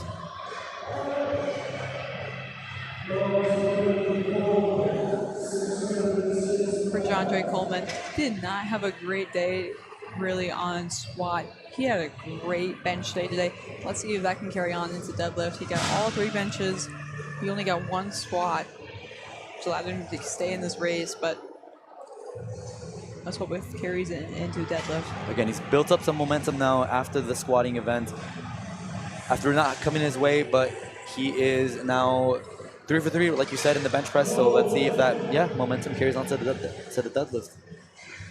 And as we talk a little bit about the team scoring formats, right now McKendree University currently leads the men's raw collegiate division, and it's honestly looking really well for them here. It's because Chase is our lifter out of McKendree University. So if he takes that first place, he will have an additional 12 points added for the team McKendree, which is really, really good in setting them up to win that division as we head into the session and final session of Day 4 of the Collegiate National Championship. It'll be really interesting to see how that plays out, especially as these deadlift dwindle down to the last 2 numbers here. That'll be a timeout for DeAndre Coleman. Now, do keep in mind the lifters have a 1-minute clock set for them. They have 1 minute total to complete their lift. If they do not complete the lift within that time, if they do not show up, and then it's a no lift. Sometimes I just use strategically to allow for the next lifter to have a little bit of time.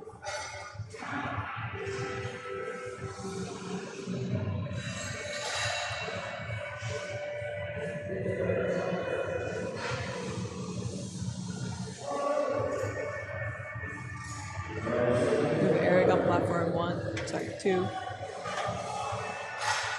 From Rutgers University, New Brunswick.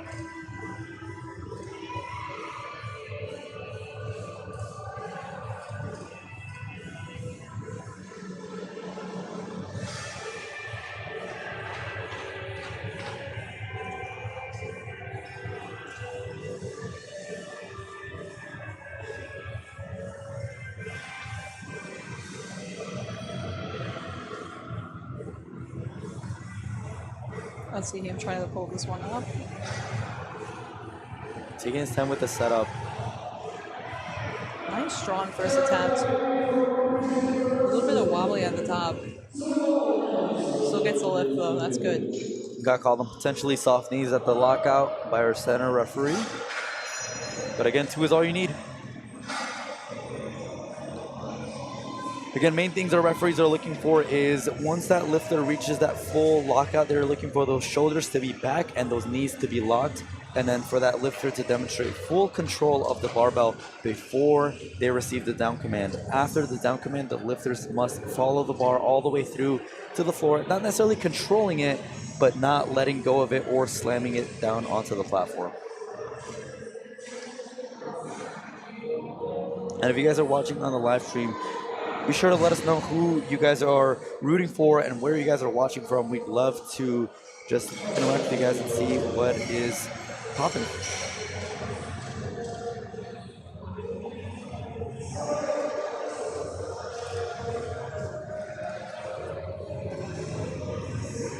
And be sure to join us again with men's raw 125, men's raw 140, men's raw 140 plus, and then the men's equipped 125 for the next session too.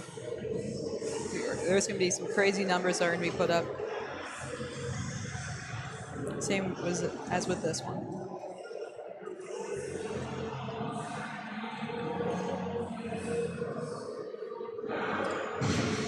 Great work for Joseph Chen.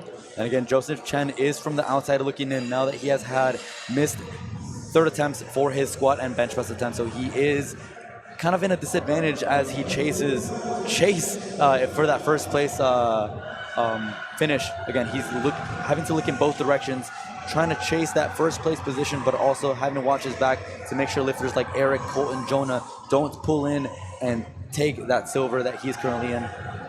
Hey, Patrick Foreman on platform 2. 290 kilos, 639 pounds. Great pull off that floor.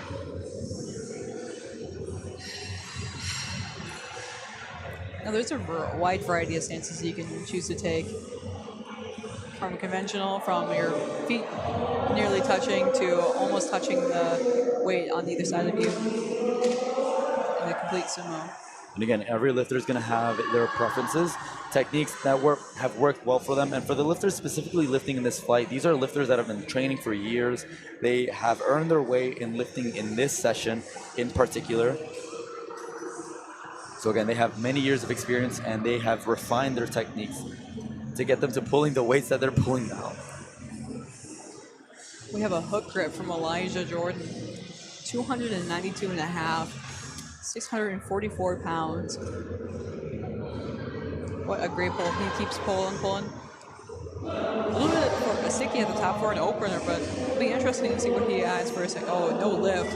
Technicality. Soft lockout.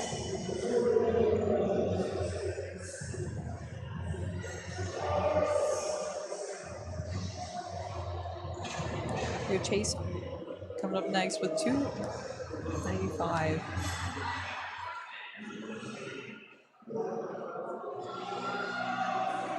For McKendry. Again, Chase is going to be putting up some valuable points with McKendry, depending on what placement he has. He had a great day today in bench. Got all benches. Let's see if that carries over into deadlift. Great day on squat too. We went 3 for 3. Squatted 325 kilos.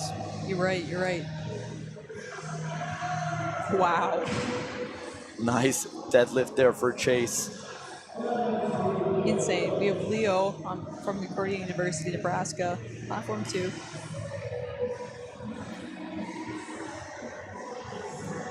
Now he's having, unfortunately, a little bit of a less better day. But he has put up some strong deadlifts in the past, so let's see how this goes.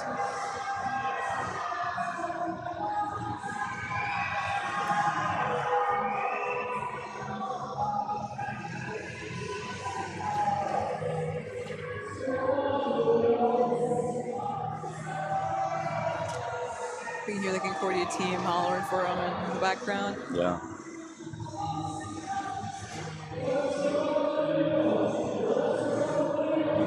Let's see it, Leo. Great pull. Quick down command. 3 wet lights. That is wonderful. We'd love to see it. We have Liam from San Diego State University. A 300 start. A 661-pound deadlift attempt. And I'm very excited to see, as we are starting to get the inputs for our second deadlift attempts, Chase only went up 15 kilos from opener to second deadlift. However, Joseph Chen went up 22.5 kilos and is closing that gap. That'll be really interesting to see how that plays out with his final deadlift. So this is a very strategic play for Joseph. So Joseph went up to 310 kilos for that second, and after hitting that second attempt, that'll put him at an 810 kilo total, which is 2.5 kilos more than what Chase currently has.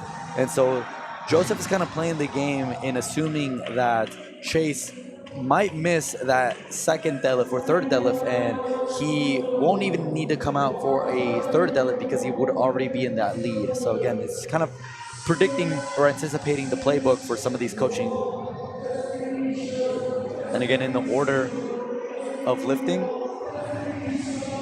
because both of them have 310 loaded on the bar. Let's see from Colton Tillman. Chase would be the first lifter going up. Nice lift for Colton, 300 kilos. 661. Great lift. So yeah, just kind of reading into the playbook here for Joseph. Yeah, he loaded at the same weight as Chase. However, he will put in this attempt after Chase because Joseph will be the lifter after via lot number.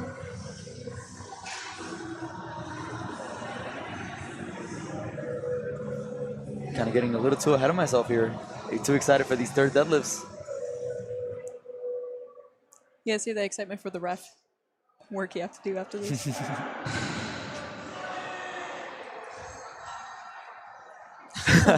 You gotta love that celly by Marty, bro. Here we go with Joseph. You hear that Midland University. They're also out of Nebraska. Out of all places.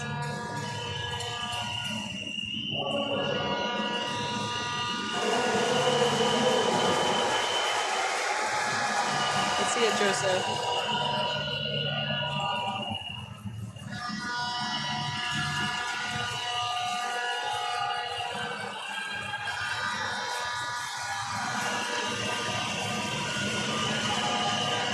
Oh, very Wow. easy attempt, 305. Great first attempt. And again, that concludes our opening deadlift round. Now we are moving on to the second round of deadlifts. So now the order has slightly reorganized itself based off of lightest to heaviest opening attempt, based off of how much these lifters have increased their openers by, their second attempts by.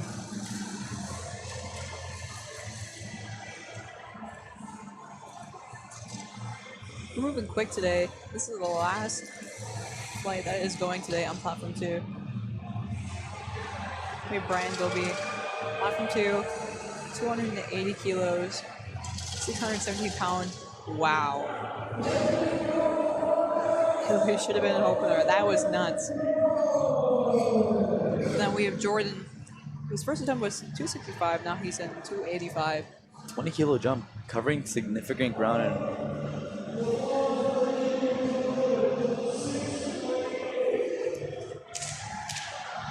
I mean, you think about how tight these rankings are. I mean, if you're looking at all the way from 11th to 18th, the spread there is only 12.5 kilos. That is crazy.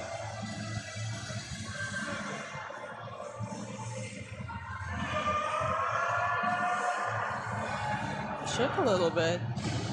Yeah, Took the landing though. had a bit of a hold on the lockout there, but gets 3 white lights. That was wonderful to see. Elijah Jordan out of North Carolina. So despite Elijah not having the best day thus far, only walking away with 1 squat and his first 2 benches, he is in the forecasted placings in 9th place. So he is within the top 10. However, he needs to make this lift in order to secure that.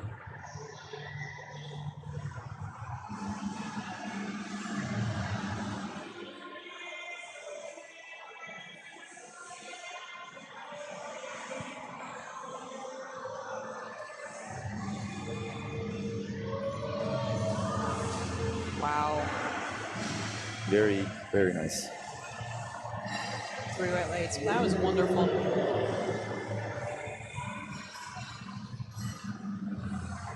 Eric Healy from 295 kilos, 650-pound deadlift attempt. How incredible is that? Man, these are some heavy, heavy deadlifts going on right now. These men are at max 245 pounds in the men's 110 kilo weight class.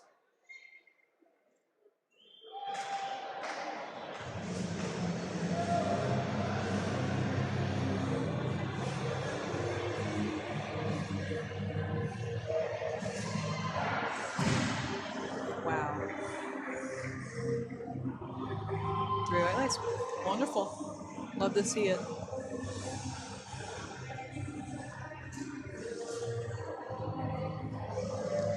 Now in 295, taking a 20 kilo jump, Jonah has had a great day thus far, only having a missed bench press attempt there. And all other attempts have been all nothing but 3 white lights for each one.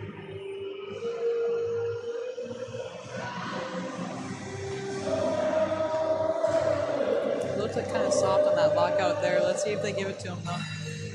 No, they did not. Yeah, you're absolutely right there again. They called him for either soft shoulders and knees there on the lockout. All 3 referees were able to see that.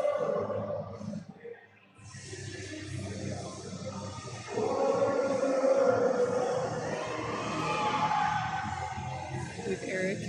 20 kilo jump seems to be kind of the standard from opening deadlift to second attempt. 300 kilos now, 661 pounds. Representing Rutgers University.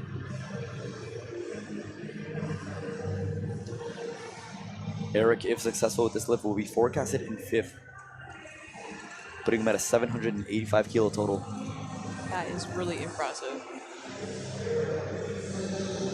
Got a hook grip. It's my style. Oh, switching the. Never mind. Speaking your language. Yeah, not it's my style. Great strong lockout. Yes. 2 whites. Patrick Borman with 310. 683 pounds.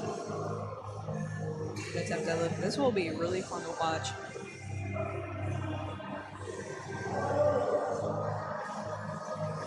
£20 off of a 700-pound deadlift.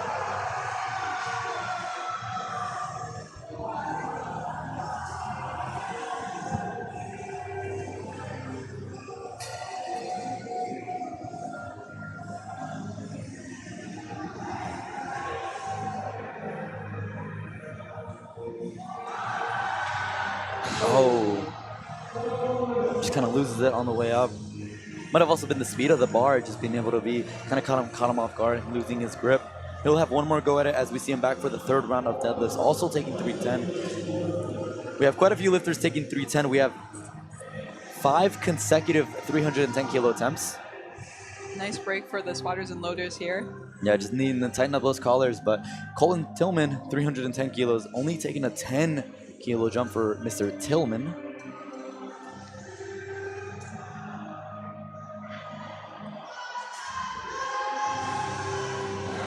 Okay. That was a really quick down command. There we go, 10 for Till.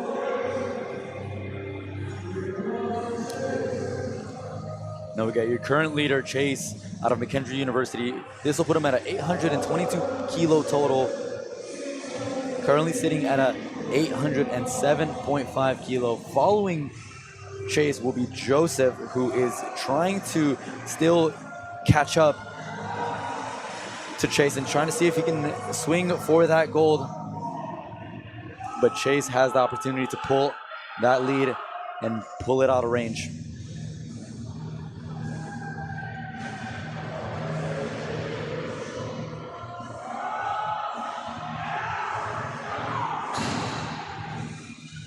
Let's see what they'll give him. 3 white lights. That's wonderful to see. We have Joseph Chen here with us today.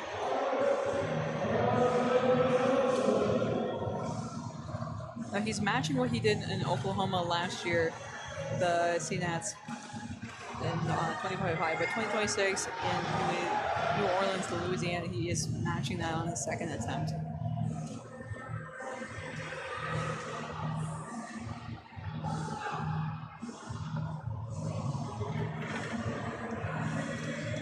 Again, needs this lift to look good if he wants to pull for the win.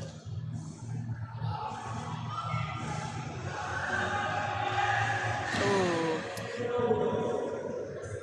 No lift. He has one more attempt to do that.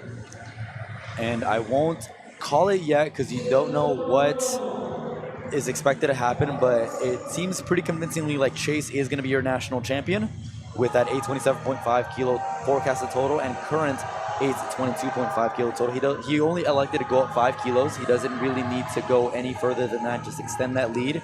And again, it's just a matter of how the rest of the podium is going to shape up as Chase kind of has that first place spot locked in. We have Leo from Concordia University, Nebraska. Gino, the powerlifting pirate, holding the Skodog sign.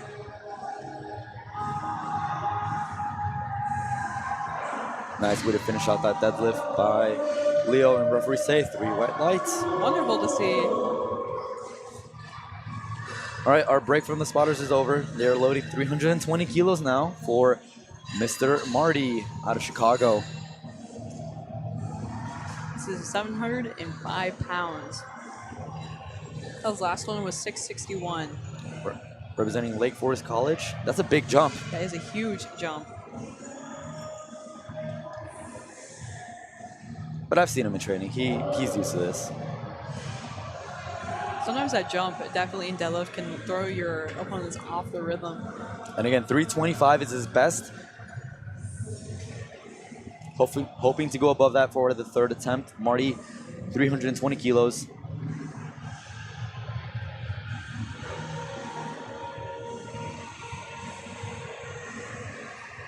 Nice hook grip.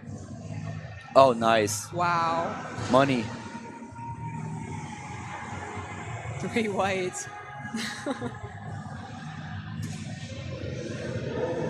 Joseph Rowland coming up next with 327 and a half. 722 pounds. Midland's very excited about this. Yeah, this will put him at a 775 kilo total.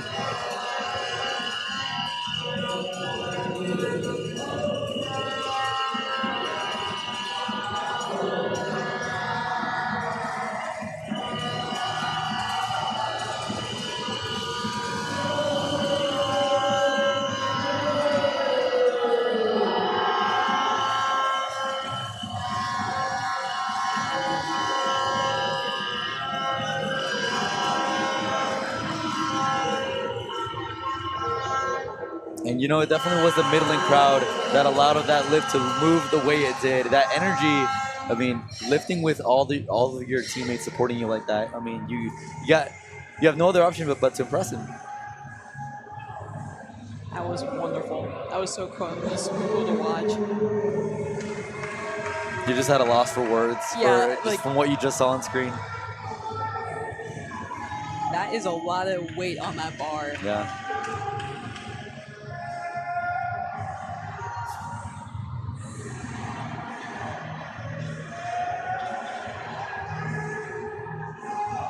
Just the hand strength you need to keep that in your hands. Ooh.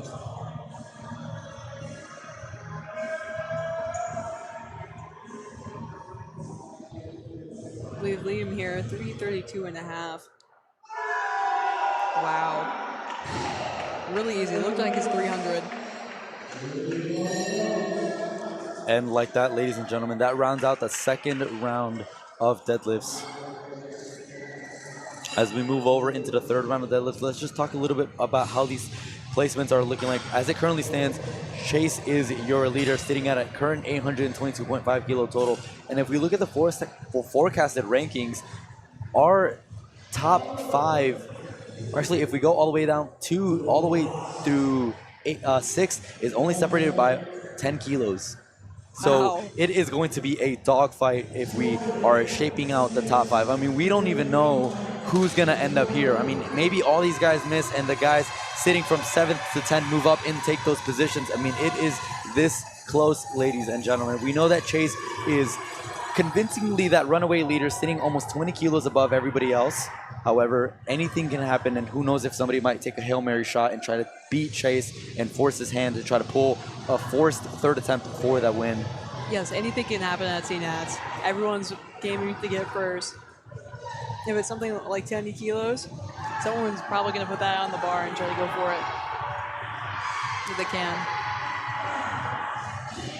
It looks like a tough pull for Jordan. Let's see if they'll give it to him. Looks like that left hand was slipping a little bit, and yeah, they'll call him on that lockout, unfortunately. They got him. Ladies and gentlemen, they got him.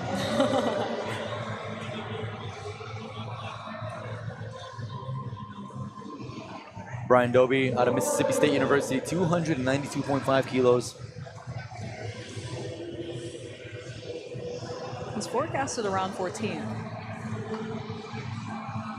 And again, just look at how much 12.5 kilos does to you in the placings. You're moving from 16th, cracking into the top 10 off of just one attempt. So think about how valuable every single kilo is going to be for all of these guys in shaping out where they post. That was crazy. That was a crazy good lockout. They did call him on technicality. He still got the lift, however. And again, these are all provisional rankings, but as it stands, Brian Dobie is in that 10th place spot. Jonah, now from Virginia Commonwealth University. And just look at how much these placements are defining the rankings. I mean, he is going up 2.5 kilos from that missed second attempt. However, if we're basing it off of his made opener of 275, he's looking to move from 13th place over to 5th place provisionally. We're gonna make some crazy tracks here if he does get this.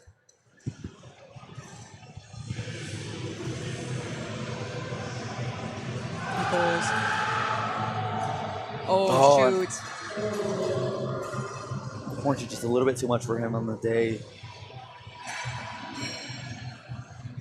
That is all right.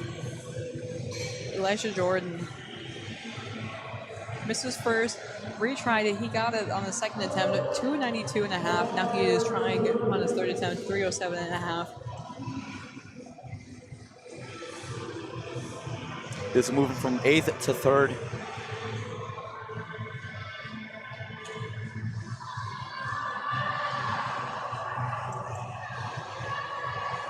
These are some crazy numbers being pulled here today.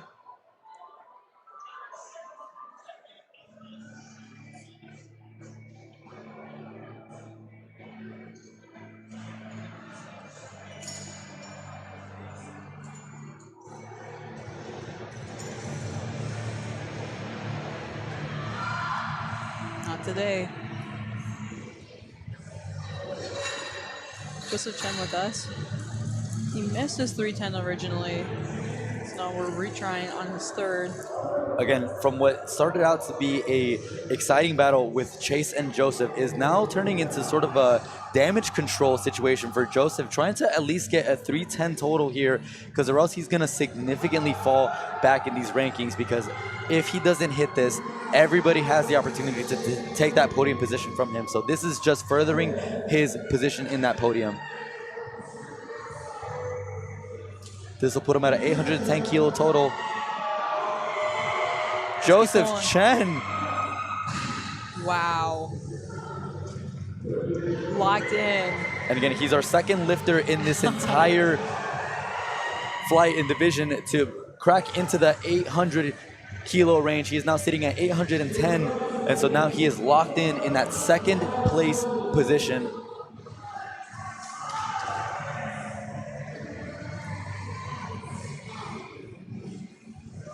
Eric Kelly, if successful, will move from 11th to 5th place. And again, what we mean by provisional is if they make this attempt and everybody else stays where they're at, assuming they, I guess, for lack of better words, misses all of the third attempts. So again, this is just provisional rankings. But again, it feels good to be sitting in that podium.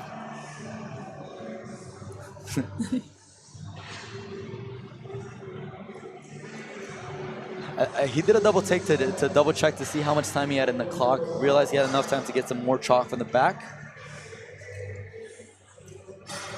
Sometimes you can never have too much chalk in. Here we have a lifter, 310 kilos. Irakli gets 3 white lights. You can just see the explosion of the chalk and baby powder off of him as you get that hug. Patrick decided to go up from 310 to 320. 10-pound kilo jump. After failing it, that's interesting. Again, just seeing how this moves him, 10 kilos makes all the difference, moving him from the bottom of the 18th place here to cracking into the top 10.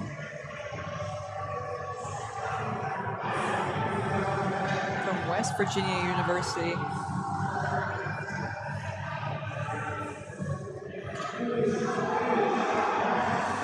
It's going. That grip is slipping.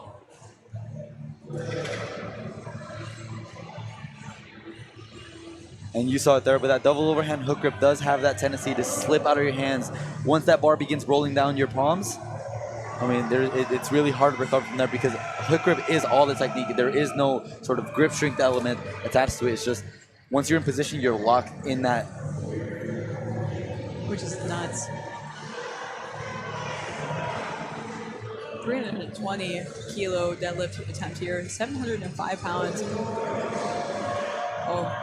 Oh, not today. That is okay. Again, that doesn't change the position Colton Tillman is currently in. He is still sitting in that third place position. This pull would have just extended that third place lead and not allow other lifters to pull into that position. But as we're seeing here, Eric is looking to beat that position and swap placements with him, trying to move from fourth over to third, swap his medal for a bronze. Again, remember, placings first through fifth get a medal, but our podium makes you an All-American. So he is trying to become an All-American here at Collegiate Nationals and win a bronze medal, trying to knock Colton out of that podium.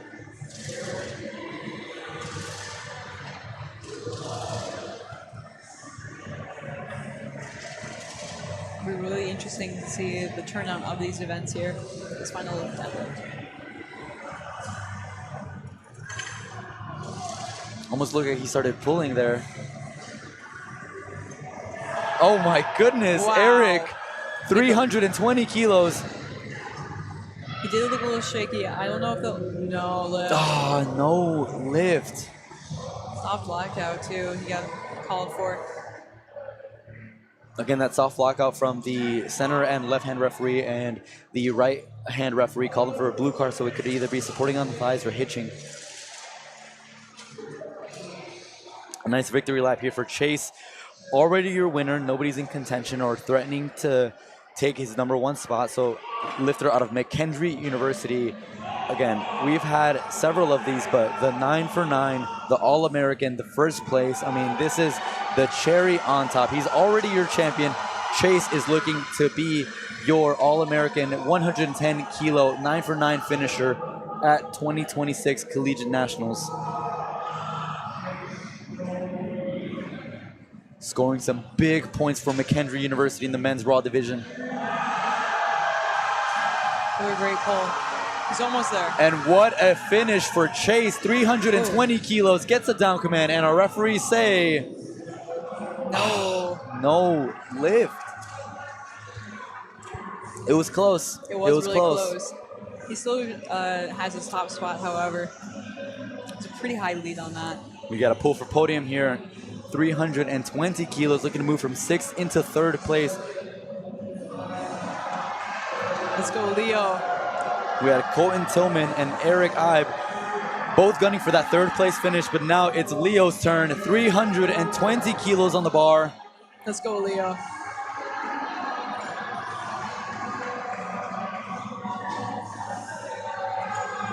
You can hear the Concordia team behind him.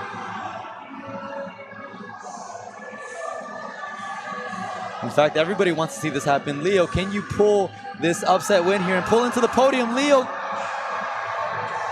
Oh my goodness, Leo gets that down command, and our referees.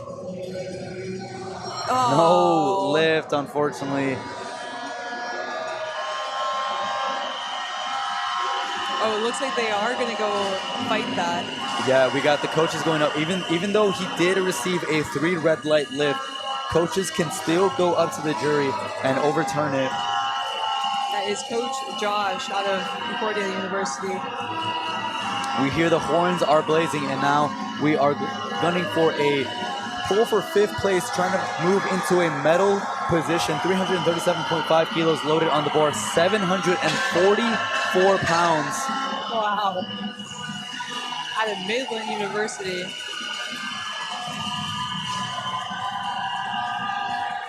Let's see how this goes.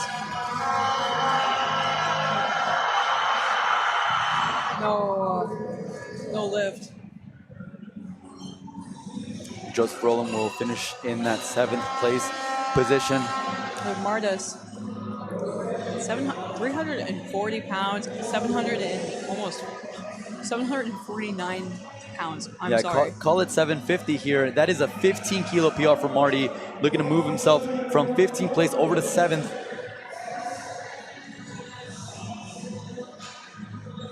Again, this won't be a pull to land him in a medal position, which is 5th place. However, this will move him into that top 10. This is really good for team points.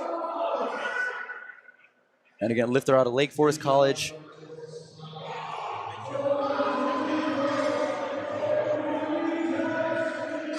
Fellow lifter out of Chicago, Marty, 340 kilos, 750 pounds.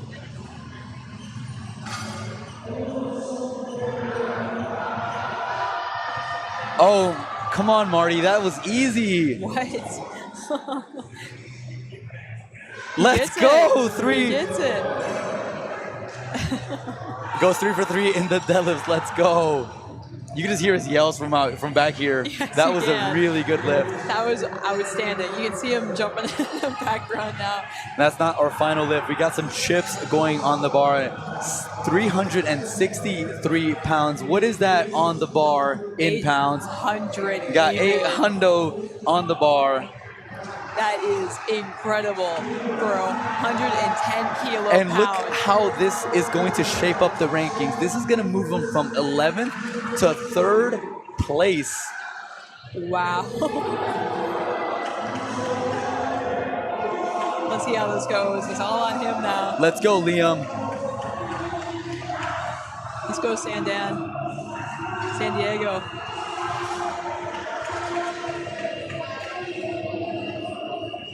Do it for the crowd back in SD. Come on, Liam.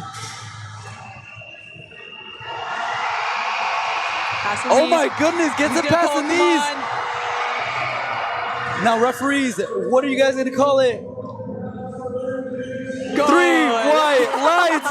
Oh my goodness, what an upset. An American record attempt, a pull from 11th to 3rd. And there we have it, your All-American in Liam from San Diego. Wow. What an incredible end to the session in the 110 kilo raw division. Absolutely amazing. And here we have our placings that, oh my gosh, what an incredible shakeup. Yeah, our men's 110 kilo division was a battle all the way to the very end from what started to be a very tough battle for that first place position. Ended up being a runaway win for Chase, ending with a 822.5 kilo total, scoring some massive points for McKendree University. Joseph Chen following next out of the University of California, San Diego. Man, scoring some incredible points there for his team. And then in that third place, well, an incredible American record out of San Diego State University, Liam ending out with the 803 kilo total. Three lifters going above 800 kilos. That's insane lifting going on. And then in that fourth place, Colton Tillman, 790 kilo totals. And then Eric Ibe rounding out that fifth place with a 785 kilo total. Wow, what an incredible session we saw in the women and in the men's this morning. So this rounds out that session 1. We have one more session to go in day 4 of the 2026 Collegiate National Champion. Session 2 is going to start at, I believe, 2:30 p.m. And so we will see you all then. We are so excited to bring you out the commentary for today. Again, my name is Kevin Serrano, and I was joined by Nevaeh Osterauer. And we will see you all for session 2. Thank you. Thank you, guys.